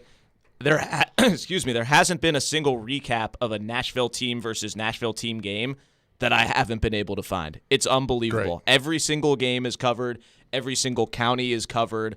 They're my number one resource, and there's a crater or a cliff after that to the next resource. Thank you, buddy. I appreciate that. Yeah, they do a fine job for sure. And, Max is a prep machine when it comes to the play-by-play. Working with you a few weeks ago, it made it easy for me. By the way, I bought Chase's IFB, his earpiece. You did, yeah. Thank you for that. What's his ear size? I use that all the time. One size fits all. Yeah, but and it's perfect. He chases on every show every week. I'm Nashville's media darling. He's Nashville's Regis Philbin. He's on almost all the shows. And what am I? You're Max. You're good. Well, hey, we had Jill on earlier. It's the least I could do because I'm on FFL every week and Sports Overtime. So FNL. We don't care about your fantasy football team. No, Football Frenzy Live. Oh, is that what that is? Yeah. It's not Friday Night Live? No, Friday Night Rivals. Friday Night Rivals. FFL. Okay. All right, that's good. So You're doing a great is. job with all that. So since you have a big 6A game tomorrow in Riverdale and Lebanon, I look at this 6A bracket, and it's very, very intriguing, very interesting. Now, everybody is hoping and wanting Oakland to beat Shelbyville and Riverdale to beat Lebanon and have Oakland and Riverdale face once again in the rematch. But got to go play tomorrow. Like you said, Lebanon is going to be a tough out for Riverdale. But you have Hendersonville taking on Gallatin, Beach and Clarksville. Clarksville upsetting Cane Ridge last week, I which still was can't huge. believe that one. That's unbelievable. Yeah, you had a couple. You had Gallatin beat Smyrna, which was a 3-2, but still, I kind of thought Smyrna would win that one because of the records. And then Cane Ridge losing to Clarksville, it kind of shakes things up a little bit, but I think that's a good thing. Yeah, and I still think the seeds will end up holding, and we'll end up with Oakland at Maryville and Summit at Hendersonville in the semifinals. And I think Summit Hendersonville would be a lot of fun. Hendersonville is a good matchup for Summit, I think. But where we're at right now, I think Riverdale Lebanon is the big game tomorrow night. Shelbyville, I think, will be able to score a little bit against Oakland after seeing them last week and what they did against Rockvale. But I think everybody's kind of expecting Oakland, Riverdale, Lebanon wants to play spoiler there. Yeah. But the way the playoffs are set up in the public schools, if you have someone like Oakland in your region, you're never going to get past the state quarterfinals until you beat them. So for a team like Riverdale, who you guys talk about all the time with Kelly, they're really good. No, they're really good. They have tons of future college players on that team, and their defense may be the best in the state. But they got to beat Oakland if they want to get to the state semifinals. And as long as Oakland's on top, they're going to keep having to go through them every year. Max, we talked about it during the broadcast. That second half, there was not a point scored. And if Riverdale had just not made the mistakes that they did on offense with penalties and just mental lapses, you had one interception. Jamison Holcomb had the one interception that obviously he'd want to have back. But if you clean those things up, I think that game is a lot closer than the score showed. Yeah, the penalties were a big problem in that game. And, if anybody knows Oakland, it's Riverdale, right? They've played them so many times now. They played them in the playoffs last year. This is a really senior-laden team, and they said before the season, this is the year we're going to get Oakland. And to be honest with you, losing the regular season game, it decides who would be home in the playoff game, but the playoff game is where you really got to get them. Right. No doubt about that. Text on our text line driven by WilsonCountyHonda.com. Will from Nashville. Joe, miss you and loved you on Channel 4. How long ago did you leave? I did not write that. I left July 1st, and let's just say I'm very, very happy where I am now at Main Street. You did a great Nashville. job with Main Street. You're so sweet. A lot of people. Glenn's saying, I listen to DDC just about every day. I can't think of a time I've enjoyed this program more. Thanks, Big Joe. You definitely need to be on the radio every day. Oh, thank you. The people love you. And They do. These are from actual people and not yourself. I ran all the numbers, and they're not burner phones. Thank you. Well, they need to bring us some food up here. I am really hungry. That's the today. thing about doing a midday show is you do get hungry. By the time 2 o'clock rolls around. Because you don't really want to eat, because nobody really eats breakfast. And then you can't eat lunch because you're here. By the time you get out of here, you're all on the downslide. So when I'm here, when 1:57 rolls around, I get out of the studio as quickly as I can because 1, I don't want to hear Stillman, and 2, I'm hungry. So hey, I didn't want to hear Rex Road. You forced Rex Road on me this morning. How many times did he mention Cleavon Brown today? Oh, Rex Road? Yeah. I don't. It's his favorite basketball player of all time. I muted him on all platforms. I love Joe. He's I something thought else. Joes were like, supposed to stick together. We all have the same posture. If you look at Rex Road's posture, then look at my posture. All Joes have the same It's awful. And I'm talking President Biden to Joe Rexroad to Joe Dubin to Joe Namath. All Joes have awful posture. It's just what happens. And I got to sit up straight. There we go. That helps you. So we talked to Kevin Creasy earlier, Oakland's head coach, and he brought up that with their schedule and some teams backing out, they put CPA and Lipscomb on the schedule. Yeah. And honestly, if you look at the scores, those were 2 of the closer games for Oakland this year. But to me, and I take nothing away from anybody else in Division II in that division, but it feels like CPA Lipscomb on a collision course to meet once again. Yeah, that's the number 1 game on everybody's wish list right now. And unlike in the private schools, at least in Class AA of Division II, because there are 3 sections, there is a way for schools in the same region to play in the state championship if they finish 1 and 2 in the regular season and they're in kind of the correct region. It's also balanced in a way that they kind of know that the 2 best teams are in the middle region in this class, which is great because they're the 2 best teams. So CPA and Lipscomb should have a chance to play in the state championship every year. Lipscomb destroyed CPA in the regular season meeting this year after they won the regular season last year. Then CPA won a close one for the state title. But that means that Lipscomb got the 1 seed. They had a bye last week. CPA had to play, and they will have to go on the road to Lausanne in the state semifinals. That'll be the 1 game that could prevent that from happening, but I don't think there's anybody in the Nashville area who isn't rooting for CPA Lipscomb, and it would be round 6 in the last 3 seasons since Trent Dilfer got hired. Well, and Davidson Academy, who's a tremendous program and what they've done there, but head coach, former McGavick Raider.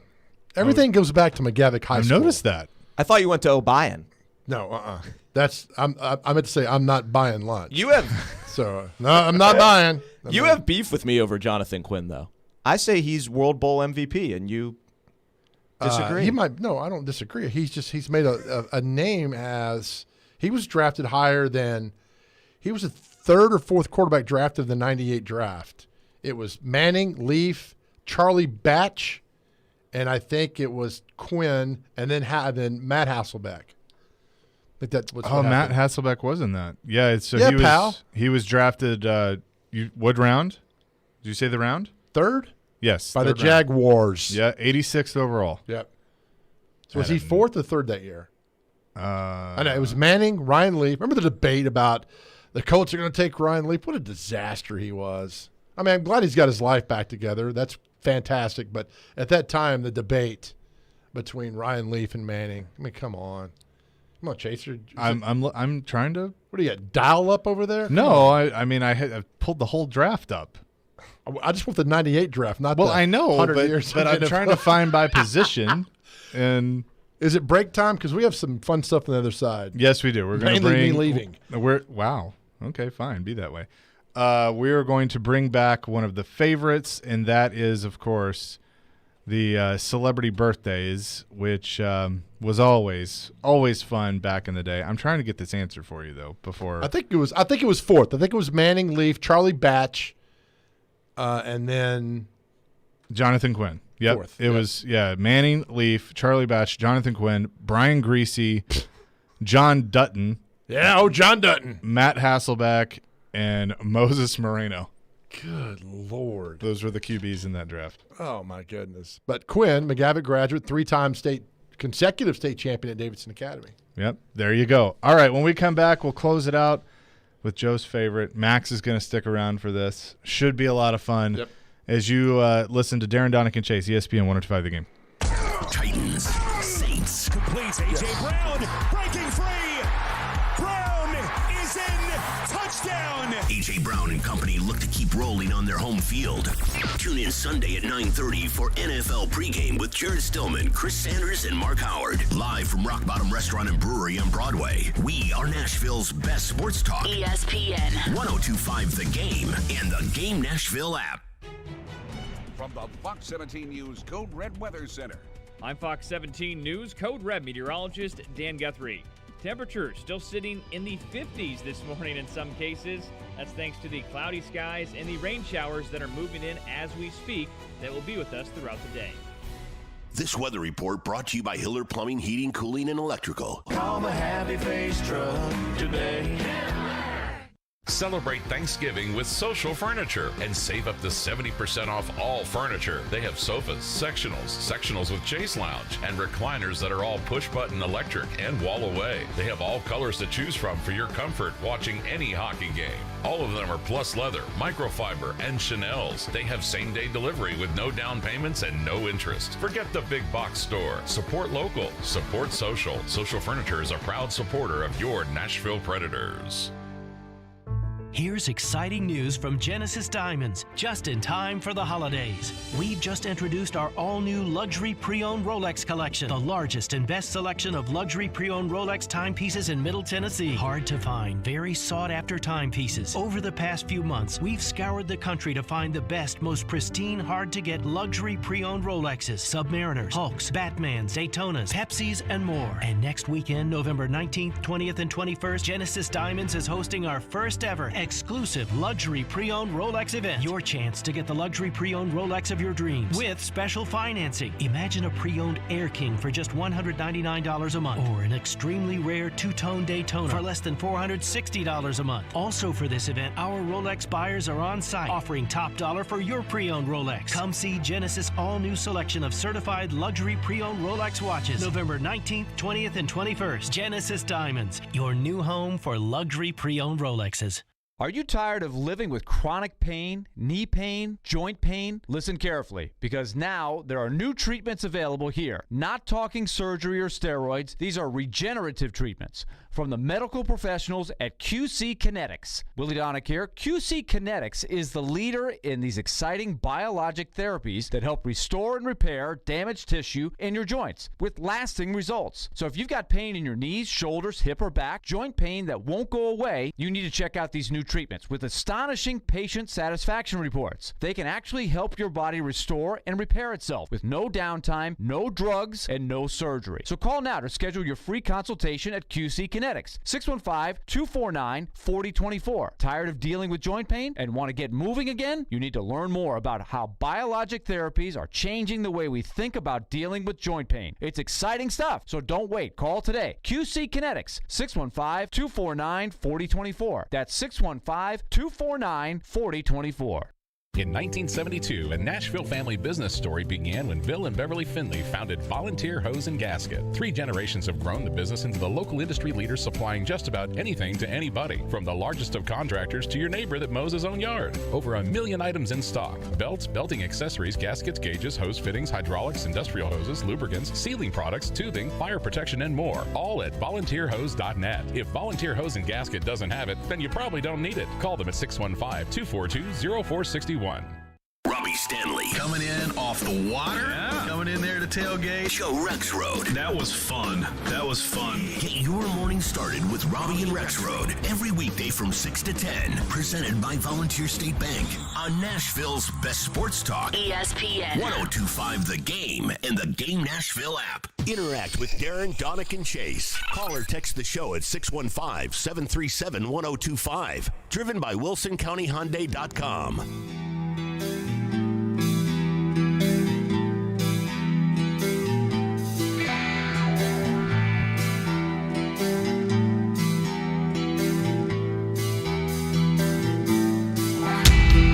Welcome back in, Darren, Donick, and Chase, ESPN 102.5 The Game. We're streaming on the Game Nashville app. I always think of Mariano Rivera every time I hear this song to come in and close things out for the Yankees.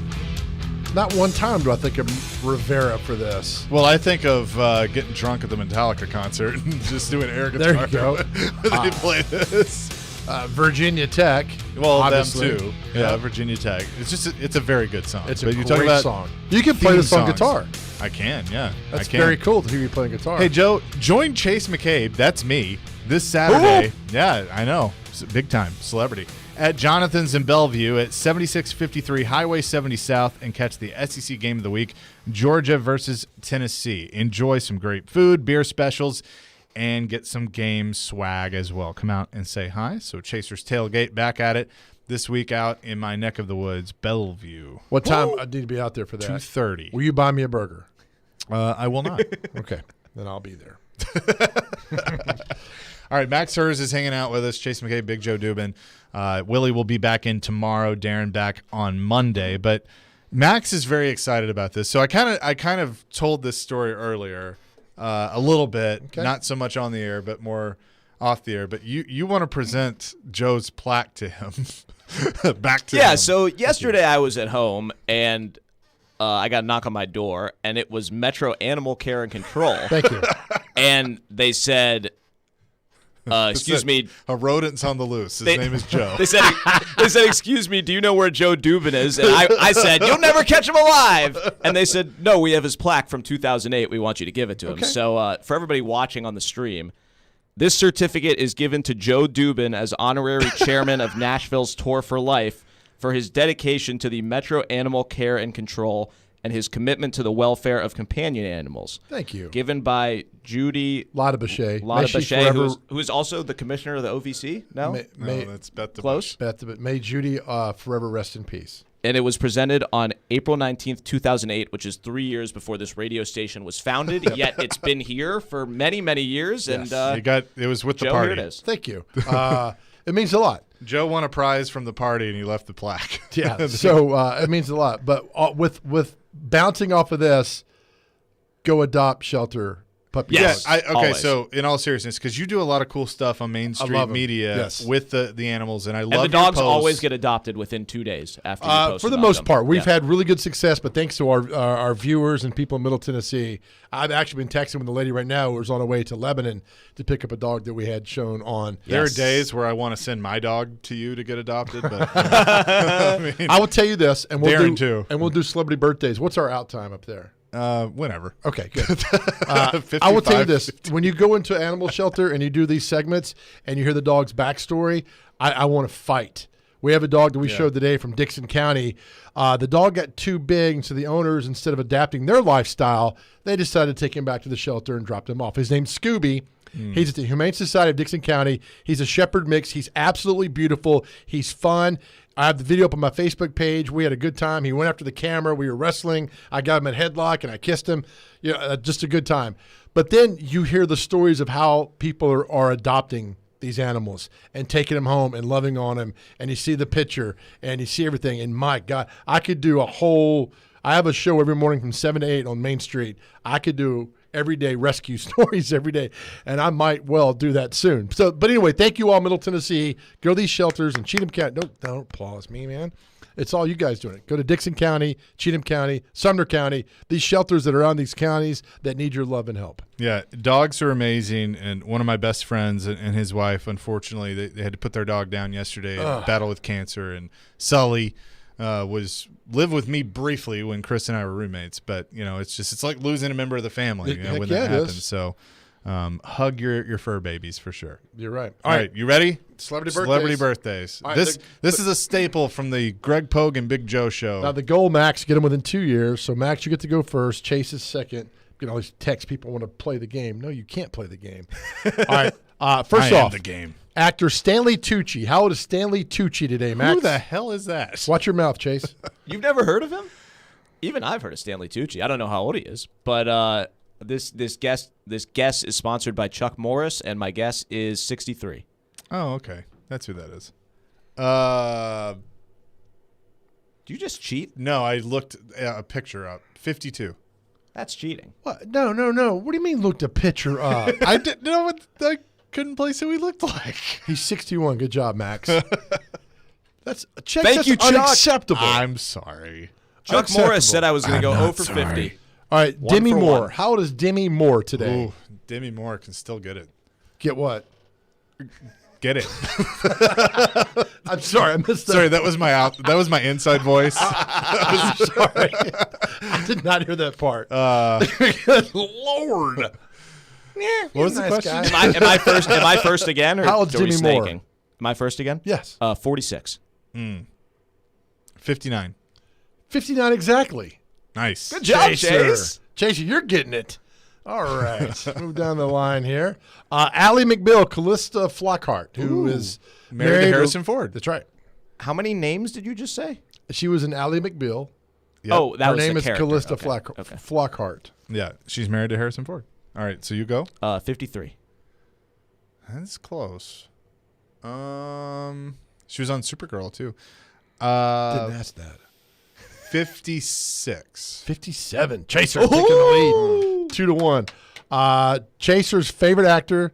Chase cries every time he sees the Titanic because he shouldn't have died. Leonardo DiCaprio. There was plenty of room on the door. He could have gotten on the door and been just fine. Yep. You're right. You go first, Chase. No, I'm tired Max, of it. go first. All right. Come on, you're 50. acting like this is silly underdogs. We don't have 8 hours. I'm too young for this panel. 50 at Chaser, go. Quit looking stuff up. I'm typing a text. Okay, I'm No. not looking anything up. How old is Leonardo DiCaprio? 45. 47. Chaser, the 3-1 lead. Country single Narvel Feltz. Can we get some sports people, please? No, we That's can't. all I know. No. Narvel Feltz. Narvel Was he Feltz. at your CMA party last night? He was. 89. Going high.